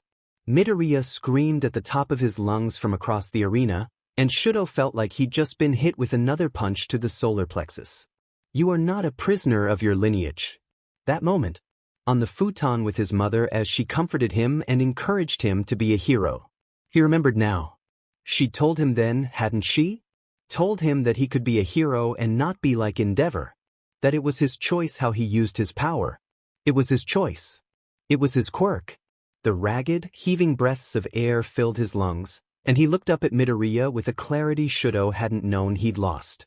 The flames, his flames, burst forth, engulfing his left side in much appreciated warmth. It was cleansing in a way. For the first time in years, perhaps ever, the inferno contained in his left side danced across his skin and he didn't feel fear. He didn't feel hate. He didn't feel anger. Shudo felt rejuvenated. The fire melted the ice from his right side and even warmed the area enough to partially melt the ice cast that Shudo had put around Midoriya's left arm, but that didn't matter. With every breath, Shudo felt lighter, freer. It was almost euphoric. You're helping your opponent. You fool. Shudo shook his head in disbelief. Even though you want to win this battle. Now which one of us is screwing around? He called back some of the flames, lessening the intensity enough that he could see Midoriya, so he could look him in the eye. I want it too. I'll be a hero. Rather than look afraid or even uneasy at the sudden display of power from Shudo's quirk, Midoriya smiled. The light from his fire illuminated brilliant green eyes that shone with happiness, pride, and relief. Midoriya was exactly who Shudo had thought he was, and at last Shudo felt like he understood. At least a little. The kindness, the longing to help, the trust, the willingness to listen and learn and care about everyone, and the ability to be vulnerable, to give so much of himself in order to encourage others to do the same. They weren't weaknesses. They were strengths, and Shudo finally saw why. He saw Midoriya and he smiled. The explosion at the end of their fight was powerful enough to send Izuku soaring out of bounds and into the stadium wall. He lost consciousness before he heard what happened to Todoroki, but he imagined the other boy was declared the winner. Izuku woke up in Recovery Girl's temporary office bandaged, achy, and conflicted. All Might was there, in his civilian form, and Izuku felt a wave of disappointment. He'd lost. He'd promised All Might he'd announce himself to the world, and he'd failed. The frustration and anger he'd felt during the fight had made him blind to his original goal, until all that mattered was getting through to Todoroki. Mission accomplished on that front, at least. The fire from Todoroki's left side, seeing the boy embrace his whole self, was amazing and Izuku couldn't regret that. Seeing Todoroki engulfed in his own power was worth all the pain Izuku felt at that point. He just wished he could have tried a little harder to keep his promise to All Might as well. All Might listened patiently as Izuku apologized. He was worried his mentor would be disappointed in him, or upset that he'd thrown away his chance by helping one of his classmates. Recovery Girl had already scolded both of them, after all, and Izuku couldn't imagine that All Might would go against her instruction and offer him any praise. Instead, All Might gave him absolution. Meddling where you don't technically have to is the essence of being a hero. As Recovery Girl prepared the room for surgery, Izuku thought about what All Might had said, and he wondered if Todoroki considered him a hero. There had been some pretty heavy reasons for Todoroki's behavior before Izuku goaded him into breaking his promise, and Izuku doubted he'd told many people about those reasons. Todoroki struck him as a private person, and despite the outcome, not everyone appreciated having other people in their business. Izuku hoped that this was the start of great things for the dual quirk user, but one conversation. If yelling at someone while beating the CRP out of each other could be called a conversation, was probably not enough to overcome all the trauma he'd experienced. Izuku wanted to be there to help him the rest of the way, if Todoroki would let him. Todoroki didn't need to consider Izuku a hero, but he'd like it if they could be friends. Once the surgery was done, Izuku stared down at his crooked fingers and the scars that wrapped around his hand. That's what you get for overusing your quirk in a short time frame. Consider your crooked right hand a warning from now on, Recovery Girl admonished. There was something in her tone that didn't sit well, but he was too tired to parse out why at the moment. Izuku looked at the scars. He knew he should probably see it as a warning to be careful, like Recovery Girl suggested, but that's not what he saw. Instead, he saw appealing flames and an eager smile under excited two-tone eyes. And just so you know, Recovery Girl continued, drawing Izuku's attention back to the present, I will not heal injuries like this anymore. That's what it was. That uneasy feeling sneaking its way up his spine at her tone. It reminded Izuku of school nurses and teachers from before UA. The ones who turned a blind eye to the bullying, or blamed him for antagonizing the other boys, would always use that tone. That's this is your own fault tone or the why are you wasting my time tone. Recovery Girl wasn't going to heal him anymore. He'd reached the extent of her patience, it seemed. The next time he hurt himself, he was on his own. Without control over One for All, Izuku was practically guaranteed to injure himself, but learning control took time. He'd been trying, he'd even made some strides in gaining control, but it wasn't 100% yet. Unless he somehow got perfect control right away, he was going to be hurt again. It wasn't fair, but the world wasn't fair. Izuku had learned that lesson many times already. Instead of voicing his objections, Izuku thanked Recovery Girl for her help and left. He wanted away from the twisting, angry feeling in his gut, but he'd settle for getting away from the nurse instead. It was a good thing Izuku had practiced taking care of his own injuries, though broken bones were going to be difficult to hide from his mom. Plus, if he got hurt, his hero course work would suffer too. Izuku could fight through pain, but broken bones just wouldn't cooperate like that. Izuku sighed. It seemed his only option was to hope for an epiphany and sudden miraculous control. If he didn't get mastery over One for All the next time he used it, he was screwed. Pushing those thoughts away for now, Izuku made his way up to the student seats. There were still a few fights to watch, and Izuku wanted to check on Todoroki. Unfortunately, it didn't look like Todoroki was in the stands. Considering his fight was up next, that wasn't surprising. Izuku would have to catch him later. Izuku felt a little bad, but when it came to Ida's match against Todoroki, he bet on the dual quirk user winning. Todoroki was just too well-rounded of a fighter and had the advantage of superior experience. It was a close match, and Izuku cheered Ida on with Uraraka, but Izuku predicted correctly in the end. Even without using his fire, Todoroki won. Watching the next match, Tokoyami vs. Kaken, Izuku felt a certain sympathy for Tokoyami and Dark Shadow. Izuku was well acquainted with those explosions, and just like him, Dark Shadow and Tokoyami didn't have a defense against them the way Kirishima did. It was a bad matchup for Tokoyami, and he surrendered once that became obvious. The final would be Todoroki against Kaken. Part of Izuku felt like Kaken would win simply because Kaken always did. Excluding their fight during the combat exercise the second day at UA, Izuku had never seen Kaken lose. He was relentless, brutal, and incomparably driven. On the other hand, Todoroki was a powerhouse with truly unbelievable strength, speed, and strategic thinking, plus a decade of some of the most merciless training Izuku had ever heard of. So, how do you think it'll go? Ojiro leaned forward, propping himself up on the back of Izuku's chair. Yeah, Midoriya. You've got the most experience out of anyone against both Bokugu and Todoroki, Uraraka added. Honestly, it's hard to predict. Both of their quirks are so strong, and both of them are skilled combatants. At this point, the whole class was looking at him for his answer, so Izuku took a breath and worked it out aloud for everyone. If I had to decide, I'd say it's going to depend on whether or not Todoroki uses his fire. Kaken is able to learn so much about his opponent's strengths and weaknesses during a fight, which allows him to be adaptive and develop counter strategies easily. If Todoroki only uses his ice, Kaken will find and exploit that weakness quickly. If, on the other hand, Todoroki uses his left side, he'd be able to continuously change up the way he attacks. It would keep Kaken from coming up with a solid counter, and the match would likely go to Todoroki since it's hard to fight against two extremes like that without careful planning or more experience, neither of which Kaken has. So, Todoroki's got this? Uraraka cheered. I dunno, Uraraka. Kaminari shook his head. You didn't hear him talk about not using his left side. Dude was seriously intense. I'm surprised Midoriya got him to let loose. It's complicated for sure, Izuku agreed. He didn't use his fire against Ida in the semifinals, but he didn't really need to either. I'm kinda hoping he doesn't, Siro chuckled weakly. I do not want to see what Bakugu's like when he loses. I hear that. Bakugu is seriously scary sometimes, Jiru said. No, Izuku objected, silencing the chatter of agreement behind him. If you're worried about Kaken's reaction, you should hope Todoroki doesn't hold back. What do you mean? Kirishima asked. Bakugo doesn't seem like the type to prefer losing. As odd as it sounds, Kaken would prefer an honest loss to a false victory, which is exactly how he'll see it if Todoroki doesn't use his fire.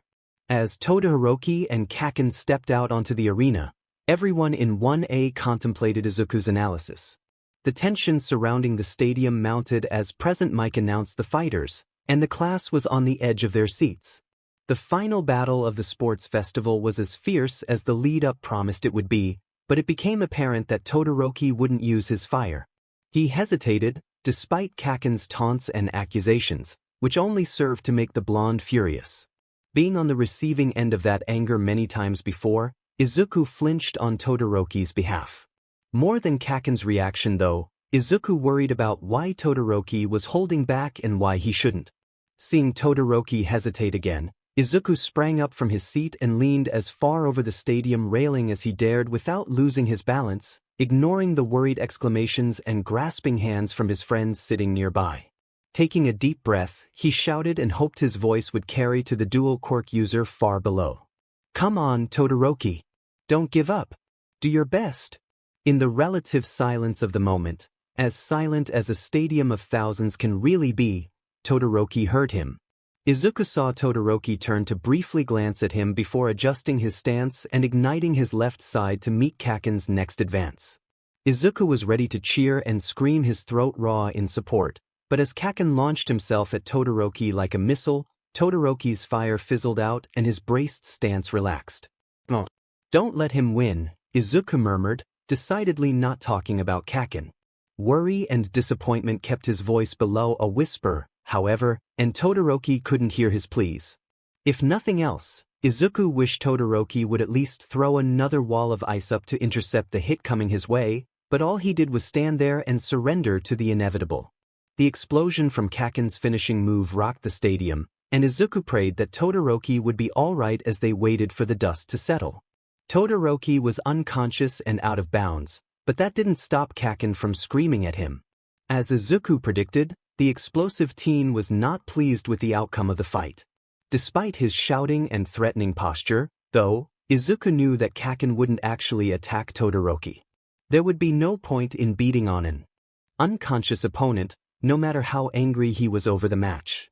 The teachers didn't seem to see it the same way, however, and Midnight used her quirk to knock Kaken out rather than try to talk him down. Izuku frowned at that. Kaken was angry, not unreasonable, but maybe she saw something up close that Izuku didn't. The final match was declared in Kaken's favor and both boys were taken to Recovery Girl. Izuku wanted to go to the nurse's office to check on Todoroki, but Ida pulled him and Uraraka aside as soon as the fight was called. He waited for the rest of the class to leave the stands before telling them he had to go. Ingenium had been attacked by a villain and was in the hospital. Ida would be leaving before the award ceremony to join his family at his side.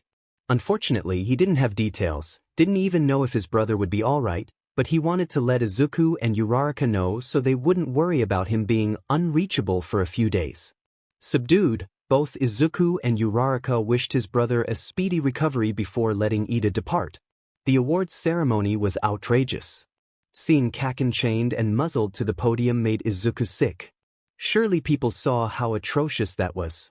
Looking at the other students, Izuku saw a mix of fear, surprise, and resignation on most faces. A few showed disgust, but whether that was Kaken's behavior or his treatment, Izuku couldn't tell. Class 1A appeared to be the only ones obvious in their objections. As midnight catered to the audience and the press, Izuku forced himself to keep his eyes on the podium, though he couldn't manage to school his features. This is wrong. Izuku wanted to shout it, wanted to scream at everyone who looked at a 15-year-old boy in chains and thought it was okay, but his voice was barely loud enough to carry to his class. Agreed, Uraraka whispered. What were they thinking? He's been going nuts since he woke up, Kirishima said. This was their solution. I can't believe Mr. Aizawa agreed to this. Yaoyorozu cringed behind her hands, almost unable to look. Kirishima shrugged, but Izuku could see the tension he carried. Easygoing Kirishima was definitely upset. He wasn't there. It was some suit's decision. I didn't recognize them. When All Might arrived to present the awards, Izuku was soothed a little that his mentor and idol appeared to have issues with the treatment of one of his students. It wasn't much, but Izuku comforted himself knowing that at least someone in charge recognized it as an overreaction. The hero removed Kaken's muzzle to present him with the gold medal, but it was obvious that Kaken didn't want it. Just let him refuse, Izuku begged quietly. It was no use, however. All Might gave Kaken the medal despite his objections, and the awards ceremony finally came to a close. The cheers of the crowd and the other students' excited discussion the day was deafening, but Class 1A was silent as they made their way back to the locker rooms. To their surprise, Mr. Aizawa met them in the hallway outside the locker rooms.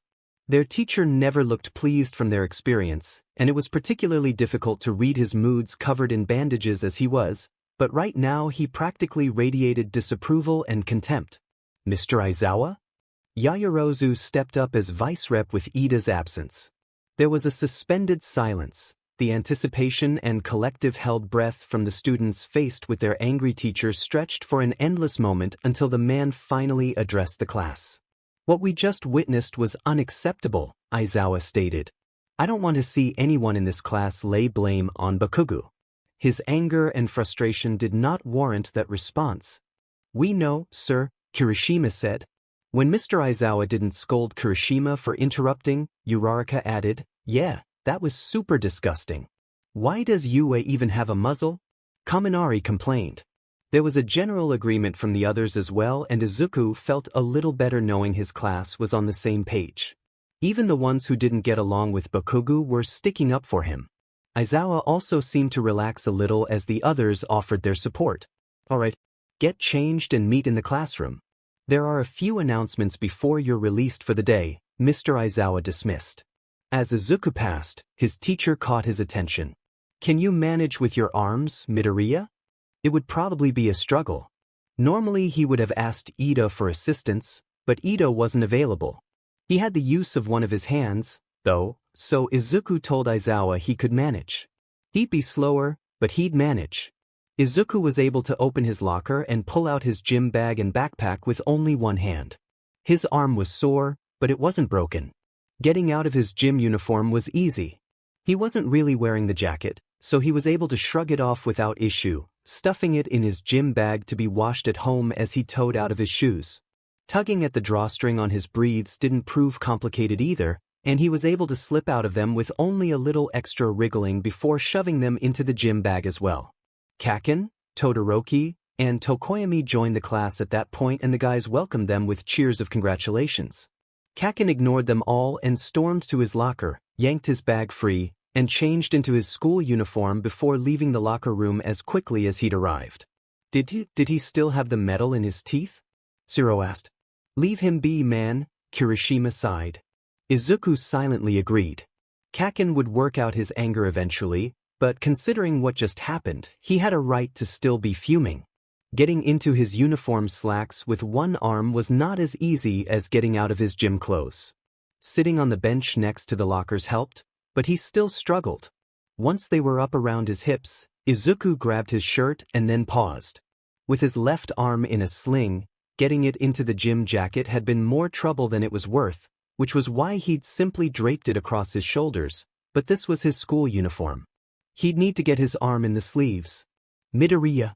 Looking up, Izuku was surprised to see Todoroki in front of him, already back in his school uniform. "Oh hey Todoroki. Congratulations on placing." "Thank you." The quiet words were quickly followed by, "Do you need assistance?" Izuku ducked his head, a little embarrassed, but took a breath before looking back up and nodding. "If you don't mind, I could use the help." "Thank you. I wouldn't have offered otherwise," Todoroki stated, taking the shirt from Izuku. He held it up for Izuku to slip his arm into the first sleeve, tugging gently to make sure it rested correctly on his shoulder. With a small frown, the heterochromic teen let the shirt drape half on, half off, and ran his hand along the sling supporting Izuku's left arm. "I apologize for my part. I know your quirk caused these, but you only went so far trying to tell me something I was too stubborn to hear." "I'd do it again." Izuku didn't want Todoroki to feel any guilt over his injuries. It was Izuku's choice, one he didn't regret. Todoroki shook his head, confused. "Why?" A quick glance showed that the two of them were the last ones in the locker room, so Izuku spoke his mind. "You needed to hear it. Reject your father and his plan for you, you more than have that right, but don't let that hate hold you back from what you want. It's not that simple." Todoroki sighed. "Probably not," Izuku agreed, "and I'm sure there's even more going on than what you've told me, but I'm going to tell you the same thing I told Endeavor when he tracked me down before our fight." Todoroki's eyes shot up to meet Izuku's, a flurry of emotions racing through them before they carefully hid behind his normal stoic demeanor. "You are not your father," Izuku told him. Despite his stony expression, Todoroki's hands were careful when they lifted Izuku's arm out of its sling and picked up the forgotten shirt. Izuku let Todoroki help him slide the sleeve over his left arm in silence. Talking about this was probably one of the last things Todoroki wanted to do, but he didn't snap or lash out or walk away, and Izuku appreciated that. Instead, he rolled up the sleeves of Izuku's shirt so they wouldn't catch or strain against his bandaged arms. It was only after they'd moved Izuku's arm back into the sling, Todoroki's deft fingers and guarded eyes on Izuku's buttons, that Todoroki finally spoke. "When I was young, before she was sent away, I told my mother I didn't want to be like my father. I didn't want to be someone who would hurt people, hurt her. She smiled and told me that I could be the kind of hero that I wanted to be." He slipped the last button through its hole and looked back up to Izuku's eyes. "I'd forgotten that conversation entirely until you yelled at me during our fight." Warmth filled Izuku's chest. Before, Todoroki had said could only remember his mother crying. That he could suddenly remember her smile just reaffirmed Izuku's belief that he'd done the right thing. "She was right," Izuku said. "So were you." "On all accounts. It won't be easy to let it go, and there's something I need to do first, but I will try." Izuku smiled, proud. "That's all anyone can do." Todoroki stepped back, giving Izuku a little more space as he tucked his shirt in and zipped and buttoned his briefs.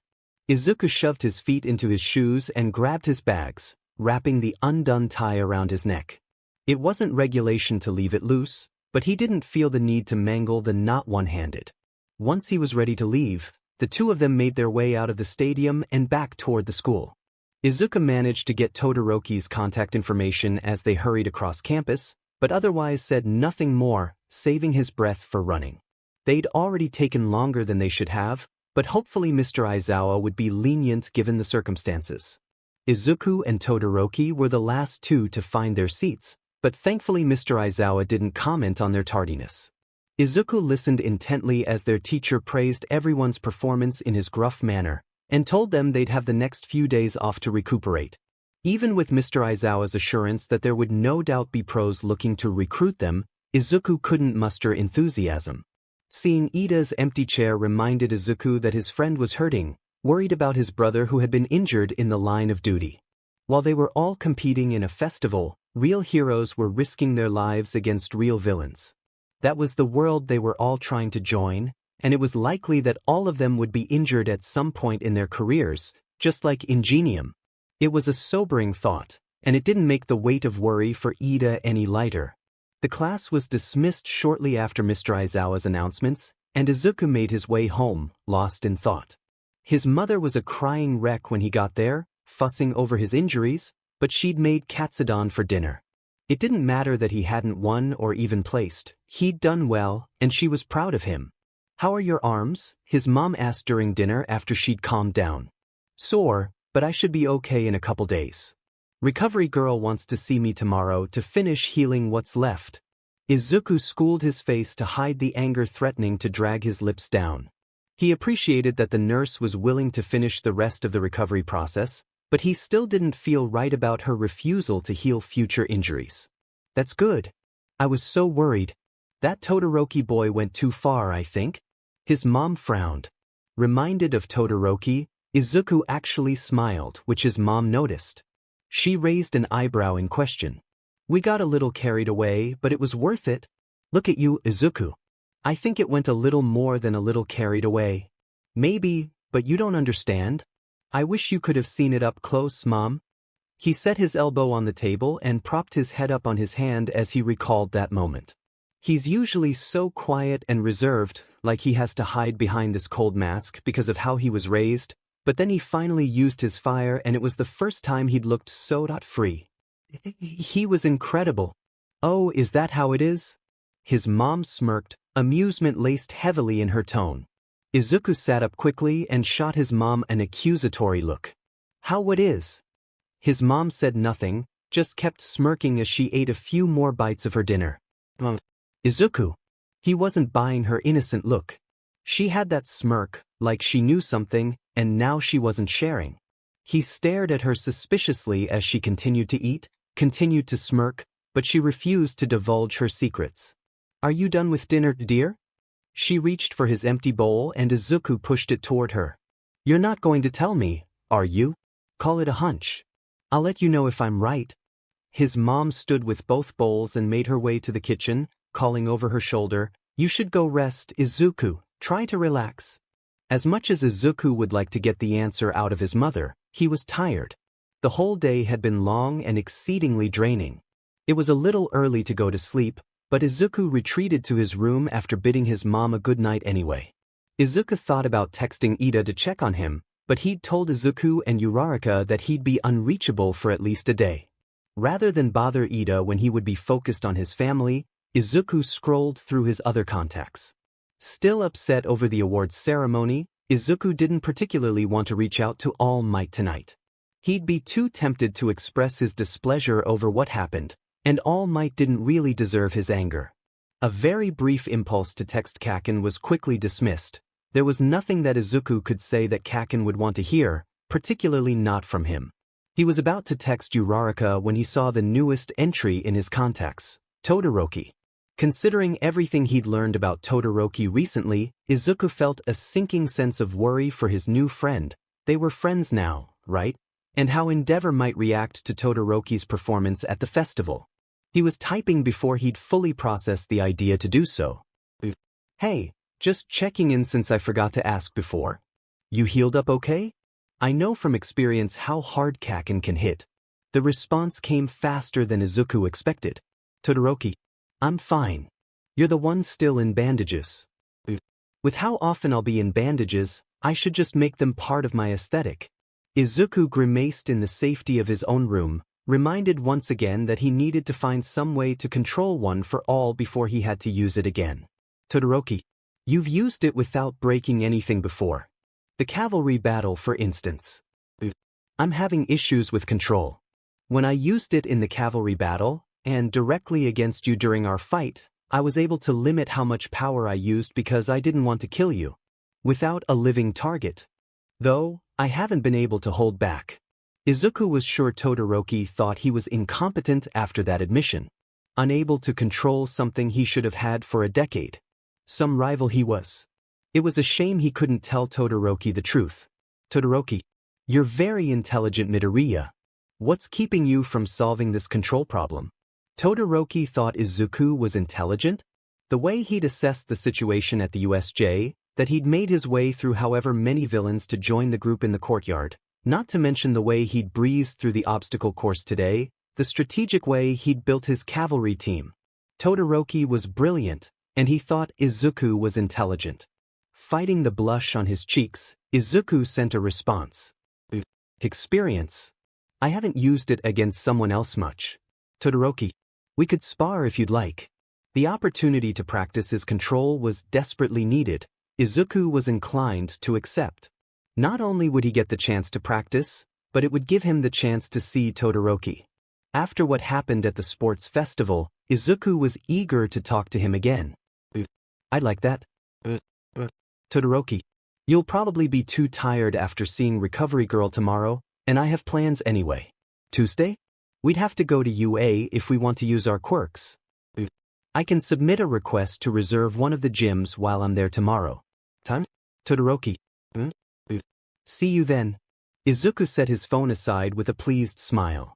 It had been a surprise that Todoroki offered to spar, but a pleasant one. With luck he'd be able to get a measure of control over One for All without having to break his bones. He knew better than to expect his issue with control to be solved with one spar, but any step forward was welcome at this point. The next day, Izuku made his way to UA earlier than necessary to fill out and submit the paperwork he needed to rent out one of the gyms. He handed his request to Mr. Aizawa himself with a quick explanation that Todoroki had agreed to help him with his control issue. His homeroom teacher nodded with a tired grunt of approval before signing off on the request. Izuku texted All Might as well to let him know of his plans, just in case. Whenever Izuku trained with One for All outside of class, All Might had always been there. This sparring match with Todoroki would be the first time he was trying something without his mentor present. The session with Recovery Girl was short and left him pretty tired. He refrained from talking more than necessary, answering her questions of how he was feeling, how much pain he was in, if anything she'd healed yesterday felt off, and so on. Izuku kept his answers short and to the point, eager to get it over with. If she noticed his discomfort, she didn't remark on it. Once she was done, she offered to let him take a nap on one of the beds before returning home, but he declined. He didn't want to stay in her office. It no longer felt as safe as it once did. Izuku trudged home, exhausted, and face-planted into his bed. He'd warned his mom he'd be tired and to let him sleep, so it was well past dinner time before he woke up. He needed to eat, so he dragged himself to the kitchen and reheated some leftovers. It looked like his mom was already asleep, or at least in her room, so he tried to be as quiet as possible as he finished up and went back to his room. Feeling a little more human after eating something, Izuku stretched his disused and abused body until all the stiffness was gone. With full range of motion again, he worked his way through more and more intensive exercises until he was confident he was back to his normal level pre-injury. Despite the crooked fingers, he was still in top form, which was a relief. Once that was done, Izuku sat at his desk with a sigh and pulled a notebook out of a drawer, flipping it open. With the sports festival finally over, he couldn't justify putting it off anymore. Midoriya Izuku. Quirks. Veiled Sight. The entry had been updated and redone a few times over the years, mostly with notes on potential uses or theories or anything that Izuku could think of to improve his quirk. They'd all been erased or scratched out as test after test had come back without any results.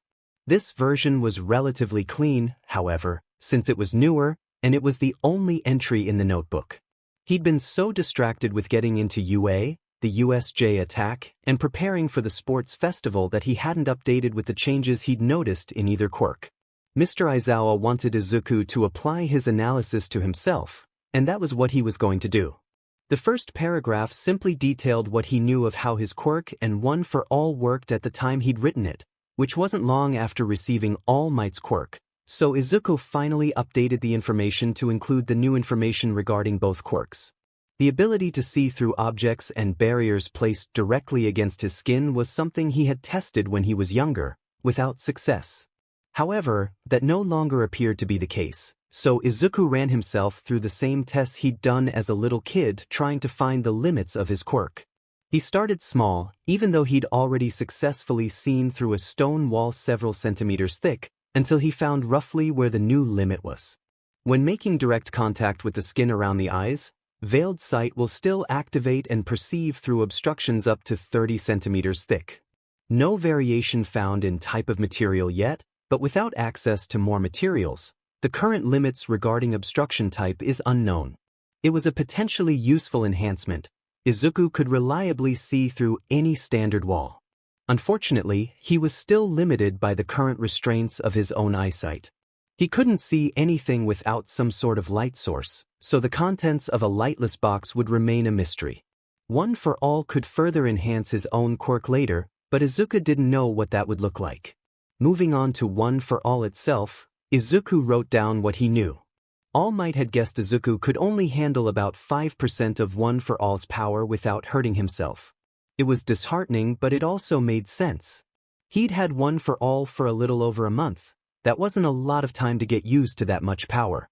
Hopefully he'd be able to increase that limit with practice. For now, however, his bigger issue was control.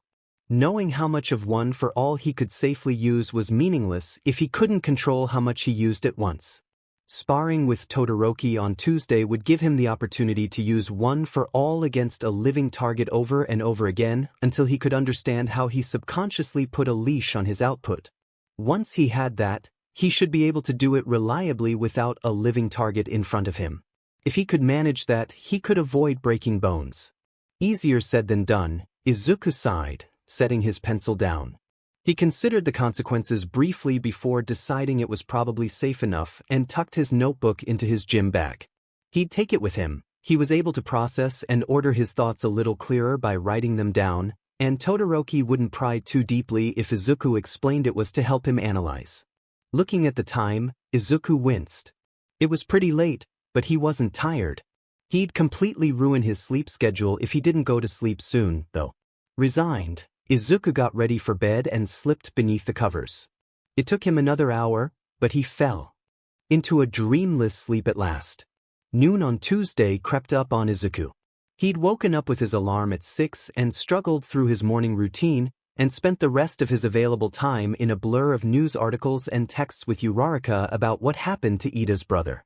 He only barely pulled himself away from it in time to make his way to Thoughts Consumed by the Hero Killer, Stain and Worry for Ida.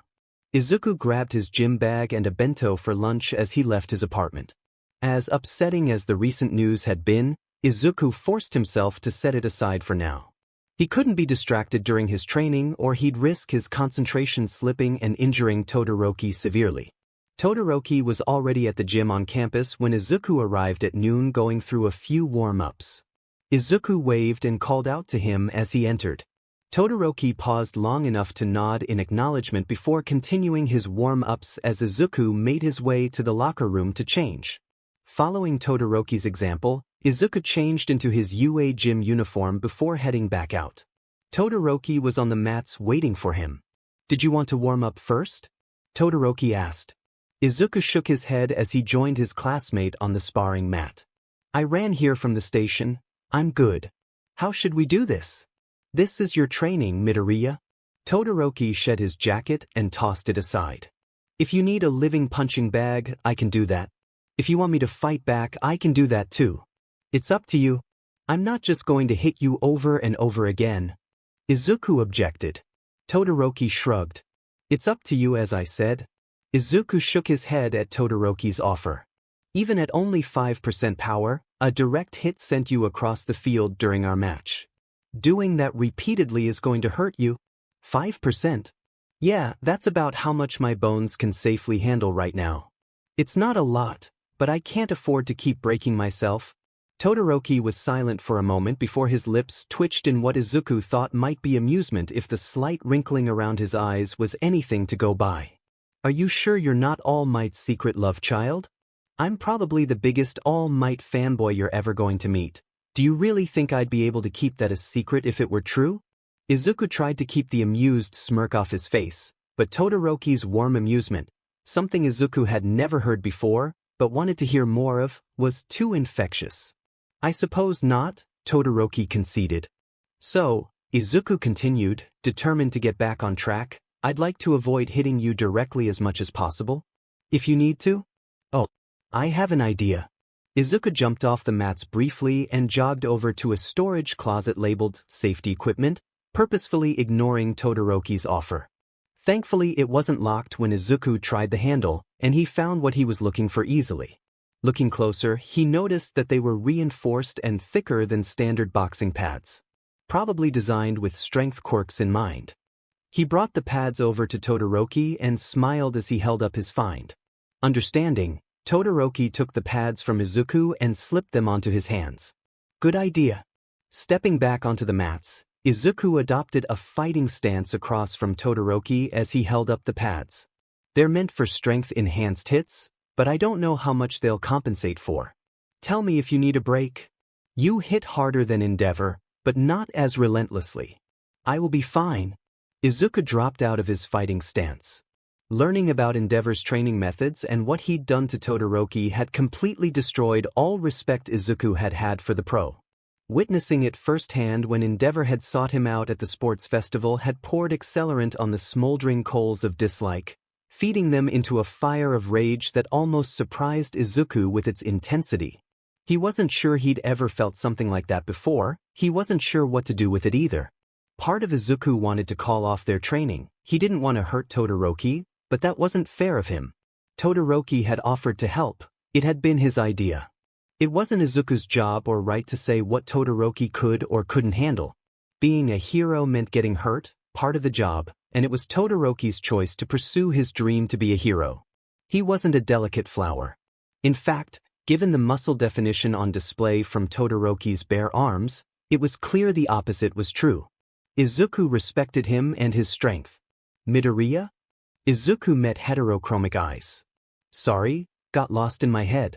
Anyway, we'll keep it straightforward for a bit, and when I tell you to, I want you to start trying to throw off my concentration. Understood? Taking up a fighting stance once more, Izuku focused on one for all and made sure to keep Todoroki in his sights as he threw the first punch. At this point, Izuku no longer needed to think about his form or his footing. That was all muscle memory, and he wasn't in danger or on a time limit, which meant he was free to analyze. Without the pressure of a high-stress situation, it was a lot easier to recognize what using one for all at 5% felt like. Izuku checked in with Todoroki after the first punch to make sure the pads were doing their job, but when the team nodded that he was fine, Izuku continued to strike the pads with empowered hit after hit. After 10 successful punches to each pad, Izuku stepped back and assessed. His bones were unbroken, and he didn't feel any more strain than he would expect from a quirkless version of the same workout. You have better control than I expected, Todoroki remarked. It's a lot easier like this. I can focus on just holding back without anything else demanding my attention. Izuku flexed his hands a few times to ease the minor ache of repeated punches. Ready for a distraction?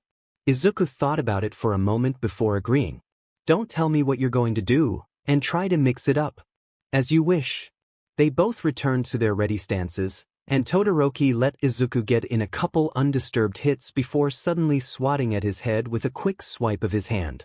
Izuku had expected something like that, though, and ducked under his swing. You missed? Todoroki wiggled the untouched pad Izuku had been aiming for. Dodged instead. Do both?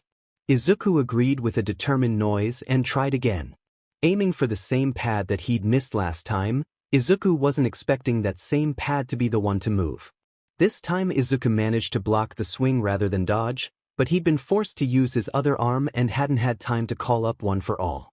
Todoroki said nothing, but a slight tilt to his head meant he found something about Izuku's reaction interesting. It only took a couple more instances of Todoroki going for similar strikes before Izuku just kept one for all flowing through both his arms. After 5 consecutive successes like that, Izuku released the power and backed off. He had a fairly good grasp of how it felt to use one for all at 5% now, and he wanted to try something.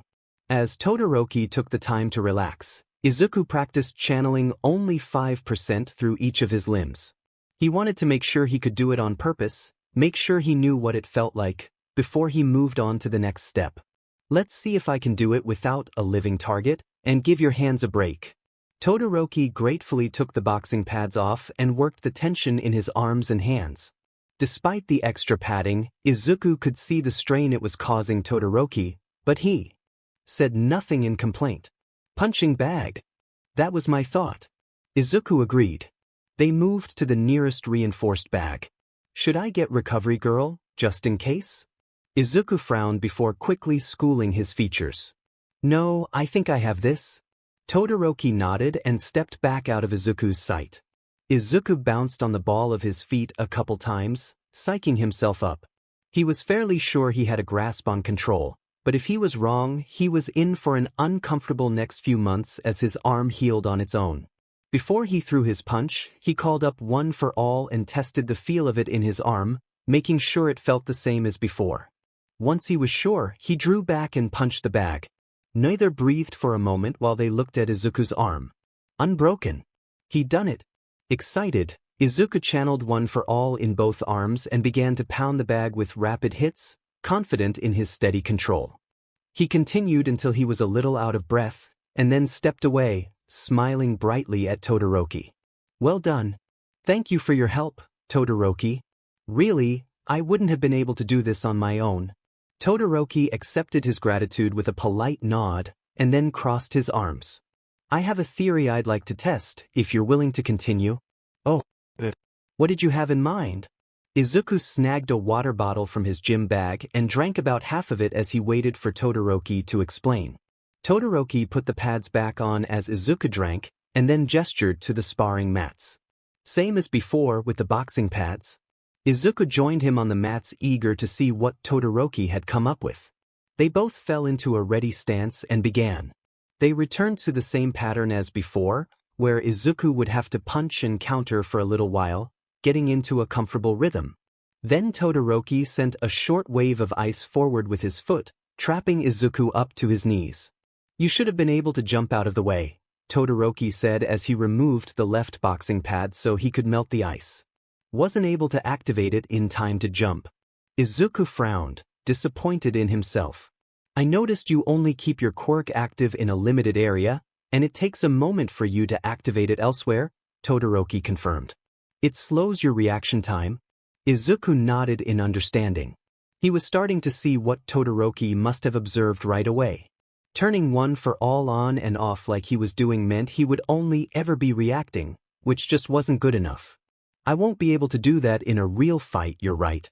It'll slow me down way too much, so instead, Izuku took a few deep breaths before he summoned One for All again, only this time he brought the power surging throughout his entire body. It was a lot harder to control like this, he could feel the struggle to keep it in check, but when he had it, he faced Todoroki with 5% of One for All, full cowling. I can see you straining. How's your control? Todoroki asked. It's harder, Izuku said honestly.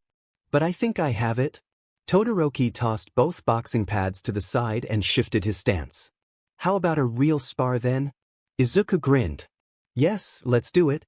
As much as they may have wanted to go all out, both Todoroki and Izuku had to hold back the destructive force of their attacks. Without a teacher present to referee, they couldn't risk wrecking the gym or each other.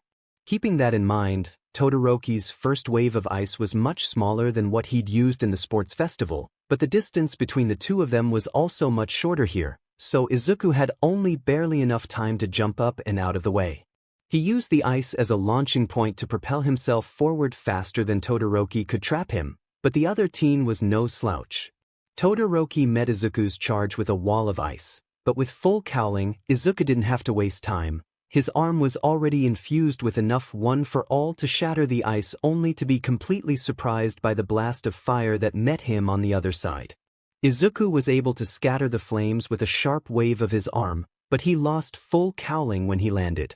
You used your fire, he cheered. I'm trying. Todoroki sighed, relaxing his stance and taking the time to melt the ice on the mats. Sometimes I still can't bring myself to use it, but it is mine. I'm slowly accepting that. That's really great, Todoroki. Looks like we're both making progress. Izuku smiled brightly.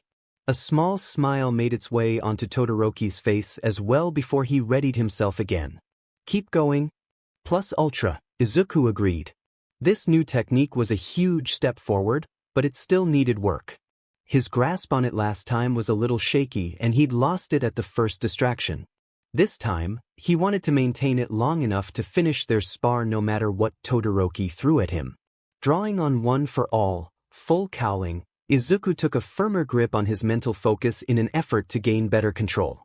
As the power spread throughout his body, Izuku reminded himself that he needed the power everywhere, that it needed to always be on, for him to take full advantage.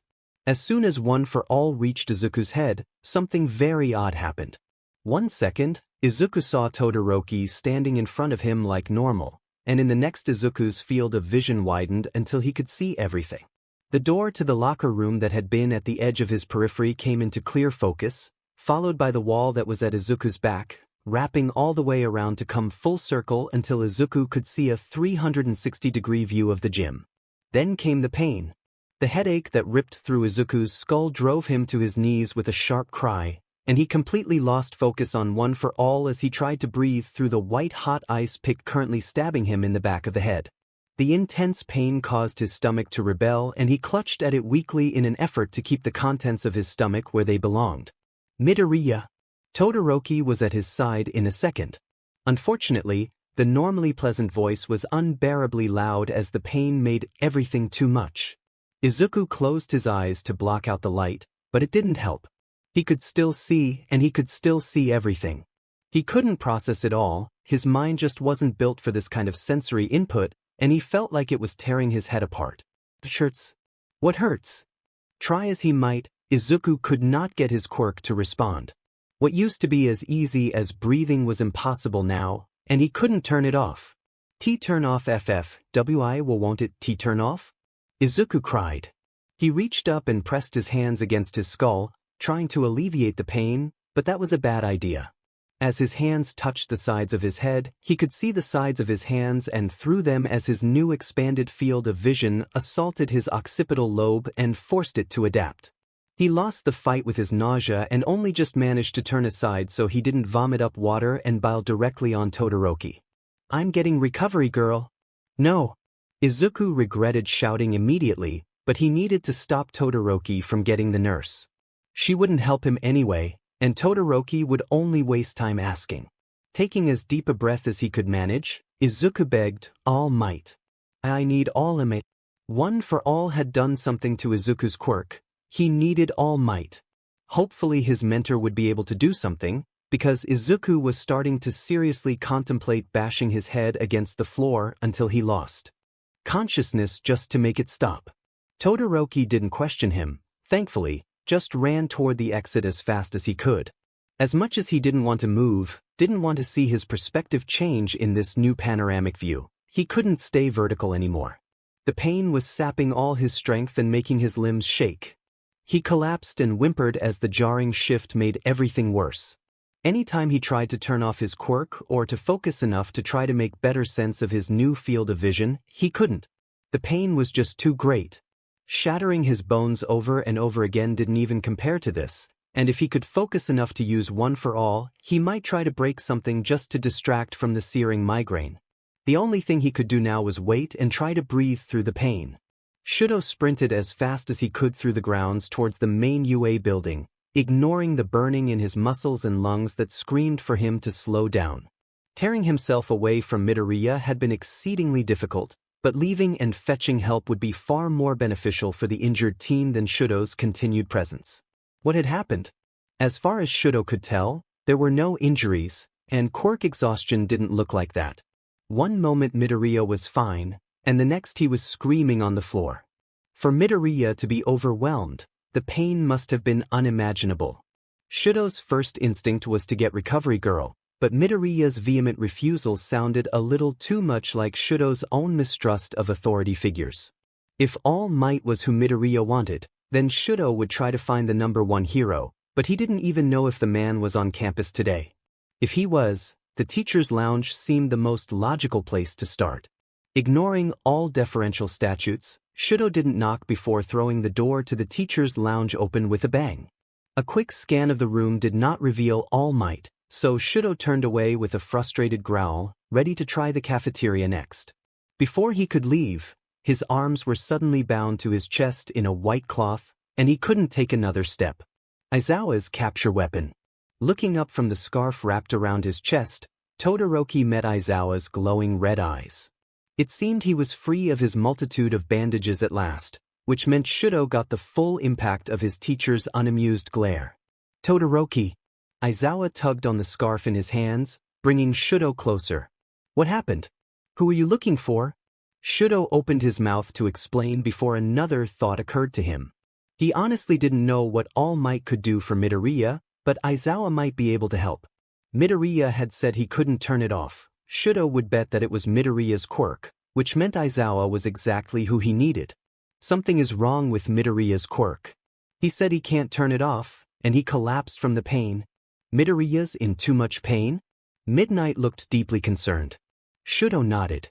Midoriya wanted me to find All Might, but if it's his quirk? Aizawa released Shudo and his quirk before turning to Midnight. Namuri, I'll send him your way. Go, Shota. With that, the two of them were running through the halls. How bad are his injuries? He has none, Shudo said, then added, none that I could see. He was in control of his quirk. He's been using it since noon and hasn't broken anything. This is something else. Of course it is, Aizawa muttered. Recovery girl should still? Midoriya said not to, Shudo objected. Whatever Midoriya's reasons for not wanting the nurse, Shudo was going to do his best to abide by his wishes. I don't know that she would be able to help. As I said, he isn't injured. That you know of. Aizawa was faster than Shudo and began to pull away, but as soon as they hit the grounds outside, Shudo called on his ice to slide instead. With the natural slope and Shudo's experience skating on his ice, he caught up to Aizawa easily. To Shudo's surprise, Aizawa jumped onto the ice ramp as it manifested next to him. You're going to melt this later? Shudo agreed with a nod, and the two of them skated the rest of the way to the gym in a fraction of the time it would have taken them to run. Used to rapidly jumping off of his ice, Shudo was the first to reach the doors to the gym and slammed them open with as little care as he had shown the teacher's lounge. Midoriya. The place next to the mats where he'd left Midoriya was empty, but a quick look around revealed a mane of green hair almost completely hidden underneath the jacket Shudo had tossed aside at the start of their training. Midoriya held the jacket's collar in a solid grip up near the top of his head while the rest of it draped over his arms so that his head was completely covered, but the fabric itself was off his face. Shudo ran to his side, but hesitated to remove the jacket. He'd crawled over to it for a reason, and if it was helping, then he didn't want to take that away. A whimper from underneath the jacket told him Midoriya was at least still conscious. Move the jacket, I need to see him, Aizawa ordered, kneeling on Midoriya's other side. When Shudo started to pull the jacket away, Midoriya tightened his hold on the fabric and kept it in place. No. Come on. Aizawa's normally gruff voice was gentler than Shudo had heard it before. Don't fight, we're here to help. Mr. Aizawa? Todoroki said your quirk is causing this, but you can't turn it off. Let me help. Midoriya's chest heaved with a few deep breaths before he slowly began to lower the jacket. As soon as it was out of the way, Midoriya winced, but Aizawa quickly activated his quirk. The effect was immediate. The tight, tense muscles around Midoriya's eyes relaxed, though he didn't open his eyes, and he gasped with relief. It's off, it's finally off, Midoriya muttered, breathless. Are you still in pain? Shudo asked. Headache, but it's not as bad anymore. Midoriya sat up slowly, resting his elbows on his knees. He bowed his head so he could put a hand on the back of his head and massage the area. What happened? Aizawa asked. Midoriya finally opened his eyes and looked between the two of them sheepishly. His eyes scanned the room, looking for someone, probably All Might, before finally settling on Aizawa. My quirk evolved. I wasn't prepared. Evolved how? Was this from channeling it throughout your body? Shudo guessed. Sort of, Midoriya hedged, looking away from Aizawa. Did you find All Might? Todoroki made the logical decision to find me, Aizawa stated, commanding Midoriya to look at him again with just his tone. Answer my question, Midoriya. Evolved how? Shudo could see that Midoriya was extremely reluctant to answer the question.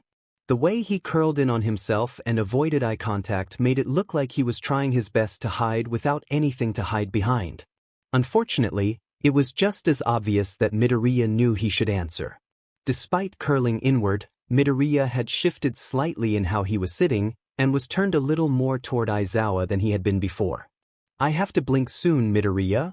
Is your quirk going to incapacitate you again? Aizawa tried a different tactic when it became clear that Midoriya couldn't or wouldn't answer his original question. I don't know, Midoriya admitted. It was like when my quirk first manifested. I couldn't turn it off at all. Shudo pulled his jacket from where it had fallen onto Midoriya's lap and held it up. If you need to, you can use this until Mr. Aizawa can erase it again. Midoriya gave him a grateful look and took hold of the jacket. But I'm ready. Aizawa blinked and pulled drops out of his pocket quickly, but Midoriya tensed and threw the jacket over his head. His quirk must have activated again, but Shudo didn't see or sense anything like he normally did when Midoriya's power activated. There was no glow, no aura of power, nothing. It didn't make sense. Todoroki, Aizawa caught his attention. Sir? Cold will help a migraine. If Midoriya agrees, you could try to help him with the pain, his teacher explained as he used the drops to rehydrate his eyes. The huddled form of Midoriya leaned closer to Shudo at Aizawa's words, so Shudo took that as permission. Remembering the spot that Midoriya had massaged earlier, Shudo slowly reached under the jacket so as not to let in too much light, and placed his right hand on the back of Midoriya's head. Ignoring how soft his curls were, Shudo sifted through the thick hair until his fingers reached skin and then gently cooled the area to about the same temperature as an ice pack. Too cold? Shudo asked quietly. Scood, Midoriya mumbled from under the jacket, leaning into Shudo's hand. Suddenly the door to the gym flew open again, and the two not currently hiding looked up to see who had arrived. I am here. All Might announced loudly, and Shudo felt Midoriya flinch under his hand at the volume. Midnight informed me young Midoriya was in trouble. Where is he? Shudo pointed to the form under the jacket as Midoriya raised one of his hands to wave tentatively. All Might closed the distance between them in a few enormous strides and knelt behind Midoriya, though he seemed at a loss for what to do next. Shudo could see the concern on the hero's face, and his hands were reaching for Midoriya, but, like Shudo had before, he hesitated to actually touch the clearly suffering boy. What has happened? That's what I'd like to know. Midoriya hasn't been very forthcoming, Aizawa berated, though his volume was low out of concern for Midoriya's headache. My Q-quirk evolved, Midoriya offered again. Aizawa pinched the bridge of his nose and sighed. We were training, Shudo explained quickly. He didn't know everything, but he could fill in what he did know, and then maybe Midoriya would fill in the blanks. I offered to help Midoriya with control, and now he can control his power output at will. That's wonderful. All Might cheered, though quietly. Well done, my boy. Except now he says he can't turn it off, and something about how it evolved is causing him intense pain, Aizawa said. He still doesn't have any broken bones, Shudo defended. And it doesn't feel like his quirk is on. What do you mean, young Todoroki? Shudo looked at the large hero. The way his eyes kept going back to Midoriya in concern, the way his hands still twitched toward the huddled form, it was blatantly obvious that All Might cared a great deal more for Midoriya than would be explained by only a month as student and teacher. If the situation weren't so serious, Shudo would almost find this further proof toward his theory of their relationship amusing. When Midoriya uses his quirk, if you're close enough, you can feel it. It's like an aura of power and strength, not unlike your own, sir. I am actively touching him right now, and I don't feel anything like that, Shudo replied. Watching as closely as he was, Shudo definitely noticed a slight tick in All Might's eye when he'd compared their powers. All Might, Midoriya whispered. My quirk evolved. Shudo did not understand the emphasis, but All Might did. The brief flash of surprise followed by understanding told Shudo that whatever Midoriya meant, All Might comprehended more than the simple words should have been able to convey. I see. That makes sense, All Might rumbled. I'm beginning to suspect I don't know everything that I should. Aizawa leveled a withering glare at the number one hero. Weiss, well, All Might stuttered, uncomfortable, some privileged knowledge. Save it, Aizawa snapped. Midoriya has reached the limit of his not inconsequential pain tolerance. If you know something that will help him, then help him. The silence from the pro was almost painful. Shudo had no idea what could be so important that All Might would keep it a secret over Midoriya's welfare. Mr. Aizawa? See, could you? Their homeroom teacher sent one more contemptuous glare at All Might before turning to Midoriya. Whenever you're ready, kid. Like before, Midoriya took a few deep breaths before he removed the jacket, but Aizawa was quick to take away Midoriya's quirk and, with it, most of his pain.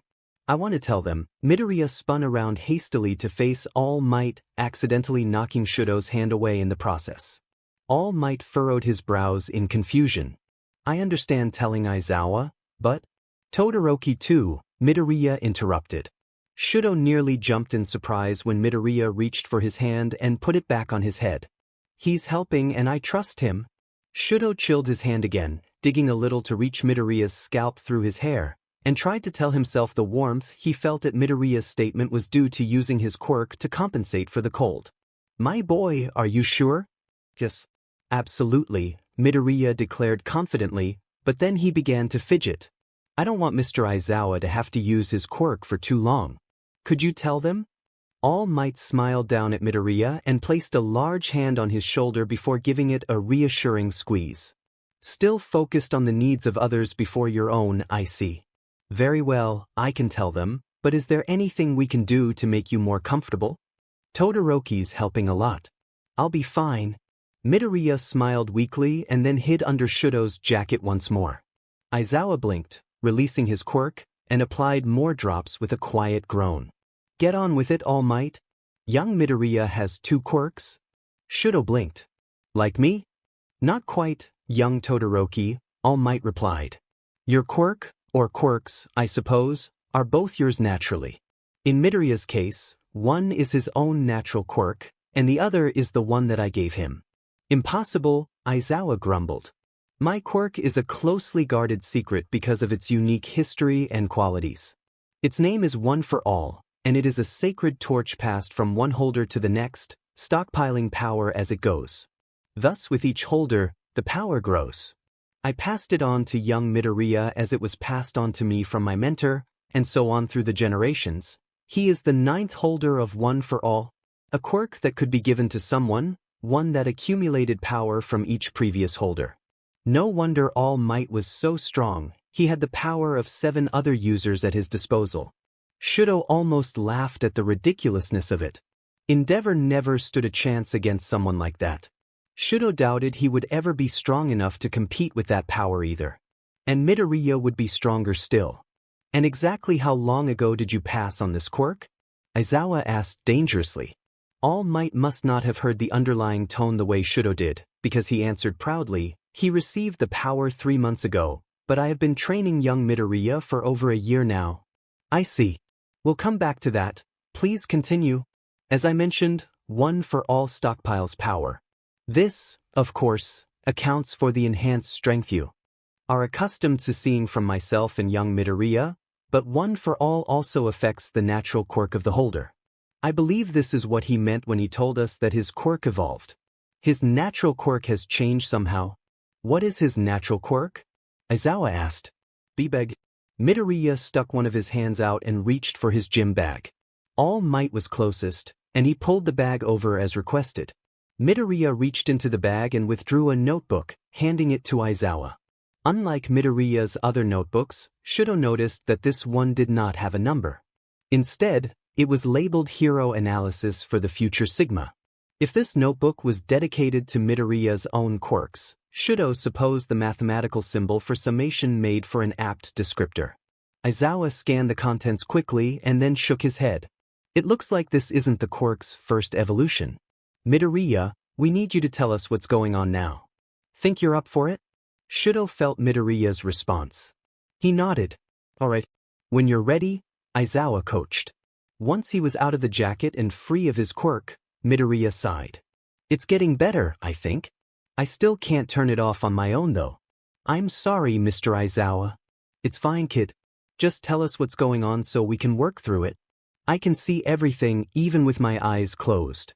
Not like normal, not like I could before. I mean everything. Front, sides, behind me. All of it is in focus all at once. It's disorienting and the headache, I think, is from my brain adjusting to the new input. It was overwhelming at first, but it's manageable now. Though, how much of that is Todoroki, I don't know. Full 360 field of vision? Aizawa clarified. Midoriya nodded. Shudo tried to process what that would look like, but he came up blank. No wonder Midoriya had trouble. From what else he'd said, Shudo gathered his natural quirk gave him the ability to see with his eyes closed. An interesting quirk, potentially useful in certain circumstances, though he imagined it made sleeping difficult at first. That's quite the improvement, All Might remarked. Yeah, I just wish it came with an off SW. How do you see through your hair? Shudo wondered. He knew firsthand how very thick Midoriya's curls were. There shouldn't be anything for him to see other than hair. Midoriya huffed what might have been a pained laugh. I guess because it's directly touching my skin I can see through it. That would be the first enhancement. I can actually see through things other than my own eyelids if they're directly against my skin. You could still turn that off though. Aizawa held up the notebook with Midoriya's notes. Yeah. So why is this one different? Shudo asked. Midoriya crossed his arms and brought one hand up to his chin in a familiar pose. He was analyzing the problem. Soon enough, the thought processes running through his mind slipped through his lips as he began to mutter. It happened when I used one for all, full cowling, not coincidentally either. The timing was too conspicuous to be unrelated, but that was the second time I'd used it. So why that time and not the first time? What was different? I mean, I can see where the 360 field of view comes in. The point of full cowling is to have the power everywhere all at once, so that's a pretty obvious connection. So it must have been something else I want. Oh, Midoriya? I was trying to focus on keeping it going, not turning the power off and on like I had been, and not losing it when I got distracted. If my quirk evolved based on what I wanted from One for All, then I must have accidentally removed the off SW side developed as a kid. How long did it take for you to learn how to turn it off? Shudo asked. Midoriya would need to get that control back soon, for his and Aizawa's sake. A few months, Midoriya answered. I had to use a sleep mask until I had it down. Young Midoriya, I believe we should give Aizawa a break, All Might suggested, and a look over to Aizawa confirmed his assertion. Their teacher's eyes were very red and he was visibly straining. Oh, I'm sorry. Please, blink if you need to, Mr. Aizawa. Red eyes closed and stayed that way as Aizawa fished for his eye drops again. Midoriya meanwhile, tensed and began to take deep measured breaths, but he didn't dive back under Shudo's jacket like he'd expected. Instead he tried to work through the pain. All right, kid, Aizawa droned, head back as he used the eye drops to soothe his irritated eyes. I was going to tell your class when we came back on Wednesday, but your internships are coming up. You're to spend a week shadowing a hero at their agency as part of this. However, I cannot reasonably send you to intern with a hero, potentially facing real threats, in your current state. If you can't learn to either turn your quirk off or manage with your new field of view permanently, then you're not going. Midoriya tensed even further under Shudo's hand. All Might frowned. Aizawa, don't you think that's a little? As Midoriya's teacher, my primary concern is his safety, as yours should be. I have no doubt that he will MSTR this new ability and use it to its fullest potential eventually, but, Midoriya, if you haven't managed to do so before the internships begin, then I cannot let you go. You would be in too much danger. Understand? Yes, sir, Midoriya grit out. Good. Aizawa's eyes swept over Midoriya carefully. How's the headache? Not as bad. I think the worst of it is over. Midoriya confirmed, though Shudo didn't know if he was just saying that to appease their teacher. With Midoriya's pain tolerance, it could go either way. Alright, I want you to try to relax for a bit. Let's see if the headache goes away completely if you're given time to adapt before we try to do anything else. All Might and I are going back to the main building for a bit, but when I come back we'll work on that control. Sound good? Yes, sir. Midoriya managed a shaky smile. Shudo watched with interest as Aizawa stood and leveled the number 1 hero with a dangerous look. It looked like All Might was about to get a severe lecture from the other teacher, and Shudo almost wished he could be a witness to it. Learning about One for All and Midoriya's involvement with All Might had been enlightening, to say the least, but there were a few issues that Shudo could think of with how the hero had gone about it. Aizawa no doubt had a few of his own if that look was anything to go off of. Once both adults were gone, Shudo turned to Midoriya. So you got your quirk from All Might, and he's personally training you. That's my secret, yeah? Shudo sighed and really let the truth of the situation sink in. Midoriya had the quirk of the number 1 hero, a quirk which could be passed from person to person, and was training as All Might's successor. He would be set to take over as the symbol of peace one day, more than likely, So Midoriya was definitely reaching for number one, just like Shudo was. The sports festival had been the first time they'd really been thrown against each other in any sort of competition, and Midoriya's connection to All Might had drawn Shudo's attention enough for him to openly declare him a rival. He'd been more right than he'd realized at the time, but he hadn't needed the full story then. Hadn't cared. It was enough to know the two of them were tied to the top two heroes in at least some manner. He had been ready to use Midoriya to prove a point to his father. Then they talked. Then they'd fought. He didn't know what to think. He was fairly sure he and Midoriya were friends, but they were still aiming for the same goal, which only one of them could win. That competition didn't make him feel less inclined to be friends though. In a way, it was like their spar, as short as it had been. The fight had been exhilarating, the challenge posed by Midoriya was difficult, but it was also fun. In the end, it didn't matter who came out on top, just that they both pushed the other to do their best, and then do better. You have such an intense look of concentration. Midoriya wasn't facing him at that moment since Shudo still had his hand on his head, but with his quirk, it didn't matter. What are you thinking about? You consider us to be friends, correct? Shudo asked. Why, unless... I know at the sports festival you said you weren't looking for friends, but... I wasn't, but it seems I found one anyway, Shudo said, and Midoriya relaxed a little. Shudo wanted Midoriya's opinion on his current thoughts, but that didn't mean he couldn't also try to make the other boy feel a bit better at the same time. I ask because I wanted to know your thoughts on the future. With who our fathers are, we'll both be aiming for number one. Midoriya laughed. It was a good laugh. Todoroki. All Might isn't my dad, we just told you? Yes, I heard. All Might passed his quirk on to you, and is grooming you to be his successor. More than that, he cares about you. You may have missed it hiding under my jacket, but All Might was distressed that you were in pain. You might not be his secret love child, but you are his son. The high-pitched groan Midoriya released into his hands devolved into weak laughter as he blushed. Crazy interpretations of my relationship with All Might aside, I think you had an actual question in there somewhere? Yes. You and I both want to be number one someday. We'll be in direct competition with each other for the foreseeable future. Does that hinder our ability to be friends? It doesn't have to. Midoriya turned to face him, even though he didn't need to in order to see Shudo, forcing Shudo to move his hand away from the back of Midoriya's head. I think if we want to be friends, it doesn't matter that we're both aiming for the top. We can help each other, keep challenging each other to improve, and support each other the whole way. What do you think?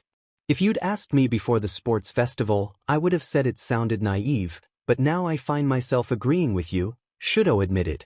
Glad to hear it. Midoriya smiled brightly, and Shudo found himself returning it with a much smaller smile of his own.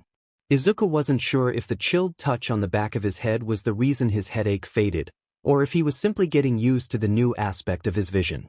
Either way, he was undeniably relieved the catastrophic pain was finally gone. This was only one of Izuku's problems, however. Learning how to navigate his new 360 field of vision was a great deal more difficult. Pain he could handle, but this was bizarre. For starters, his depth perception wasn't so much thrown off as it had been chucked into the stratosphere. If that wasn't enough, it was surprisingly difficult to orient himself, to tell which direction his body was facing. Perhaps the oddest thing to adjust to, however, was how his new field of vision shifted along the y-axis.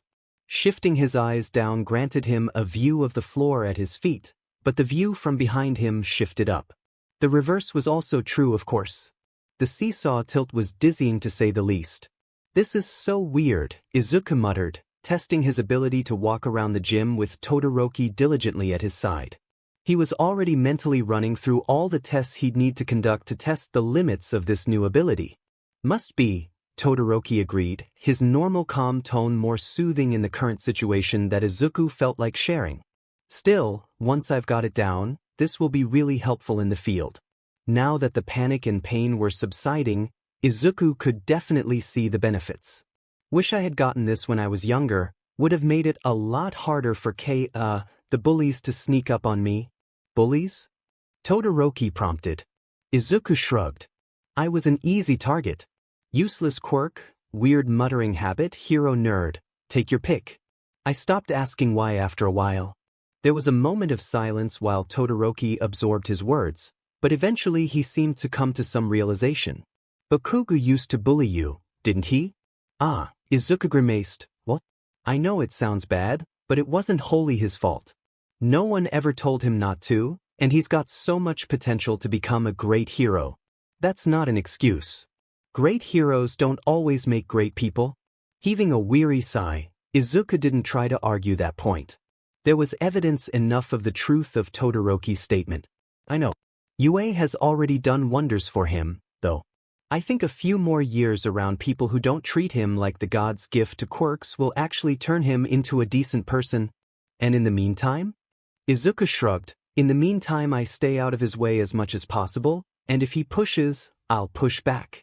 I hope you're right about him, Todoroki mused. Me too. Izuku really didn't want to talk about Kaken.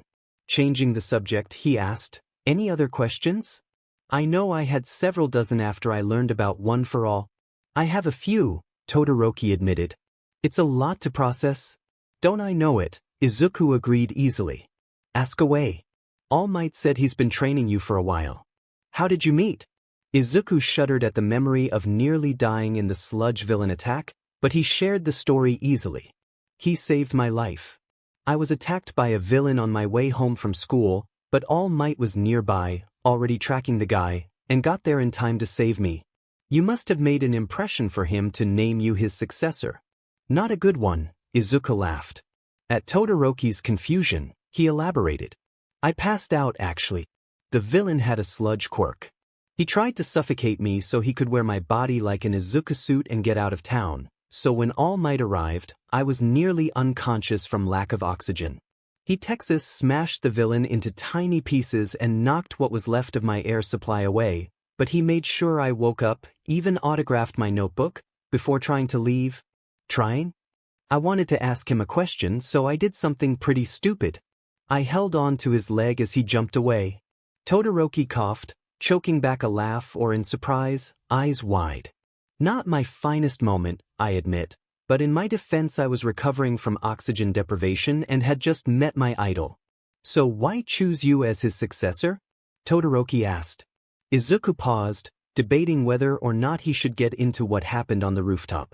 He couldn't tell Todoroki about All Might's injury. It wasn't his secret to tell, and the rest of it wasn't really a good memory. Still, it was an important part of what convinced All Might to choose Izuku as his successor. Before I tell you what happened next, I want you to know that I don't hold this against All Might at all. Everything worked out in the end, and I know why he said what he did. In case what I say might make you think less of him, don't. Okay? Todoroki looked vaguely concerned at that, but nodded. Once he'd realized what I'd done, he landed on a rooftop to drop me off, but I was persistent and just shouted out my question before he could. What was your question? Todoroki asked. Is it possible to become a hero even if I have a useless quirk? Izuku smiled sadly. He said no. He said that heroes get hurt even with quirks suited to heroics, and that I would be better off doing something else, something less dangerous. I wouldn't have expected that, Todoroki mused. Not from All Might. It wasn't anything that everyone else hadn't already told me, but I was still pretty crushed. When he left, I sat on that rooftop and seriously considered just giving up. If All Might thought it was impossible, then what was the point of trying anymore? But you don't strike me as the kind to give up, Todoroki remarked. Todoroki was right. Izuku was stubborn. He had been close to giving up back then, but even he could see that he'd never fully thrown the idea away. Izuku could have taken any number of routes home that afternoon, but he hadn't. Even after the devastating conversation on the rooftop, some part of Izuku still clung tightly to his dream. He wouldn't have gone towards the explosion otherwise. There were other factors. That day was bad even before getting attacked, but you're right. I didn't give up. Izuku grinned. An explosion a few blocks away caught my attention, so on my way home, I walked by to investigate. Apparently when I'd stowed away with All Might, the villain had escaped the soda bottles All Might had stuffed him in and had found another kid to try to take over. The kid's explosions as he fought back were making it hard for the heroes at the scene to do anything, so there was this crowd of people, including a bunch of heroes, just watching, doing nothing to help. The kid was Bakugu, wasn't it? Izuku nodded. I know the news covered the incident a little. Do you remember what happened next? All Might defeated the villain. He did, but not before I ran in and tried to save Kaken myself. I didn't think about it, just moved. I knew what he was going through, I could see he was scared, and I couldn't just do nothing. I had to at least try to save him. To Izuku's surprise, Todoroki chuckled quietly. At Izuku's curious look, Todoroki explained. After our match at the sports festival, before the final, Bakugu found me in the waiting room. He said something about our upcoming fight, but I wasn't listening. Instead of addressing whatever he'd said, I asked him about you. Me. What? He grew up with you. I believed he'd have insight, so I asked him if you had always been so helpful. Izuku whined quietly in the back of his throat, picturing Kaken's reaction to that. I doubt you got an answer out of him. I did not, but you have just answered my question. Todoroki stopped walking, forcing Izuku to stop as well. I think All Might was wrong on that rooftop. A powerful quirk doesn't make someone a good hero, just like being a pro hero doesn't make someone a good person. I think you have what it takes to be a hero, and you had it before you met All Might. You could have done it even if it was hard. Oh okay, there was another weird perspective. Izuku's vision blurred through his tears, but only in part of his vision. The unnaturally extended field of view remained unaffected by the tears. It was a little distracting, but focusing on the oddness of it let him curb the waterworks faster. Sorry. Izuku wiped his face in an effort to clear the tears. It's okay. Todoroki shrugged, unconcerned at the display. He finished drying his eyes quickly and smiled at Todoroki. Thank you. That really means a lot. All Might changed his mind after seeing me try to save Kaken. He said that I could be a hero, that I was worthy of inheriting his quirk, but I don't actually know for sure whether or not he believed I could do it without one for all. You're the first person to say I could. Is that why you accepted his offer? Did you think you had no other choice? Izuku exhaled heavily as he considered how to answer the question. I think if All Might hadn't found me again, I probably still would have tried. I don't think I would have gotten into UA. All the points I earned from the entrance exam were from using one for all while saving Uraraka from the zero-pointer. I still would have tried to save her, but without one for all or the strength training I did with All Might, there's probably nothing I would have been able to do to actually help. But the longing to help wouldn't have gone away. Maybe I'd have found a way, but like you said, it would have been much harder. Not that I'm averse to hard work, of course. Izuku cleared his throat as he realized his rambling had gotten a little off topic. But to answer your question, no, I didn't accept one for all because I thought it was my only option. I accepted because it was an option, if that makes sense. Todoroki shook his head. Once he'd offered it to me, I didn't stop to consider whether or not I could still be a hero without one for all. I didn't ask if All Might's quirk was my only shot at my dream. All Might was asking me to be his successor. That was all that mattered. I accepted without hesitation, Izuku explained. There wasn't really a lot of thinking involved. I see. Todoroki resumed their circuit of the gym. Thanks for telling me all that. It was enlightening. Thank you for listening. I doubt I'll get the chance to tell it all that often. You had to clear it with All Might before letting myself and Aizawa know the truth. Does that mean you aren't allowed to tell anyone? There are only a handful of people in the world that know the truth about All Might's quirk, and I can understand why. A quirk with this kind of power, something that can willingly be passed on to someone else? It puts the current holder in danger if the wrong people were to find out. All Might said I could tell who I wanted, but that I should be really sure I could trust them not to share the knowledge with anyone. So why tell me? Todoroki furrowed his brow. We barely know each other. In fact, the only thing you really know about me is my father's obsession with besting All Might. Logically, I should be one of the last people you'd want to tell. That's not the only thing I know about you.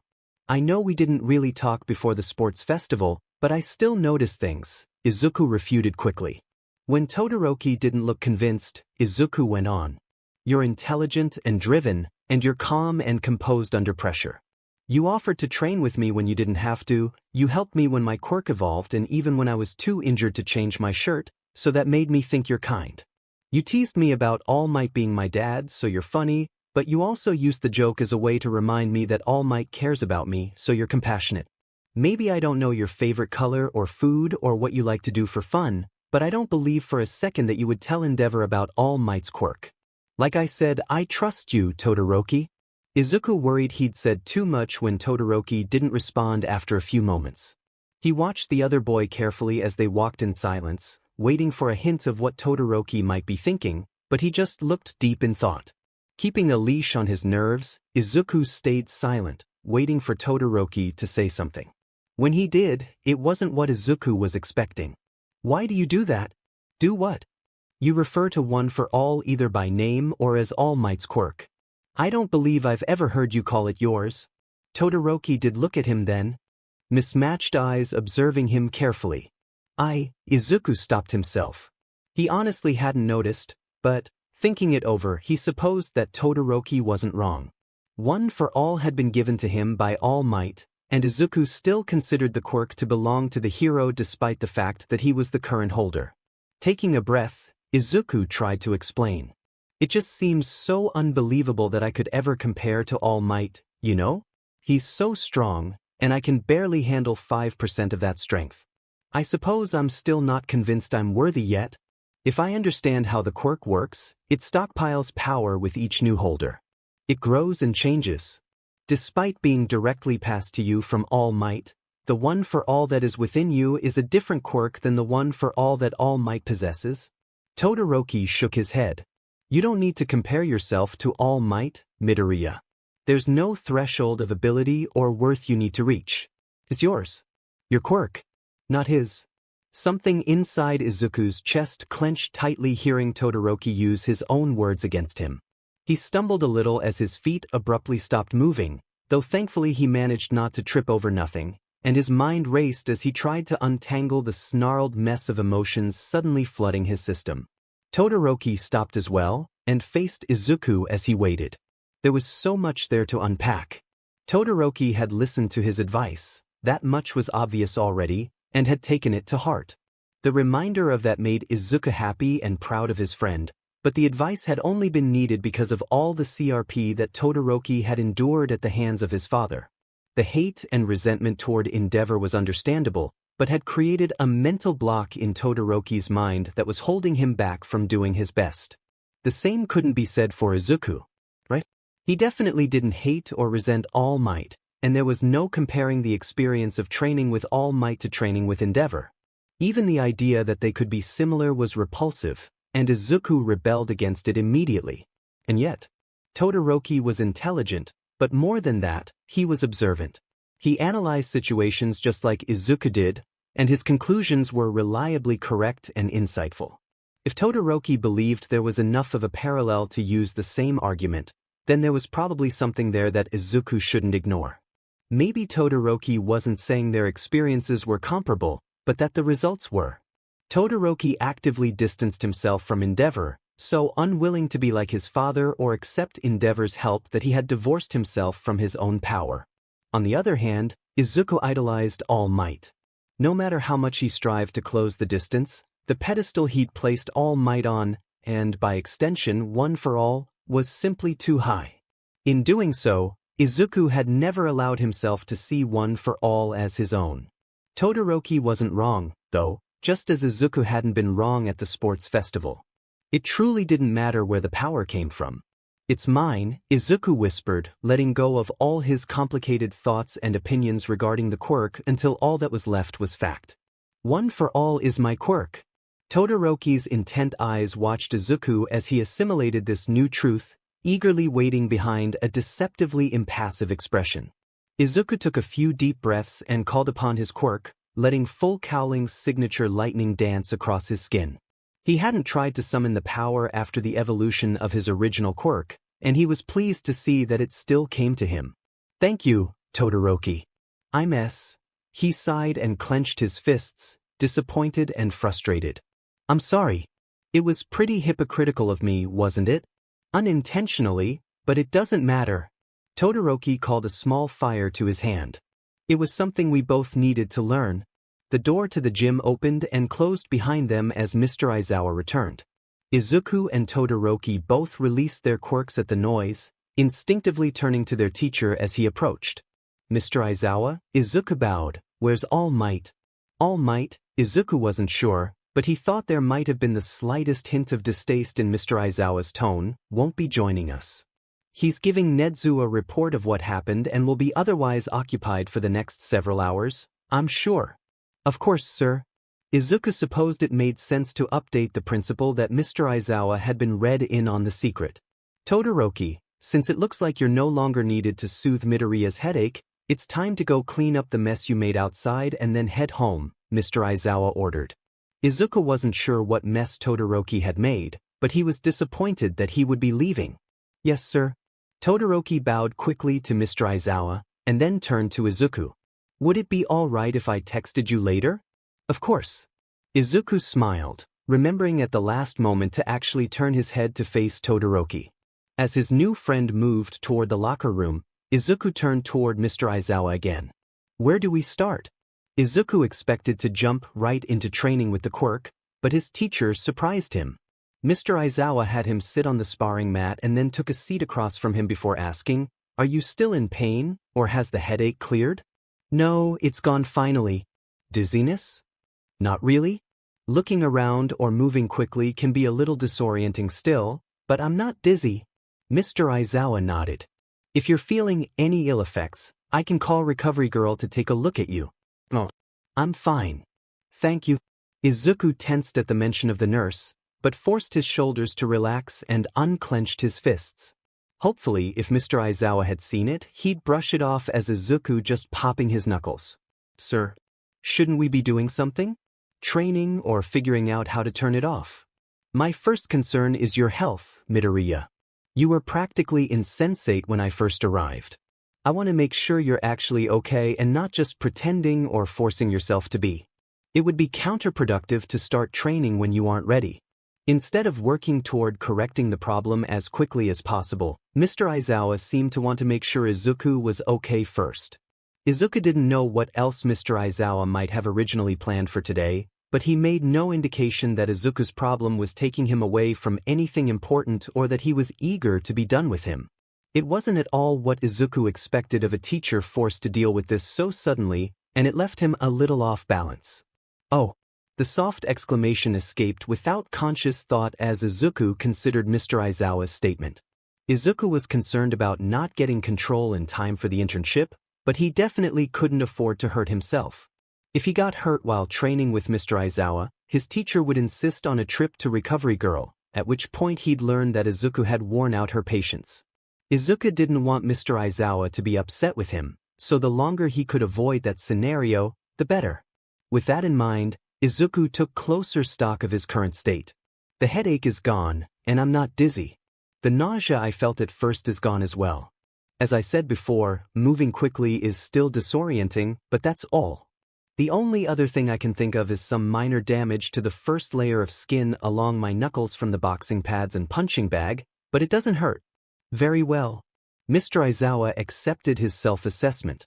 Before moving on, as useful as this evolution will eventually be once you've mastered it, I want to focus on retraining your ability to turn it off. Yes, please, Izuku agreed. Until he found a way to turn it off, Izuku didn't know how well he'd be able to sleep, if at all. Quirks were physical abilities, even ones that were classified as mental quirks, and control was trained until it became muscle memory. Izuku had had that muscle memory at one point, and now that he wasn't as overwhelmed with the evolution of his quirk, he spent a while trying to exert the control he'd had since he was 4. After an hour with no results, Mr. Aizawa had him stop. It was clear the quirk had changed too much for the same mental muscles he'd trained when he was 4 to still work. They'd have to create a new way. Guided meditation was a common tool used by quirk counselors to help kids develop the ability to visualize a way to turn a quirk on or off, but it was nearly impossible for Izuku to focus enough to stay in a meditative state for more than a few moments. Too much sensory input, too many errant thoughts. Izuku just couldn't turn off his brain. He apologized profusely, but Mr. Aizawa told him there was no need, and they moved on. The next thing they tried was repeated erasure to see if Izuku could hold on to the off state as Mr. Aizawa released his quirk. Izuku tried to object to this on Mr. Aizawa's behalf, but his teacher assured him he was fine. Eventually, though, they both agreed it wasn't working and moved on to the next idea. Since it was one for all that caused the problem, Izuku theorized that his quirk, might also be the solution. Summoning full cowling was getting easier, but still required focus. That was fine though for now. Izuku needed to concentrate on what he wanted just like he had before. He needed active control over his quirks, needed to be able to call on and dismiss both quirks with the ease he'd had since he was 4. As easy as breathing. He used the original mental pathways as a foundation, but given the added complexity brought on by the evolutions, he'd need more. Using one for all to build the new mental pathways took surprisingly little time. Izuku almost got the sense the quirk was helping him, like it had helped him break free of Shinsu's brainwashing. The specters didn't make an appearance, but he felt like they were there anyway. Now to see if it worked. With a slow exhale, Izuku released his hold on one for all and the world went dark. Blinking his eyes open, Izuku looked around and smiled, wiping the tears pouring down his face with a relieved laugh. It worked. Good job, kid, Mr. Aizawa praised gruffly. Thank you, Mr. Aizawa. I'm sorry I pulled you away from what you were doing. You're my student, Midoriya? Mr. Aizawa stated it so easily, like that fact was supposed to relate to his willingness to drop everything and help Izuku with a problem. A problem Izuku caused. Izuku wasn't sure what to do with that. It certainly wasn't something he was used to. He was used to reactions like recovery girls. After Izuku messed up or became too much trouble, he was used to teachers washing their hands of him. Some didn't even wait for an excuse beyond his weak quirk. Yue had been the first time Izuku had felt like it might be safe to trust the teachers to be different, to actually take an interest in his welfare, because they were also pros and that's what heroes did. They cared. They helped people. Or they were supposed to. Maybe that had been naive. They were teachers too after all. Izuku just hadn't expected them to act more like teachers and less like pros. When Recovery Girl had declared her refusal to help him when he got hurt, it had reminded Izuku of that fact, harshly. So, did that make Mr. Aizawa different? Could Izuku trust him? It seemed like he wanted to help and that he cared about Izuku, but Recovery Girl had been the same until Izuku had messed up one too many times. Was it just a matter of time until Izuku found Mr. Aizawa's limit with his problems? What would happen when he did? Doriya. Hey, kid, you alright? Mr. Aizawa was trying to get his attention. Izuku must have zoned out. Was he mad? Did he think Izuku was ignoring him? Izuku winced. That was too dismissive, wasn't it? It definitely hadn't been articulate. Izuku didn't want to annoy Mr. Aizawa with his mumbling or make him think that Izuku wasn't paying attention. Mr. Aizawa frowned. He had annoyed him and knelt down so he was eye level with Izuku. You're beginning to hyperventilate. I need you to take slower, deeper breaths. This was bad. If Izuku was hyperventilating, it was because he was starting to have a panic attack. He needed to breathe. He needed to calm down. If he fell apart in front of Mr. Aizawa again, he might not be allowed to go on the internship. Or worse. If Mr. Aizawa thought Izuku was prone to panic attacks, he might think he couldn't handle being a hero. He could expel him. Izuku couldn't let that happen. He shut his eyes to block out Mr. Aizawa's reaction and put his hands on top of his head to facilitate breathing. He just needed to breathe. He could do that. He'd been breathing his whole life. Unconsciously, his hands fisted in his hair, and the scrape of his nails across his scalp suddenly reminded him of how Todoroki's hand had been in his hair earlier. The gentle fingers combing through his hair, hunting for his skin, so he could apply blessedly cool relief to Izuku's aching head. The memory of that comfort gave him something good to focus on, something that he used to calm his racing heart and even out his breathing before the panic could seize complete control.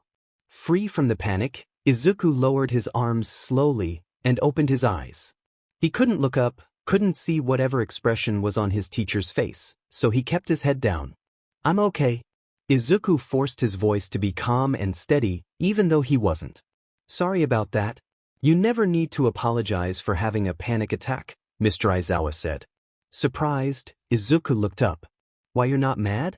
Or annoyed? Disappointed? You're not the first student I've had that gets panic attacks, and you won't be the last.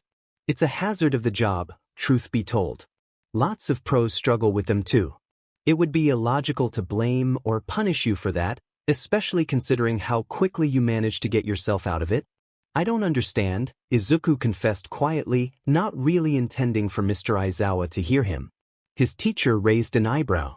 What don't you understand? Izuku would blame it on the drop of adrenaline resulting from the recent panic attack for actually answering. You're a teacher, and I've caused you so much trouble today alone. Your tolerance for me should be gone. Why are you still trying to help me? There was a quality to Mr. Aizawa's deadpan expressions, something subtle that Izuku nevertheless could pick up to determine the hero's mood. After asking his foolish question, Izuku cringed and watched Mr. Aizawa carefully. Rather than the deceptively blank expression Izuku expected, Mr. Aizawa was openly frowning. Midoriya, Mr. Aizawa began slowly, would it be alright if I asked you a few questions before I answer yours?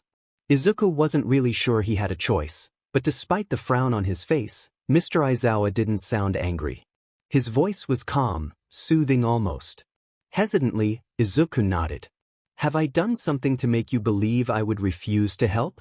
Mr. Aizawa had yet to show any of the same traits as his previous teachers, had even gone above and beyond protecting his class at the USJ, but there was still the looming threat that all teachers posed.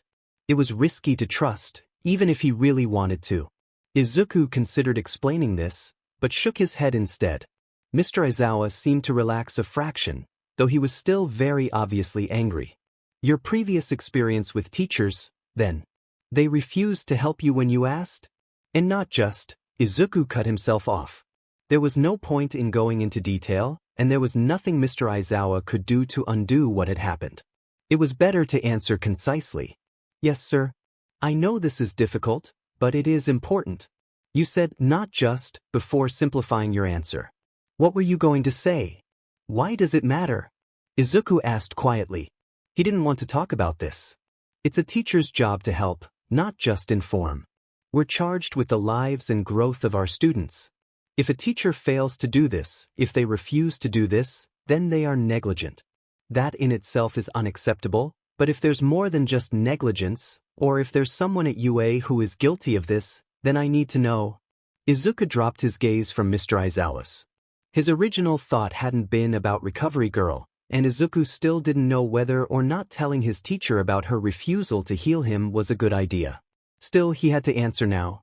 Izuku got the impression Mr. Aizawa wasn't going to let this go until he had an answer.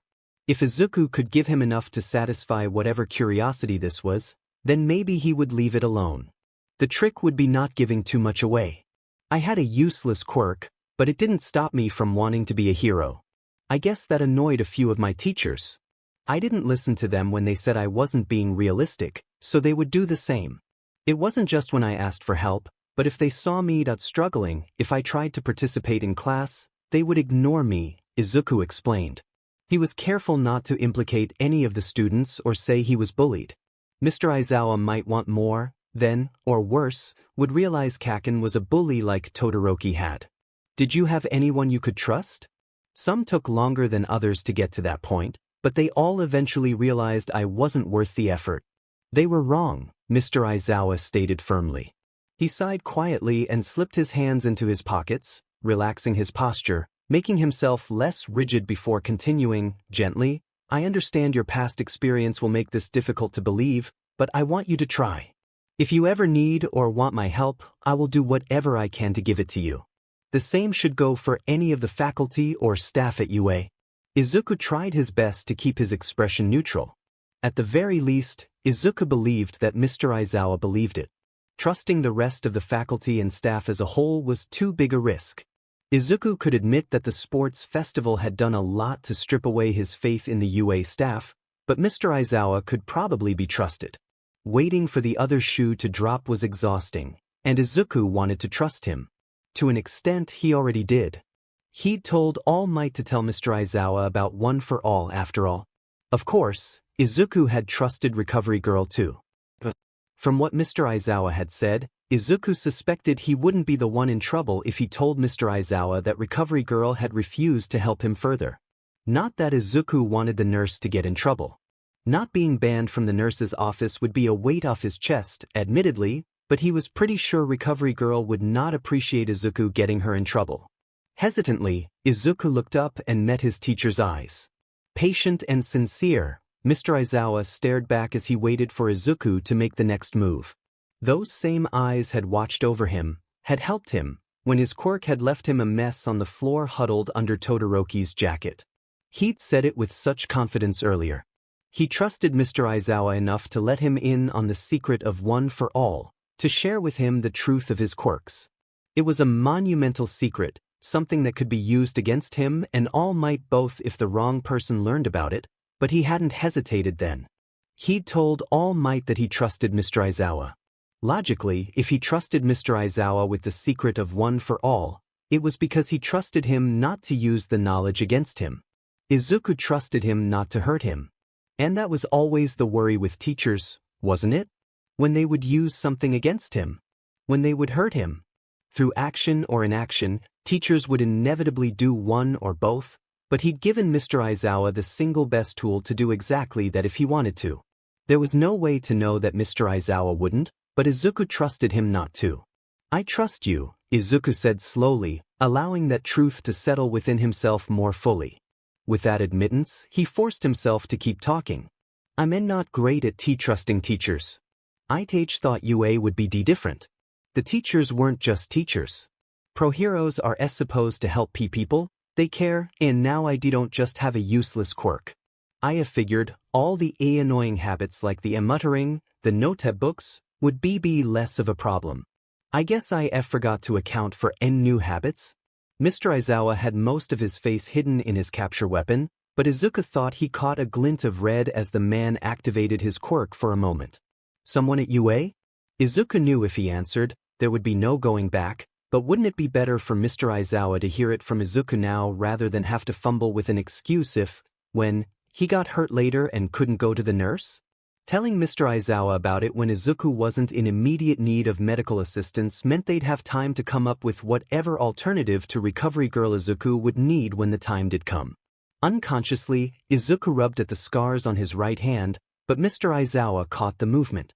His eyes narrowed in suspicion and Izuku hurried to explain before Mr. Aizawa connected the dots for himself. I did a lot of damage to myself during the fight with Todoroki at the sports festival. I don't know if you were told the extent of it, but it was bad. After, Recovery Girl said I had to learn control, so she wouldn't heal me anymore. Mr. Aizawa was very still.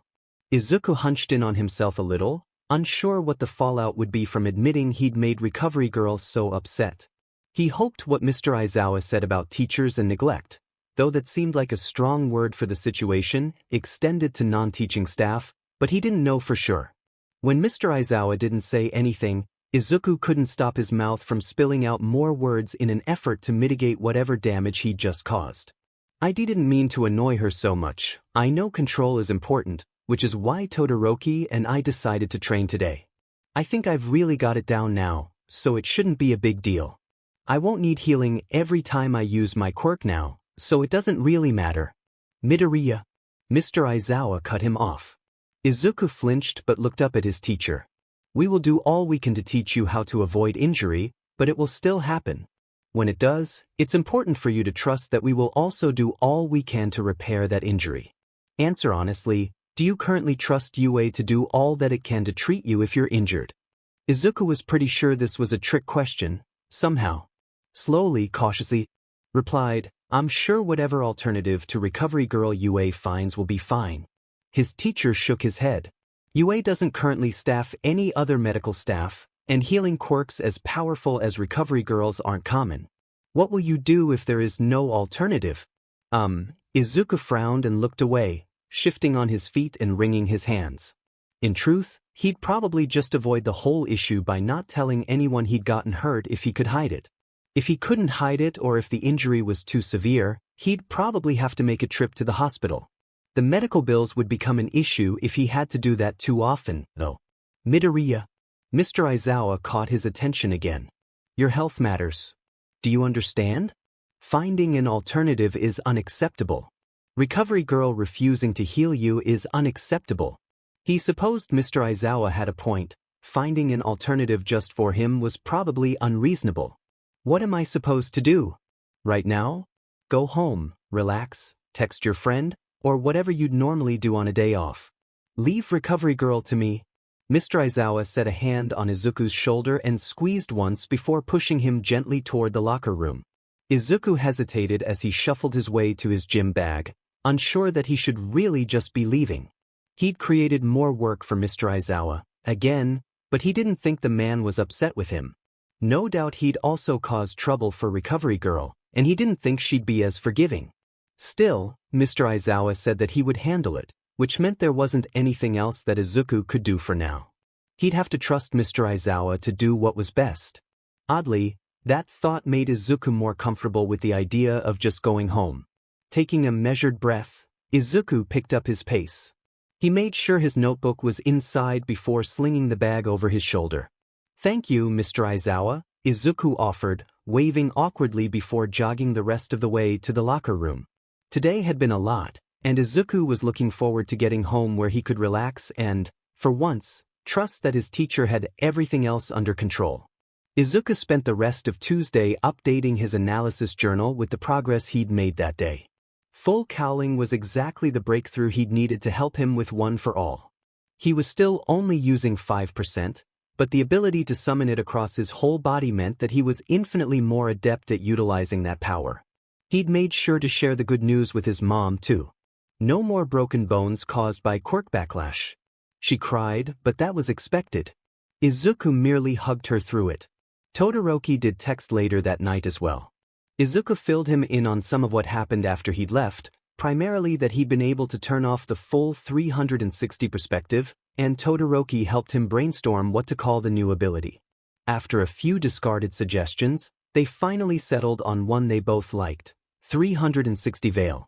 Happily, Todoroki also agreed to keep training together outside of class as their free time allowed.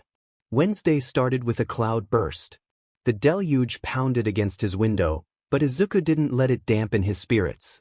He was looking forward to class, to seeing his friends, and to learning more about the internships that Mr. Aizawa had mentioned. Once he was dressed for school, Izuku hugged his mom as she handed him an umbrella and then ran out the door.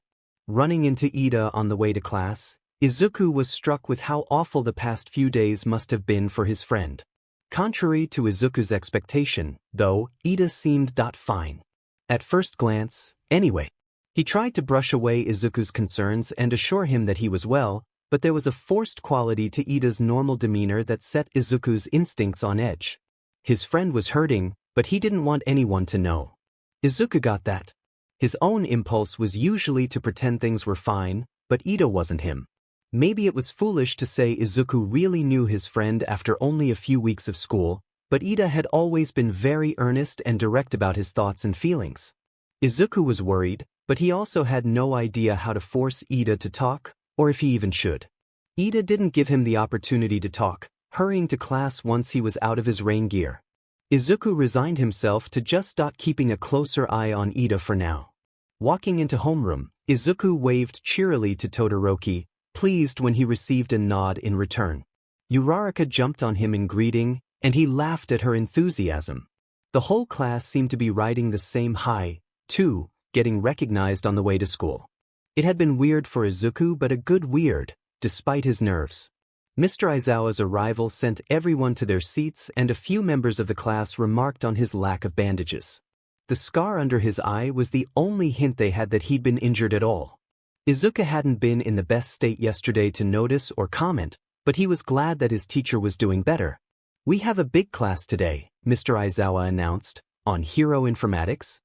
Izuku felt the tension in the class skyrocket as they wondered what that could possibly mean, and Izuku wondered if Mr. Aizawa did this on purpose just to keep them on their toes. "You need code names. Time to pick your hero identities," their teacher concluded after his dramatic pause. Izuku concluded that Mr. Aizawa not only did it on purpose, but probably enjoyed making the class panic. A few days ago, that would have made Izuku nervous, but today he found himself slightly amused instead. This is related to the Pro Hero draft picks that I mentioned after the sports festival. Normally, students wouldn't have to worry about the draft until second year at the earliest, but your class is different. In fact, by extending offers to first years like you, Pros are essentially investing in your potential. If their interest in you wanes, however, those offers may be rescinded. So, you're saying we'll have to prove ourselves after we've gotten recruited? Hagakure asked. Correct, Mr. Aizawa replied. Now that, here are the totals for those of you who got offers. The projector beeped as it displayed the recruitment totals for the class. Izuku felt his eyes widen in shock as the list showed just how many offers had been extended to Todoroki and Kaken. They deserved it, certainly, but the difference between those two and the others on the board was staggering. Not everyone was listed either, Izuku noted. His own name was absent, but both Ida and Uraraka had received offers. Izuku was happy for his friends, but it still felt like he'd failed. Despite these results, you'll all be interning with pros. Even those of you who didn't get any offers. You've already experienced what it's like up against real villains thanks to the attack on the USJ, but it'll still be helpful to see pros at work, up close and personal in the field. And for that we need code names. Sato cheered. The excitement level in the class was back up after the disappointing draft list had been posted. These names will likely be temporary, Mr. Aizawa cautioned, getting everyone's attention again. But you should still take them seriously. The door slammed open, revealing a devilishly smirking Midnight. Or you'll have hell to pay later. As she made her way into the classroom, Mr. Aizawa stepped away from the podium and yielded control of the room to his coworker. What you pick today could be your code name for life. You'd better be careful, or you'll be stuck with something utterly indecent. Midnight is going to have final approval over your names, Mr. Aizawa stated, grabbing his sleeping bag. It's not really my forte. Just keep in mind, the name you give yourself is important. It helps reinforce your image and shows what kind of hero you want to be in the future. A code name tells people what you represent. Despite claiming it wasn't his forte, Mr. Aizawa still had valuable information to offer on the subject. As the white bards were passed out, Izuku thought about what Mr. Aizawa had said. A hero name was more than just a call sign or a way to protect their civilian identities. It was a statement, a promise. When Izuku was a little kid, imagining his future hero name, he hadn't been very creative. It had been fun and was a good memory, but he didn't think he wanted to riff a name off of All Mights. Not only would it be incredibly obvious that the two of them were connected, but Todoroki had been correct. One for All was his quirk. Izuku was All Might's successor, but he was still his own person. All Might was an example, a role model, but Izuku didn't have to be All Might. His hero name could and should be wholly his own. As he contemplated this, several of his classmates presented theirs for Midnight's approval with mixed results. The idea of presenting in front of the class was a little daunting, but if he couldn't proudly declare his codename in front of his friends, then the name probably wasn't good enough. Curious to see how his friends were faring, Izuku activated 360 Veil to give him a better look at Uraraka, Ida, and Todoroki, who were all behind him. Izuku waited for the initial weirdness of using the enhanced perspective to fade as he adjusted. Thankfully it didn't hurt, but it was still a little disorienting at first. Uraraka had put her pen down and looked like she was trying to psych herself up to go present. Izuku silently cheered her on, sure that whatever she came up with would be good. Ida was frowning intently at his board, pen hovering indecisively. Coming from a family of heroes and given his proclivities toward preparedness, Izuku would have thought that Ida would have come up with a potential codename prior to today, but he was obviously struggling. Izuku hoped it was just the assignment and not something deeper. Todoroki stared contemplatively at his board before looking up directly at Izuku. He wondered for a moment if Todoroki was just staring off into space in Izuku's general direction, but his dichromatic gaze was a little too focused for that. Izuku wrote a quick message on his whiteboard before shifting it so Todoroki could see it without making it obvious. He watched as Todoroki registered the message and surprise flickered over his features before his usual calm expression returned. Todoroki uncapped his pen and wrote quickly before casually turning the board so Izuku could read it. Practicing, I see. I'd apologize, but you're staring too. Izuku stifled his laughter and cleared his board. Just checking on my friends. Need help? Thank you, but no. Todoroki waited only a moment before turning his board and clearing the message. Izuku worried the conversation was over and that he'd somehow offended Todoroki, until he felt his phone vibrate. Todoroki. The boards are a bit conspicuous. Yaoyorozu or Aizawa would catch on eventually. Mr. Aizawa is asleep. Todoroki. That's what he wants us to think. He's snoring. Todoroki. A deception. He's always watching. Izuku shifted a little in his chair so that he could see Mr. Aizawa in his sleeping bag at the front of the room. It really looked like the man was asleep, but Izuku actually wouldn't be surprised if Todoroki was right. Mr. Aizawa was startlingly observant, but also looked about 2 seconds from falling asleep on his feet at any given moment. It could go either way really. It's hard to watch anyone with his eyes closed. Todoroki. Not for you. Maybe I'm the one who's always watching. Izuku chuckled silently at his own joke before a sudden thought stopped him. As he turned the idea over in his head, Todoroki went up to the front to present. Izuku was a little surprised that his code name was just his first name, but he probably had his reasons. Izuku could ask him about it later. Uraraka finally worked up the courage to present her code name not long after, and it was quickly approved by midnight. Izuku thought it was clever too and made a note to tell her so.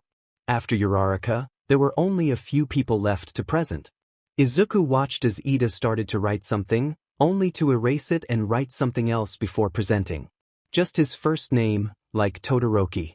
Izuku's concern for his friend grew, but he couldn't say anything in class. He'd have to ask him about it later as well. Midnight called him up to present, so Izuku hurried to finish writing what he'd come up with before making his way up to the front. Before he faced the class, Izuku turned off his quirk, took a deep breath, and then planted his whiteboard confidently against the podium. The watchful hero, Vigil. Ooh, that's interesting. Midnight hummed. Care to explain your reasoning, Midoriya? It's a hero's job to help people, to be a guardian against the darkness. I want to be a symbol of that protection. I want everyone to know that I'm watching over them, that I see them, and I'm ready to help whenever they need me, Izuku answered. It was true, of course, but there was more to it that he couldn't share with the whole class. And so your watch begins, Midnight smiled. I approve. Returning to his seat, Izuku caught Todoroki's eye and his small nod of approval. Todoroki knew, more than anyone else in the class, exactly why Izuku would choose the name he had. Izuku was pleased that his friend approved of the name as well. The only person left to choose a name was Kaken, but Midnight kept dismissing his ideas as too violent. Eventually, she decided to have him think on it a bit longer and passed the podium back over to Mr. Aizawa while Kaken fumed silently in his seat. Now that almost everyone's decided on their hero names, we can go back to talking about your upcoming internships. Their homeroom teacher pulled a large stack of papers out of his sleeping bag and set them on the podium as he spoke. They'll last for 1 week. As for who you'll be working with, those of you who received offers will pick from one of the agencies who extended you an invitation. Everyone else will choose from a list of about 40 agencies across the country who've agreed to take on interns from your class. Think carefully. Every agency has a different specialty that its heroes focus on, so keep that in mind as you make your decision. Mr. Aizawa split the stack and handed half to Midnight before the two of them went down the rows to hand each student their list and the form to select their top 3 choices. Once everyone had both, the teachers made their way toward the door. You have until the weekend to make your selection, Mr. Aizawa told them. Get started. After the adults left, the class immediately devolved into discussion of where they were going to go on their internships. There was a little bit of time before the first class of the day started, so Izuku didn't see the harm in getting out of his seat and joining his friends on the other side of the room. Hey guys, Izuku smiled, waving Uraraka and Ida over to Todoroki's desk. We should be focusing on our internships, not making time for chit-chat, Ida rebuked, staying in his seat. Izuku tried not to let his tone upset him, but he felt better when Uraraka joined him. Your hero name is so good, Midoriya. Oh thanks. I really like yours too, Izuku promised. I was so nervous, but I'm glad Midnight approved it. It took me longer than I want to admit to think up, Uraraka admitted sheepishly. It suits you, Todoroki said. Uraraka looked surprised that Todoroki had spoken to her at first, but she was quick to recover and beamed at him. Thank you, Todoroki. You're welcome. Yours is just your name, right? Are you sure you're gonna be comfortable with people calling you by your first name in the field like that? Uraraka wondered. It's just temporary, Todoroki explained. I want to take my time deciding. That makes sense, Izuku conceded. Congratulations to both of you, by the way. Are you looking forward to internships? You bet, Uraraka proclaimed. It SCKS that you didn't get any offers though. Izuku's eyes fell to his feet. My own fault. Like Mr. Aizawa said the first day, a hero who gets hurt all the time is a liability. You're not a liability, Todoroki argued quietly. Yeah. Uraraka agreed. You're amazing, Midoriya, and those agencies don't know what they're missing. Thanks guys, Izuku blinked rapidly to keep the tears from falling. The door opened again as Present Mike made his entrance, cutting off whatever else they might have said. It was time for English, which meant it was time to go back to his desk. Izuku quickly smiled at both Uraraka and Todoroki before finding his seat. Todoroki was right. He wasn't a liability anymore, but he still needed to improve. Only using a small fraction of one for all saved his bones, but it wouldn't always be enough to save others. There was only one way to improve his limits, though, so Izuku subtly exercised all throughout morning classes.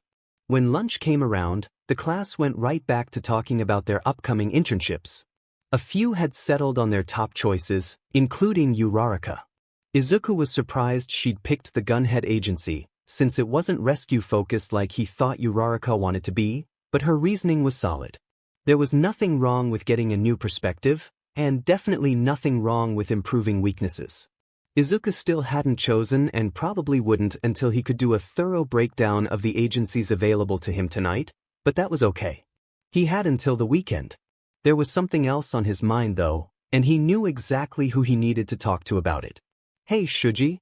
Izuku gathered his courage and one of his notebooks before approaching. He hadn't spoken with his masked classmate much, but he was hoping he could still get him talking.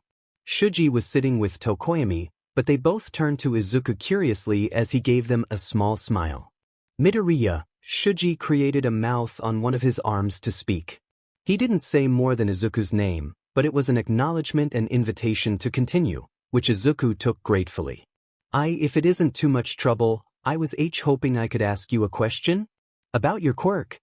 Izuku held up his notebook. Shuji had been one of the students interested in hearing his analysis during the sports festival, so Izuku hoped he'd be willing to indulge him. What would you like to know? Your quirk is amazing with so many applications, and you use it really well already. I have got a lot of questions really, but one has been on my mind recently. Izuku took a breath and was glad he hadn't annoyed or scared Shuji off yet, but he needed to get to the point. You have the ability to create a multitude of eyes from your dupli arms. How do you see? Is it just a wider field of view or does each eye offer a segmented view? Was it disorienting for you? How did you learn to adapt to seeing so much all at once? That is more than one question, Tokoyami teased and Shuji chuckled. Izuku shot them an apologetic smile. Sorry, I can get a little carried away. It's fine, Shuji assured. My vision changes, as you may have guessed. The eyes I create have a standard field of vision. If those fields overlap, then what I see is much like what any of you would see. At this point, Izuku had opened his notebook and was fervently writing as Shuji answered his questions. If they do not overlap, then it is, as you described, segmented. Like watching several computer screens at once. When I was young, it could become overwhelming. Tolerance to increased sensory input came with time and practice. As I continued to use it, I could handle more, and eventually the disorientation passed entirely. How about your depth perception?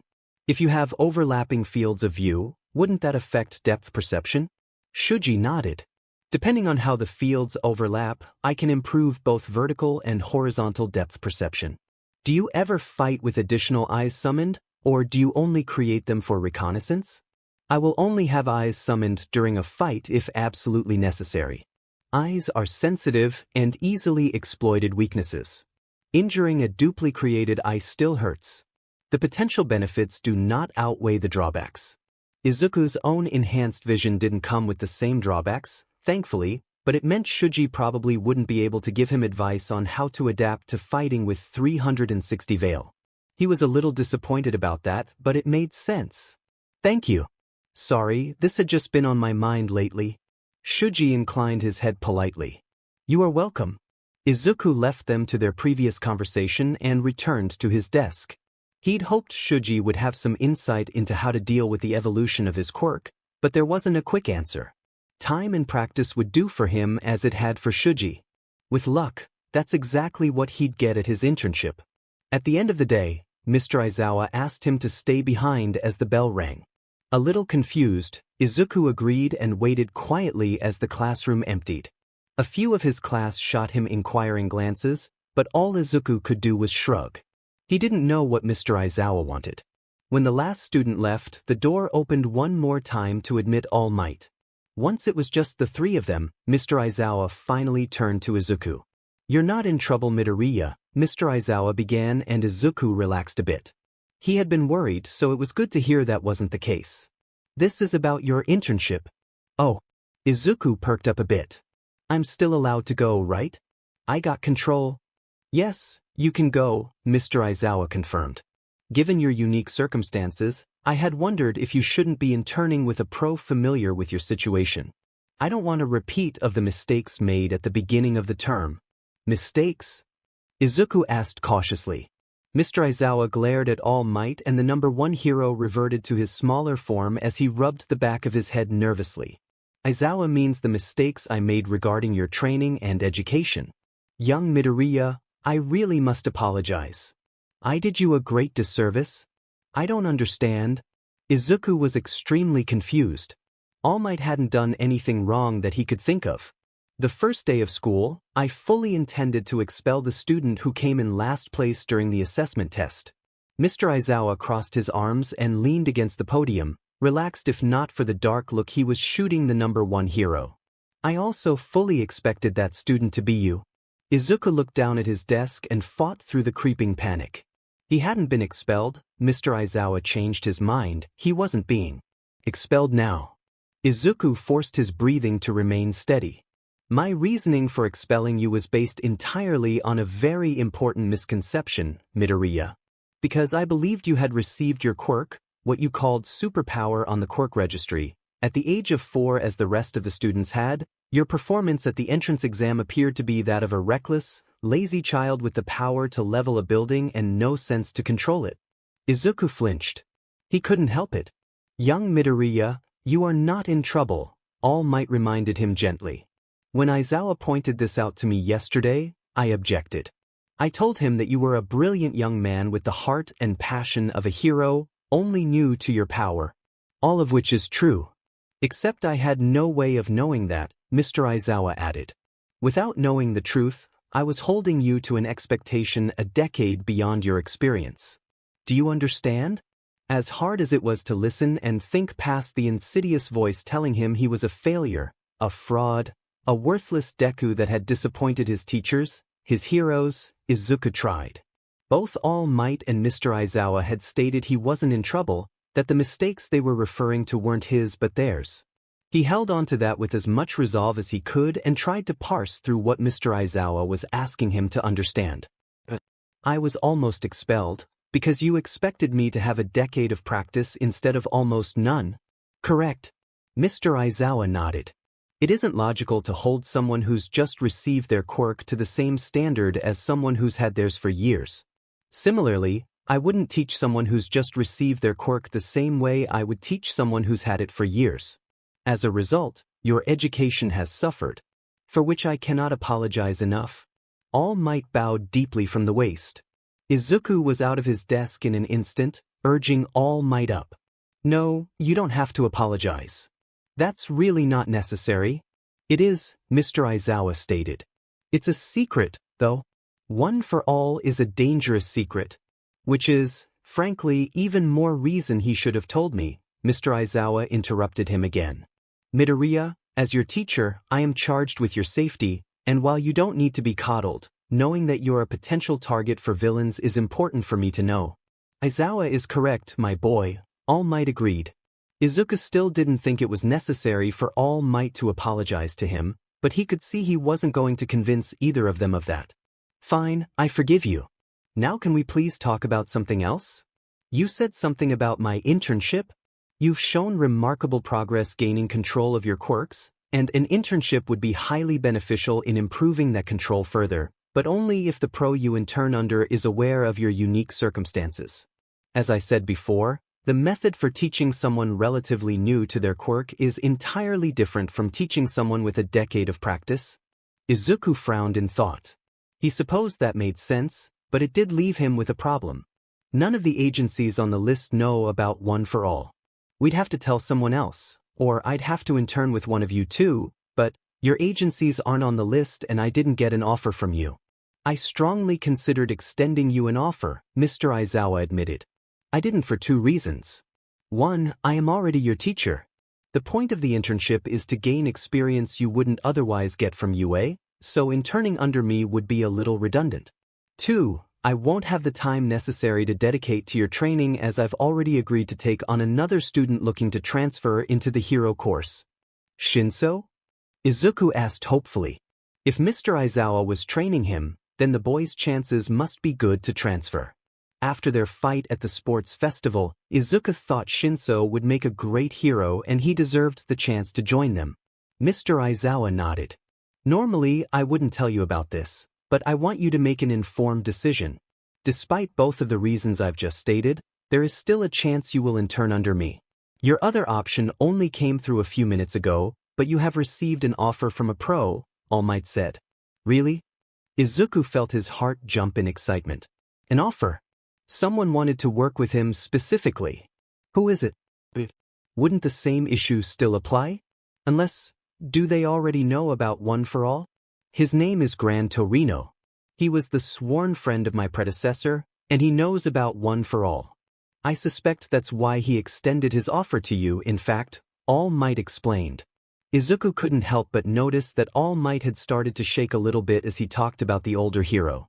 The man taught at UA for a year, so he has experience teaching. I wrote to him at the start of term, informing him that I'd chosen you as my successor. After watching you at the sports festival, he's likely picked up on my failings as a teacher and wishes to correct my errors. You can either accept the offer made by Gran Torino, or work with me, but the choice is entirely up to you, Midoriya, Mr. Aizawa concluded. The choice seemed obvious to Izuku. As much as he respected Mr. Aizawa as a pro and a teacher, he wouldn't want to impose on the man's training with Shinso. I'll intern with Gran Torino. If he's already aware of One for All and extended an offer, he seems like the better choice. I agree. Mr. Aizawa handed him a paper with an address and the information on Gran Torino's agency. In preparation for your internship, I will write to him again and explain your recent successes with control and the evolution of your natural quirks so he knows where you're at before your arrival. All Might gave Izuku a shaky thumbs up before resuming his hero form. Now, I believe it's time for you to head home, my boy. Right? Izuku nodded. Thank you both for your support. Happy to help. All Might smiled. No need to thank us for doing our jobs, Midoriya. Izuku bowed anyway and then made his exit, eager to get home and see if he could find anything on this Gran Torino he was going to intern with.